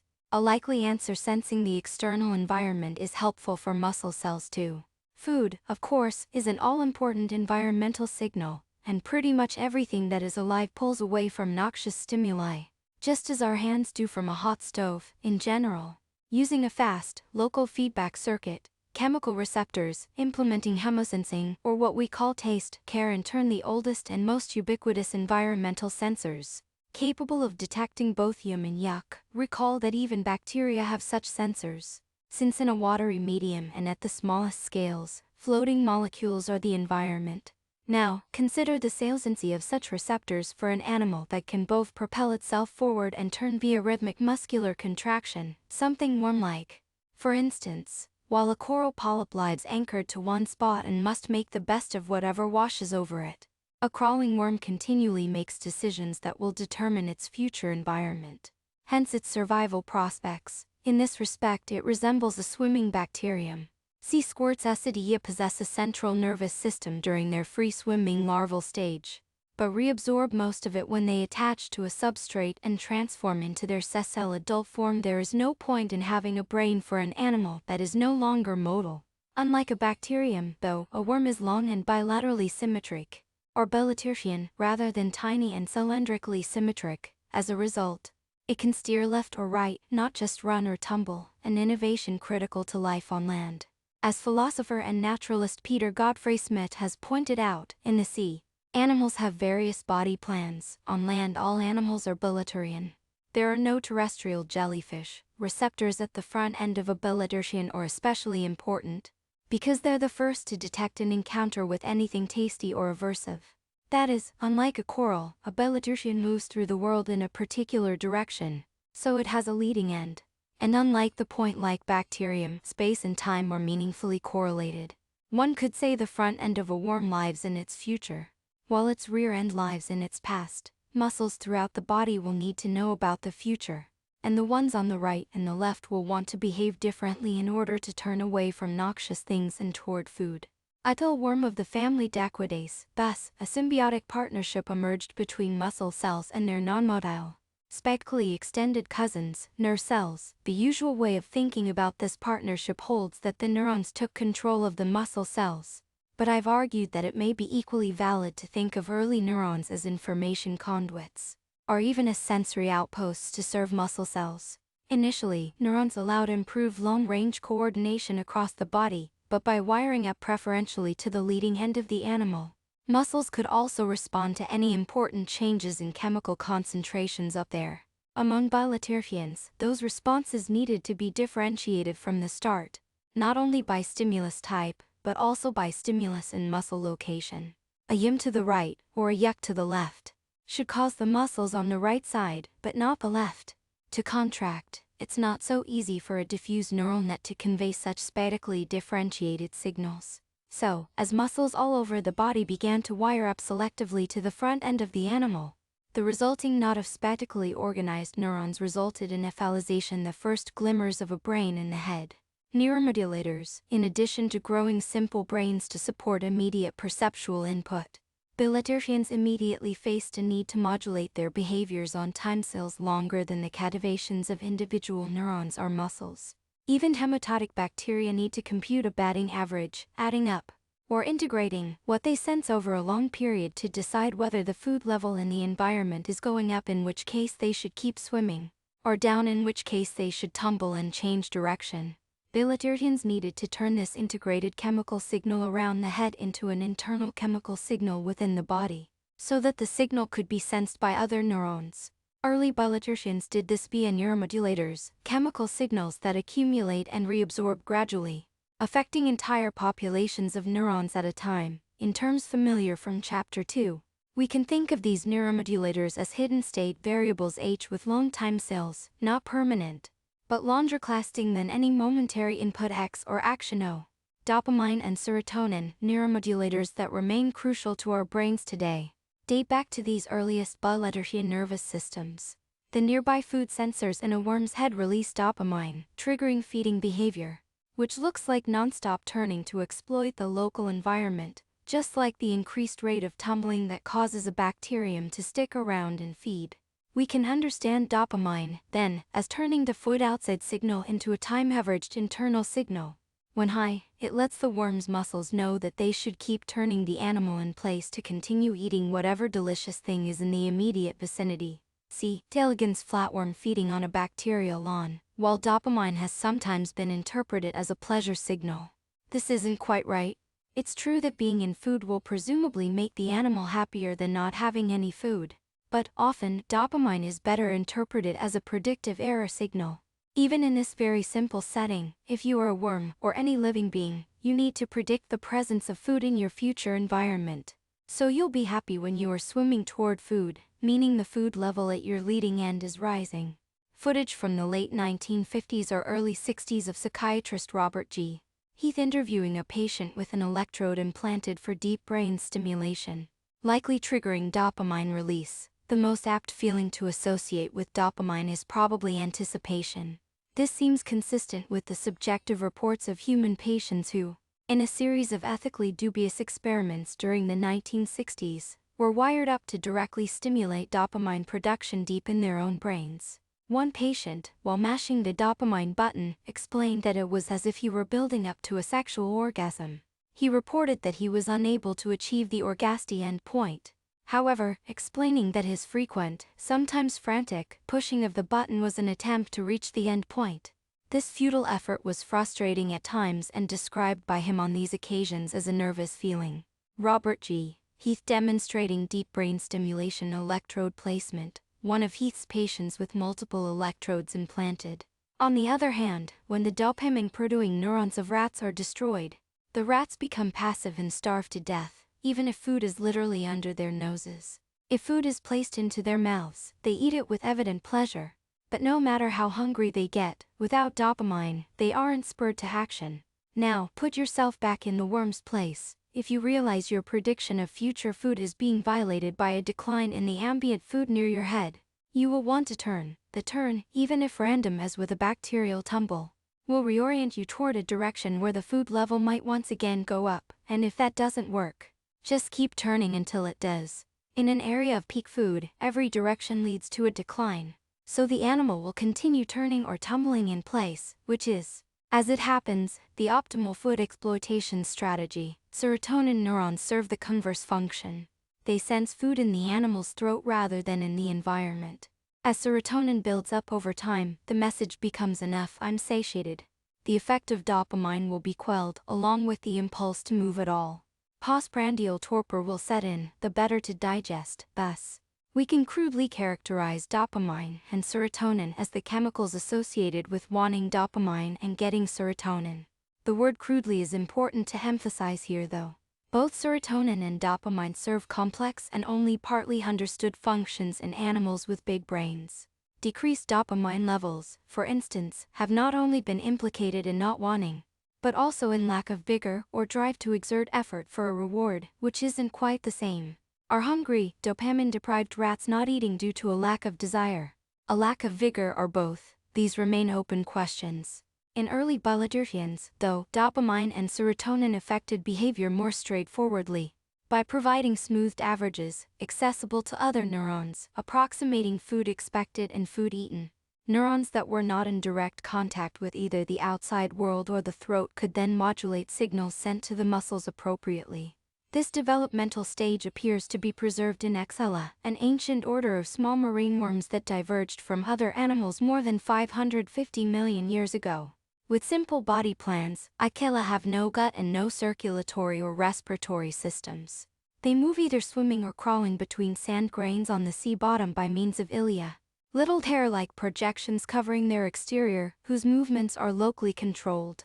In addition to a distributed nerve net, Arcas have a sort of brain cap, an aggregation of neurons at the front end, coinciding with sensors. Including a simple eye, they can use complex repertoires of sensory-guided behavior to actively hunt, modulated by dopamine and serotonin, yet the brain seems not to be highly organized. If one of these worms is cut in half, then, like the neurally decentralized hydra, each half can regenerate into a whole animal. Signaling molecules exchanged among the muscle cells appear to orchestrate the patterning and regeneration process. If the tail of an Arcas is cut off, the front part of the animal regenerates a new tail, while the tail regenerates two heads, which subsequently divide into two new cells. Bootstrapping. Animals with simple distributed nerve nets, like Hydra, show little evidence of learning in any form that a behavioral experimentalist would recognize, though every cell does continually regulate its own biophysics to ensure that it remains responsive to whatever signals it receives, a form of local learning. This is consistent with the idea that these earliest nerve nets serve only secondarily for sensing the environment. Having first evolved to help muscles coordinate coherent movement, rudimentary behavioral learning arises the moment anything like a brain appears. Because, at this point, neurons in the head must begin jointly adapting to changing conditions in the outside world. Every connection or potential connection between one neuron and another offers a parameter, a degree of coupling, that can be modulated to suit the circumstances, even if the wiring diagram is genetically preprogrammed or random. To see why, let's take the neuron's point of view, and imagine that it is simply trying to do the same thing any living thing does: predict and bring about its own continued existence. Some aspects of this prediction will certainly have been built in by evolution. For example, if dopamine is a proxy for food nearby, the neuron will try to predict and thereby bring about the presence of dopamine. Because prolonged absence of dopamine implies that the whole animal will starve, bringing an end to this one neuron. Along with all of its cellular clones, even a humble cell has plenty of needs and wants beyond food. But without food, there is no future. Therefore, if the neuron is not itself dopamine emitting, but its activity somehow influences dopamine in the future, it will try to activate at times that increase future dopamine. Aside from neuromodulators like dopamine, the neuron's inputs come either from other neurons or, if it's a sensory neuron, from an external source such as light or taste. It can activate spontaneously or in response to any combination of these inputs, depending on its internal parameters and degree of coupling with neighboring neurons. Presumably, at least one of its goals thus becomes fiddling with its parameters such that, when the neuron fires, future dopamine is maximized. I've just described a basic reinforcement learning algorithm, where dopamine is the reward signal. As brains became more complicated, though, they began to build more sophisticated models of future reward, and, accordingly, in vertebrates, dopamine appears to have been repurposed to power something approximating a more sophisticated reinforcement learning algorithm: temporal difference or TD learning. In 1961, AI researcher Donald Michie devised MENIS, the Matchbox Edgeable Noughts and Crosses engine, an early reinforcement learning algorithm for playing tie-to-toes, initially lacking access to a computer. Michie implemented the algorithm using an array of 304 matchboxes representing unique board states. each containing beats representing the current best policy Michi 1963's. D-learning works by continually predicting expected reward and updating this predictive model based on actual reward. The method was invented or, arguably, discovered by Richard Sutton while he was still a grad student working toward his PhD in psychology at UMass Amherst in the 1980s. Sutton aimed to turn existing mathematical models of Pavlovian conditioning into a machine learning algorithm. The problem was, as he put it, that of learning to predict. That is, of using past experience with an incompletely known system to predict its future behavior. In standard reinforcement learning, such predictions are goal-directed. The point is to reap a reward, like getting food or winning a board game. However, the credit assignment problem makes this difficult. A long chain of actions and observations might lead to the ultimate reward, but creating a direct association between action and reward can only enable an agent to learn the last step in this chain. As Sutton put it, whereas conventional prediction learning methods assign credit by means of the difference between predicted and actual outcomes, deep learning methods assign credit by means of the difference between temporally successive predictions. By using the change in estimated future reward as a learning signal, it becomes possible to say whether a given action is good, hence should be reinforced, or bad, hence should be penalized before the game is lost or won, or the food is eaten. This may sound circular, since if we already had an accurate model of the expected reward for every action, we wouldn't need to learn anything further. Why not just take the action with the highest expected reward? As in many statistical algorithms, though, by separating the problem into alternating steps based on distinct models, it's possible for these models to take turns improving each other. An approach known as bootstrapping, after that old saying about the impossibility of lifting oneself up by one's own bootstraps. Here, though, it is possible. In the 2D learning context, the two models are often described as the actor and the critic. In modern implementations, the actor's model is called a policy function and the critic's model, for estimating expected reward, is the value function. These functions are usually implemented using neural nets. The critic learns by comparing its predictions with actual rewards, which are obtained by performing the moves dictated by the actor, while the actor improves by learning how to perform moves that maximize expected reward according to the critic. Gerald Tuscorost-Gammon, an application of temporal difference reinforcement learning to backgammon, was able to beat expert human players more than half the time when the trained neural net contained more than 10 hidden units or neurons. Tescoro 1991. A deep learning system eventually figures out how to perform well, even if both the actor and critic are initially entirely naive, making random decisions, provided that the problem isn't too hard and that random moves occasionally produce a reward. Hence, an experiment in the 1990s applying deep learning to backgammon worked beautifully, although applying the same method to complex games failed, at least initially. Beyond reward. Around the same time, at the University of Freiburg's Institute of Physiology, Wolfram Schultz's lab had been studying the relationship between motor function and Parkinson's disease, which was known to compromise movement via dopamine depletion. In a typical experiment, Schultz and colleagues would record from single dopamine-releasing neurons in the brains of macaques while they performed simple motor tasks, which they needed to learn via Pavlovian conditioning. A thirsty monkey, for instance, might need to learn which of two levers to pull in response to a flashing light to get a sip of juice. The researchers made the following observations. 1. Dopamine neurons normally spike at a moderate background rate. 2.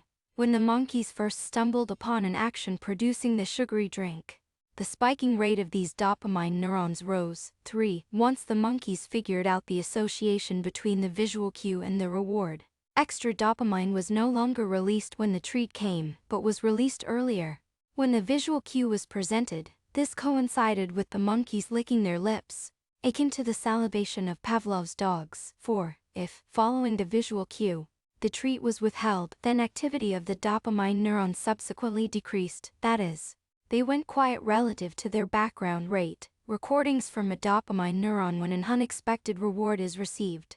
An expected reward is received, and an expected reward is not received. Schultz, Dayan and Montague 1997. When Peter Dayan and Red Montague, then postdocs in Terry Setnowski's lab at the Salk Institute in San Diego, saw these results from Schultz's group, they realized that dopamine was acting precisely like a temporal difference learning signal.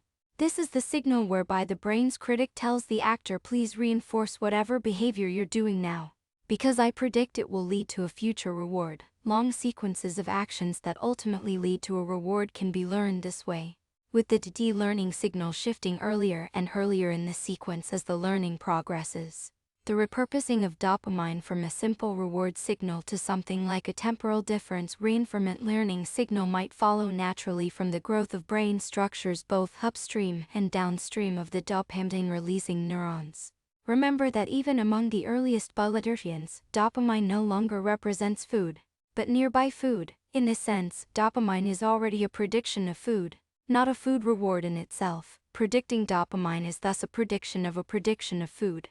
A predictive symbiosis between neural areas upstream and downstream of dopamine will therefore result in the upstream areas being able to make higher-order predictions, hence longer-range forecasts, thus acting as an increasingly sophisticated critic or value function. Meanwhile, the downstream parts become an increasingly sophisticated actor or policy function, smart enough to learn how to make better moves using these longer-range forecasts. This may help to explain the approximate fit between the learning paradigm and at least one major role played by dopamine in the brains of vertebrates. Like many primal feelings, something good is within reach is a simple, useful signal that a worm can infer directly from smell, and a larger brain animal like us can infer through a much more complex cognitive process. That is a useful signal for many parts of the brain, since they are all invested in producing good outcomes for the organism as a whole. Hence dopamine signaling has been conserved for hundreds of millions of years, and its role has remained, if not the same, at least recognizable throughout those eons. Still, we should be careful not to interpret these experimental findings about dopamine as proof that the brain implements learning as Sutton formulated. That can't be the whole story. For one, we have ample evidence that humans, and likely many other animals, are even more powerful learners than the algorithm is. Advanced board games we have no trouble playing, for instance, or beyond the reach of learning. Additionally, as I hinted earlier, recent experiments suggest that dopamine encodes information well beyond that of its error signal. None of this should surprise us. Brain regions that symbiotically predict their environment and each other are not restricted to implementing simple learning algorithms, are communicating using cleanly definable mathematical variables, any more than human emotional expression is limited to a single dimension or natural language is restricted to logical grammar. Like every other approach to machine learning described in this book, learning is an elegant conceptual simplification that sheds light, but does not illuminate every corner. It is neither a complete nor an exact representation of what the brain does. In 2016, DeepMind's AlphaGo model made headlines by achieving a major milestone in AI history. This program, based on a more elaborate descendant of learning which we'll explore in Chapter 5, defeated reigning Go champion Lee Sedol in 4 out of 5 games. The news came amid reports of machine learning besting humans at a rapidly lengthening list of tasks previously considered safely beyond AI's capabilities. Lee Sedol reacting to AlphaGo's move 37 during the second game of their 5-game match in Seoul on 10 March 2016. Koch's 2017. Despite this impressive showing, neurophilosopher Patricia Turkland pointed out fundamental limitations in the AI paradigm at the time relative to what real organisms with real brains do. In response to AlphaGo's victory, Turkland wrote an essay entitled Motivations and Drives Are Computationally Messy, noting, the success of artificial neural nets like AlphaGo notwithstanding their behavior is a far cry from what a rat or a human can do. Maintaining homeostasis often involves competing values and competing opportunities, as well as trade-offs and priorities. Should I mate or hide from a predator? Should I eat or mate? Should I fight or flee or hide? Should I back down in this fight or soldier on? The underlying neural circuitry for essentially all of these decisions is understood, if at all, then only in the barest outline, and they do involve some sense of self. It's true. A pure reinforcement learning approach, no matter how fancy the algorithm, cannot account for realistic animal behavior. Because real animals, including us, are not optimizing for any one thing except, maybe, when we're playing championship-level Go. However, real AI may be simpler than Churchland, or any of us, imagined in 2016. Close mathematical relationships exist among the various known machine learning methods, and ongoing theoretical work will likely unify them further. While this remains an active research area, I believe that a unified theory of learning will ultimately encompass evolution, brains, and, as special cases, established methods. Such a unification would 1. Frame the central problem as active prediction of the future given the past. 2. Not distinguish between learning and evaluation or inference, but instead recognize that prediction must occur over all timescales.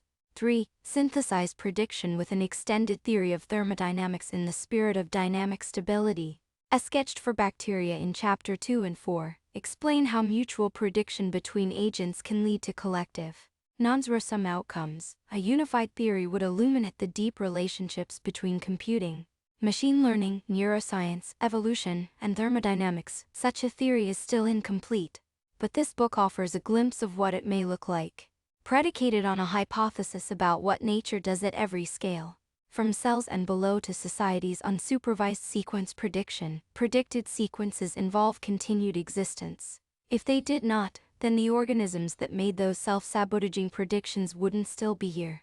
Moreover, as we'll soon explore, when entities that can sense each other begin to mutually predict each other, it becomes easy for them to enter into a symbiotic partnership in which their joint future existence is more secure than their individual existence. Let's call this view dynamically stable symbiotic prediction. What would it imply about the brain? Unlike T-learning or any form of pure reinforcement learning, symbiotic prediction does not imply that animals optimize any single reward, whether food or dopamine. On the contrary, such single-mindedness would not be conducive to either mutualism or survival in the real world. Hence it would not be dynamically stable. Per Churchland, maintaining homeostasis often involves competing values and competing opportunities, as well as trade-offs and priorities. This is even truer in social settings.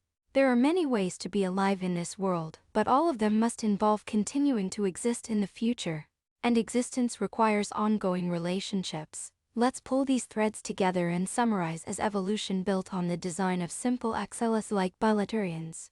Additional neurons appeared in heads. This happened because neurons are themselves replicators, and, like all replicators, they will colonize any favorable niche, in particular when that neural proliferation symbiotically helps the whole organism. Once this brain knot began to grow, more complex neural networks developed, capable of handling more sophisticated sensory modalities, like hearing and hammer-style vision. With help from neuromodulatory signals like dopamine, such brains were also able to predict increasingly subtle patterns relevant to the whole organism over ever longer timescales. Thus animals acquired the computational power to develop behaviorally relevant models of other complex animals, resulting in the kinds of early social intelligence explosions evident in the Cambrian period.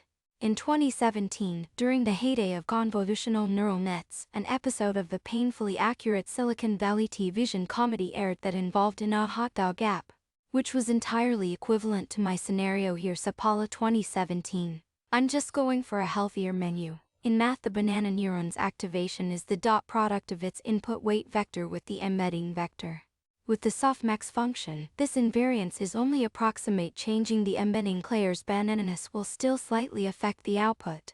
This feature is essential for backpropagation to work. The neural net can't be learned if there's no way to tell whether a tweak in the weights is making the output better or worse. In math, applying a sequence of linear transformations is equivalent to applying a single linear transformation of x ab x. Even so, deep linear networks can be theoretically interesting, especially for studying the dynamics of learning. Sachs, M.C. Cleland and Ganguly 2013 Q. Lee and Sompolinski 2021. This theoretical result holds for nearly any kind of nonlinearity, though some nonlinearities are much better than others in practice. A great deal of work over the years has gone into designing nonlinearities that are fast to compute, efficient for learning, and don't blow up numerically. The pretty much is here because technically, linear transformations include both rotation and scaling. Technical note: the dimensionality reduction approach Rafik used was distributed stochastic neighbor embedding sense, which is a highly nonlinear operation designed for visualization rather than analysis. Thus linear or planar or hyperplanar separation afterward typically will work, though the bananas will likely end up clustered together. Tan et al. 2018. This neglects the slight change we would also make to turn the not banana neuron into a neither banana nor apple neuron. But that's a minor detail. Key Brown and Lowe 2017. Feingold 1914, Meissner and Brigham 2001, Tanaka and Pierce 2009. Bulamwini and Gibru 2018, M. Wang et al. 2019. Cole 1993. The effect likely does not depend on infants forming discrete sound categories from the start, as Cole believed, but rather learning the invariant embeddings that represent their speech environment. Feldman et al. 2021. In more precise mathematical language, they show that while the specific weights of a given network are determined by their random initialization, these weights are only unique up to an arbitrary rotation in the high-dimensional space of Perclayer weights. See Guth et al. 2023, Guth and Menard 2024, Fairwork 2023, Meeker 2023. Some details are glossed over in this brief description. See He et al. 2021. Inexplicably, our retinas are wired back to front, with the plumbing in front of the photoreceptors, nearly a proof of lack of intelligent design. Octopus retinas, which evolved independently, or wired the right way round, with the light sensors in front. These experiments are reviewed in Churchland, Ramahandran and Sednowski 1994. Such recordings are rare. They are made when neurosurgeons are trying to figure out how best to operate on someone's brain when they need to, while sparing as much function as possible. Researchers gather precious human data of this kind when they can, but any scientific aims are always secondary to clinical aims. Hunter, Spraklin and Ahmad 2022, Kurtz et al. 2020, Z. Li et al. 2022, Hyo Huang and Fu 2023. Gross 2002, Quiroga et al. 2005. Jennifer Aniston and Brad Pitt were married from 2000-2005. So this neuron might have needed to find a new gig after they split. This is 120x120x120x121x122x100x119x120x113x114x113. Historically, these terms were used in fencing. Whoever is thrusting is the agent, and whoever is receiving or suffering the blow is the patient. In the history of medicine, similarly, the patient suffers passively while the surgeon or physician mines boils, cuts for stone, saws off limbs, punctures veins for bloodletting, and conducts other such swashbuckling maneuvers. This also illustrates why the concept of multiple realizability only makes sense when there is a final cause. In most cases there's at least one saps en route. But let's not sweat the anatomical details. Strogatz 2004. Sarfatic et al. 2022. Burkhardt et al. 2023. H. Wang et al. 2023. Hansen 2023. Godfrey Smech 2024. Goldie et al. 2023. Heath 1963. Barrage and Robinson 1998. Gershman et al. 2024. Zenon Deves and Olivier 2016. Arcas et al. 2013. They also engage in penis fencing. Google it if you're feeling brave. Raz et al. 2017. Local adaptation also results in weak forms of learning known as sensitization and habituation. Chang 2021. Relately, J. Moore et al. 2024 suggests that single neurons can act as optimal feedback controllers. R. Bush and Mosteller 1951. Rasuerla and Wagner 1972. Sutton 1988, Sutton 1988, Emphasis Mine, Tesoro 1992. 1994. For a comprehensive historical overview of the development of TD learning and its convergence with dopamine research, see Colombo 2014, Romo and Schultz 1990, Montague, Dan, and Sednowski 1996. The original experiments were done with primates, but evidence suggests that dopamine plays a similar role, mediated by the same brain structures, in all vertebrates. Analogous systems involving related neuromodulatory chemicals appear to have evolved in invertebrates too. Mizunami and Matsumoto 2017, Forenin, Retzler, and Filiestides 2018, Dieterin and Fletcher 2021, C.S. Lee et al. 2016, Shoam et al. 2017, Herkland 2016. For instance, Sutton 1988 describes how de-learning and supervised learning can both be understood as gradient descent methods for sequence prediction. Today's separate treatment of inference typically involving short timescales, so-called adaptation intermediate timescales. And learning long-time skills is an artifact of the cybernetic formalism described in Negative Feedback. Chapter 3, Karamati in Gutkin 2011 Lowernon and al. 2024.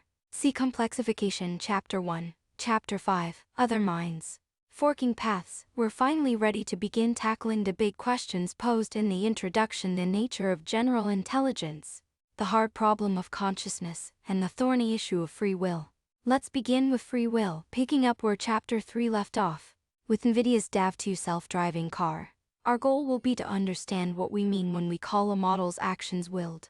Recall that DAV2 was nothing but a convolutional neural net whose input was a front-facing camera, and whose output was a steering wheel position. It was the purest and simplest approach to cybernetic self-driving. But is it capable of choice? More concretely, what happens when such a reflex-based car arrives at its junction? A generic, pre-trained model operating without any larger context can't react sensibly. When we're driving, these are the moments when we might make decisions based on higher-order goals. At other times, we're on autopilot ourselves. The goal is merely to stay in our lane, follow the rules of the road, and avoid collisions with other vehicles, pedestrians or animals. If we've established habitual routes, say to and from work, we might also make a lot of turns on autopilot. Those are instances when our hinder autopilot model is not generic, but specific to our own lived experience. DAV2, however, is only trained to perform the generic autopilot task. To gather the dataset, human drivers navigated a wide variety of routes on many different roads, and excluded from the training data the brief intervals when they were changing lanes or making turns. During live road tests, the human driver intervened to perform these maneuvers manually. What would the car do if kept on autopilot at its junction? Presumably it would choose the straightest way. At an exactly symmetric junction, one would hope that the model itself is just a tad asymmetric, causing it to break the tie somehow. A perfectly symmetrical model would be unable to break the tie, hence would be forced to generate the only non-tie breaking output, steering straight ahead and running off the road. Remember, DAV2 doesn't control the gas or brakes. This unfortunate situation illustrates the old saying about the perfect being the enemy of the good. It also recalls Buridan's ass, often framed as a philosophical paradox in discussions of free will. In the parable, the ass or donkey, though the other definition applies to, is midway between two equally sized piles of hay, and being unable to decide which to eat, starves to death. Avoiding this metastable situation is easy enough. All it requires is a random variable, a bit of noise in the system to break any near ties.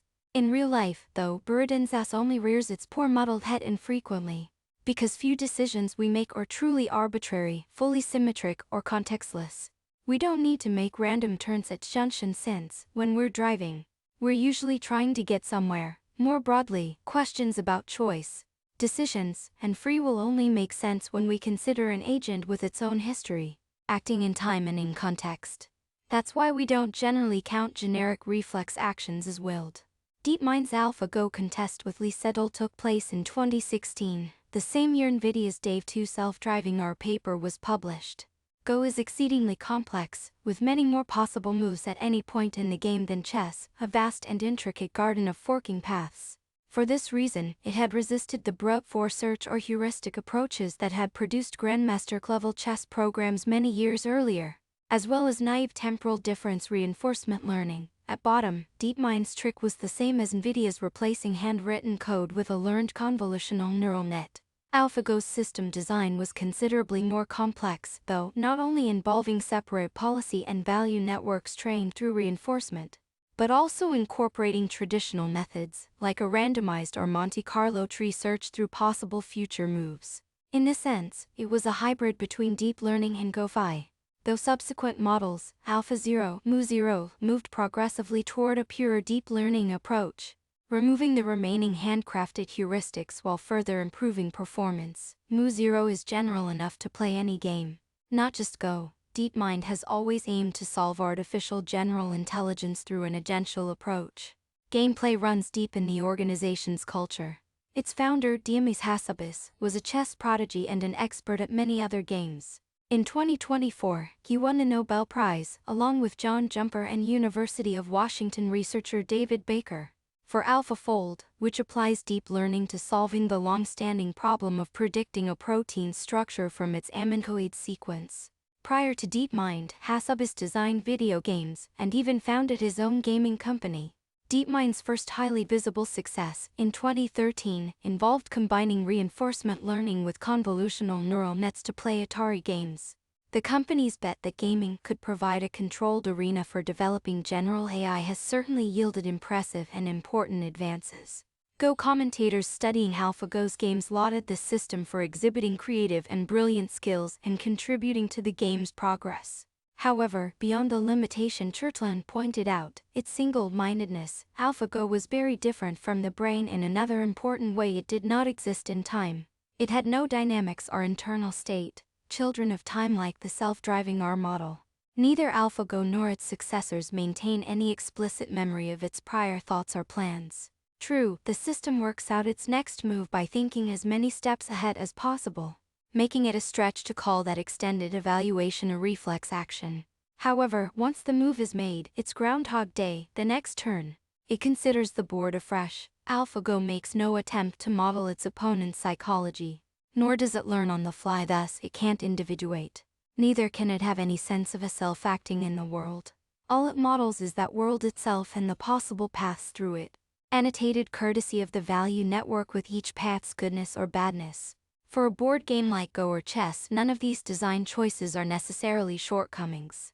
According to game theory as formalized by none other than John von Neumann, who had his fingers in many pies, the optimal next move depends neither on history, nor on the opponent, nor on any internal state, but only on the state of the board and the rules of the game, to which both players have full access, and the opponent should be presumed to always play optimally. To do otherwise would risk falling prey to a wily antagonist, who might lull an opponent by playing dumb, then take the gloves off at an opportune moment. You may wonder how AlphaGo could pull off a complex, multi-turn strategy, which it certainly can, without a self or memory. But given a clear view of the future's forking paths at every turn, there's no need to remember. All possible strategies are visible at all times, including the continuation of whatever strategy seemed best on the previous turn. If it's still the best option after the opponent's move, then so be it. While elegant in its way, this approach can be wasteful, in that it often involves rediscovering the same strategy, turn after turn. Occasionally, catastrophic and quite non-human failures occur, since the model's view of the future is not perfect. But, as with all Monte Carlo methods, stochastic, the model might make an unusual move due to glimpsing a brilliant but distant outcome down the line, but later fail to spot that same opportunity, even if it's still in play, and foreclose on it with a wrong move. Out of sight, out of mind, Porsche spiders offer an illuminating contrast to this kind of statelessness. Although only a centimeter or less in size, they have been called eight-legged cats due to their unusually intelligent hunting behaviors. They're cod-looking, with a slow, choppy, robot-like gait, until they pounce. Unlike other spiders, Porsche have a pair of large, forward-looking emerotype eyes with high resolution over a narrow field of view. Well adapted to nuanced visual discrimination, their favorite meal is other spiders. Typically web-weavers, which may be twice their size, Porsche can control the behavior of prey by spoofing web vibration signals. They learn which signals generate the desired response for each species through trial and error. In the lab, they can even learn how to fake out species they would never encounter in the wild. They plan their attacks slowly and carefully, with tiny brains and telephoto eyes that need to scan around to resolve the environment. It seems likely that they sacrifice much of the parallelism of animals with bigger brains, a topic we'll return to in Chapter 8. Once they have worked out a strategy, though, they can execute it virtuosically, leaping from twig to twig, abseiling down silk threads, and landing on their target from above, behind, or frontally, depending on what is safest under the circumstances. For oftentimes, the spider or insect they're stalking is perfectly capable of eating them if the tables turn. Perhaps most impressively, Porsche routinely reach their prey via indirect routes, including detours of up to an hour during which they may move away from their goal, breaking line of sight. Impressive stuff. I've offered this detailed account because it illustrates, and builds on, a number of Churtland's observations. Porsche isn't playing any one game against any single opponent. Eventually it must eat if it is to survive, but it gets to choose with whom to engage, and when it can always back off and try something else, or soldier on. The game board is not equally visible to all players. In its totality, it isn't visible to any player. Portia must build up and incrementally update a mental model of the world in order to make decisions. This model must include not only the externally visible world, but the internal states of hunter and prey alike. Knowing its own state allows Portia to assess how hungry or desperate it is, how strong or weak it feels, whether hunting should take precedence over mating or resting, and so on. Modeling the mental state of its prey is also essential.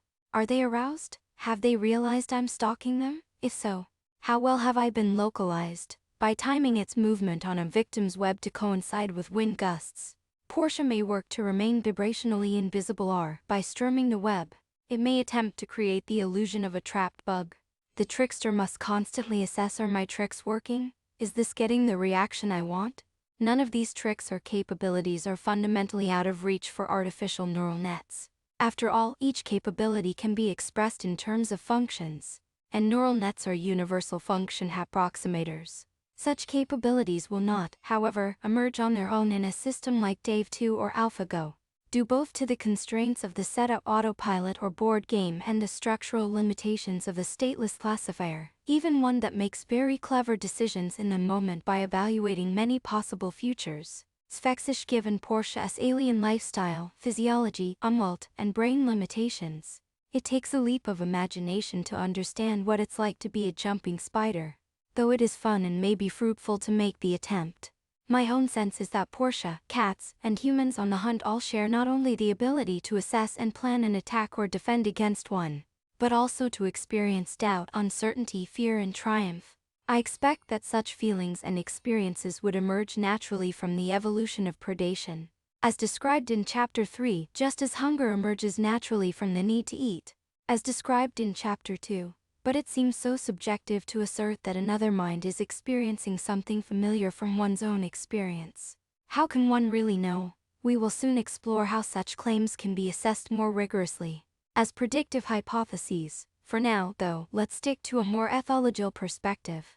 Ethology concerns itself with animal behavior, studied using lab experiments and analyzed in the context of neurophysiology, function and evolution. Through the ethological lens, we can simply ask the same questions about feelings and internal states we would ask about physical features. Like the differently adapted beaks of Darwin's finches, why would that feeling arise and be preserved by evolution? How is it useful? What would happen if it were absent? This lets us fend off charges of anthropocentrism and defer philosophical zombie questions a little longer.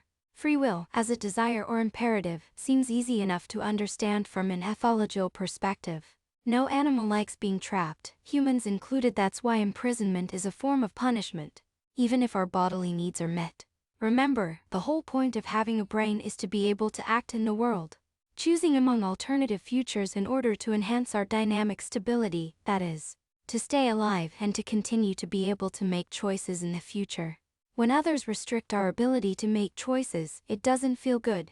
Just as knowing hunger doesn't feel good, the confinement of our possible futures renders us increasingly helpless. Like a king being chased into a corner of the chessboard in the endgame. Go offers an even purer expression of this idea, although the stones don't actually move once laid down. Their liberties are the number of adjacent unfilled board positions where they could hypothetically move. And stones only remain alive as long as they have at least one liberty. Death then, whether in a game or in real life, represents the ultimate exhaustion of one's ability to choose. It's the pinched-off end of our wiener sausage. Mutual prediction is the key to sociality and cooperation. But, in a predatory context, as the early cyberneticists understood, prediction can also be adversarial. A predator will try to predict prey right into its stomach. Prey will try to predict the predator's moves and escape. Each is trying to preserve its own liberties, potentially at the cost of the opponent's. Each will therefore try to predict the other's predictions, ad infinitum, as we'll discuss in more detail in Chapter 7. When mutual prediction is cooperative, it must also be imperfect, for cognitive cooperation involves a division of labor. That means each party brings cognitive resources or inputs to the table that the others lack. If one of the cooperating parties is always perfectly predictable to any of the others, that would imply that the predicted party doesn't bring anything unique to the table, and is therefore a third wheel. So, whether in a cooperative or adversarial context, being perfectly predictable is bad news. In a way, it's even a form of imprisonment. Ted Chiang mordantly explores the psychological consequences in his short story What's Expected of Us. A device called the Predictor, consisting of nothing but a button and a light, appears on the market. The light always flashes green 1 second before the button is pressed. Millions of predictors are sold, and, at first, people treat the device as a novelty, showing it to their friends and trying to fool it. When the implications sink in, though, that the predictor can't be fooled, free will is revealed to be an illusion, and people despair, eventually losing their will to live. Real-life predictors aren't single-button devices, of course, but other minds like that of a cat pursuing its prey. And one way to become highly predictable is to run out of voluntary moves, like a cornered rat. But if one's behavior looks deterministic from the outside, if it can be perfectly predicted by an observer, then, from an adversarial perspective, that is equivalent to being cornered. When an agent becomes perfectly predictable to an observer, it makes the agent no longer register as agential to that observer. Cognitive scientist Douglas Hofstadter has described this property as sphexischness, by reference to the golden digger wasp Sphexit pneumonius. Hofstadter was drawing on observations by French entomologist Jean-Henri Fabre (1823–1915), who has been hailed as the founding father of ethology. Although generally a keen and sympathetic observer of animal behavior, Fabre took a dim view of cognition in insects. Claiming they exhibit a machine-like obstinacy, he noticed that when the time comes for Sphex to lay eggs, she constructs a burrow and seeks out a cricket to nourish her future halflings. Instead of eating the cricket herself, she paralyzes it with a sting, brings it to the burrow entrance, goes in to see that all is well, then drags the cricket in, lays the eggs alongside the body, seals the burrow and flies off. This elaborate performance certainly looks purposive, and it is. But then, Fabre noticed that if the cricket is moved by a few inches after the wasp has gone into the burrow to check that all is well, Sphex will re-emerge and move the cricket back into position, then go back into the burrow to check that all is well again. He described repeating this process dozens of times, by moving the paralyzed cricket every time the wasp went into the nest. Fabre was able to get her stuck in an endless loop. One interpretation of this little parable: it's easy to be fooled into thinking that a behavior is intelligent or agential when in fact it's just a running program. That would beg the question, though, what else could it be? In some sense we are all just running programs. A better take is to recognize, first, that Sphex nest preparation behavior is genetically determined, hence the intelligence manifested by the program is a product of evolution, not of in-the-moment reasoning by the individual wasp. The individual wasp appears to be, like Dave 2, running on autopilot, at least with respect to nesting behavior. This seems reasonable, given the wasp's small brain and 2-month adult lifespan. It has no time to learn the ropes, and nobody to learn them from, so it has to know how to reproduce and care for its young right out of the box. Perhaps more interesting, though, is our own response to observing Sphexish behavior. When we see the elaborate preparations the wasp makes for her brood, we think she's smart and agential. Then, when we see that the behavior is prescripted, we realize that she's just a machine, and any impression of intelligence or willed action vanishes. But the difference is in our own minds, not that of the wasp. Alan Turing arrived at a similar conclusion from the outside. A thing could look intelligent as long as one had not yet found out all its rules of behavior.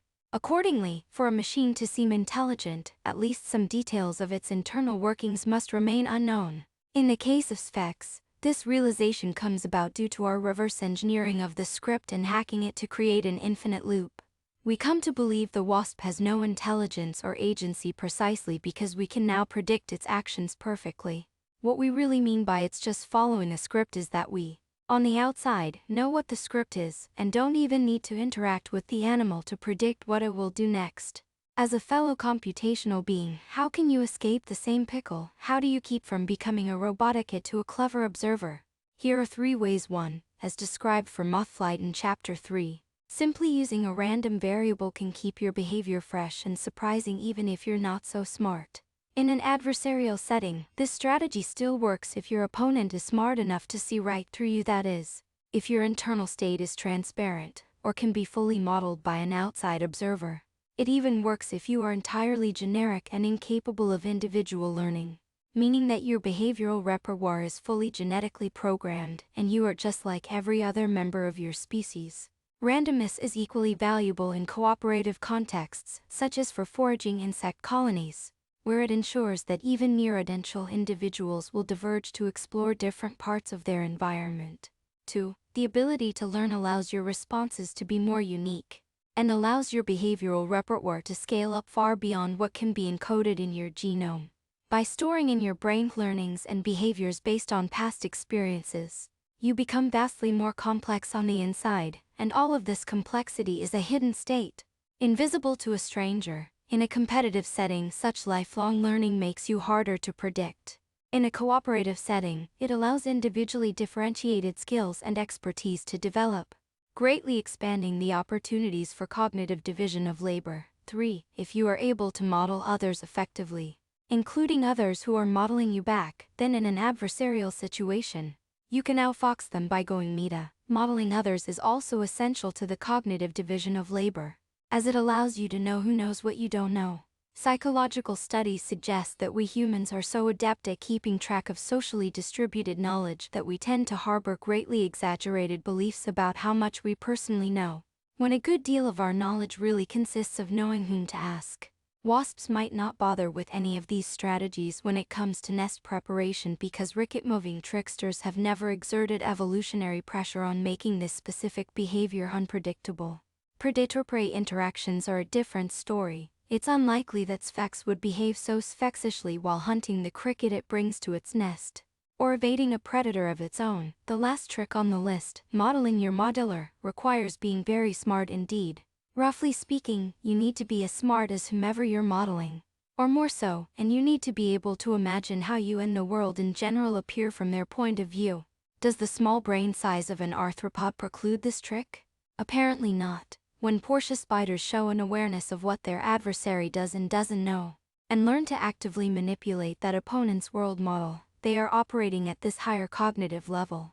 Matryoshka dolls among human children. This so-called theory of mind or ability to mentalize, I'll use the terms interchangeably, takes quite a while to develop fully. The classic experimental setup for probing it is the Sally hand test, popularized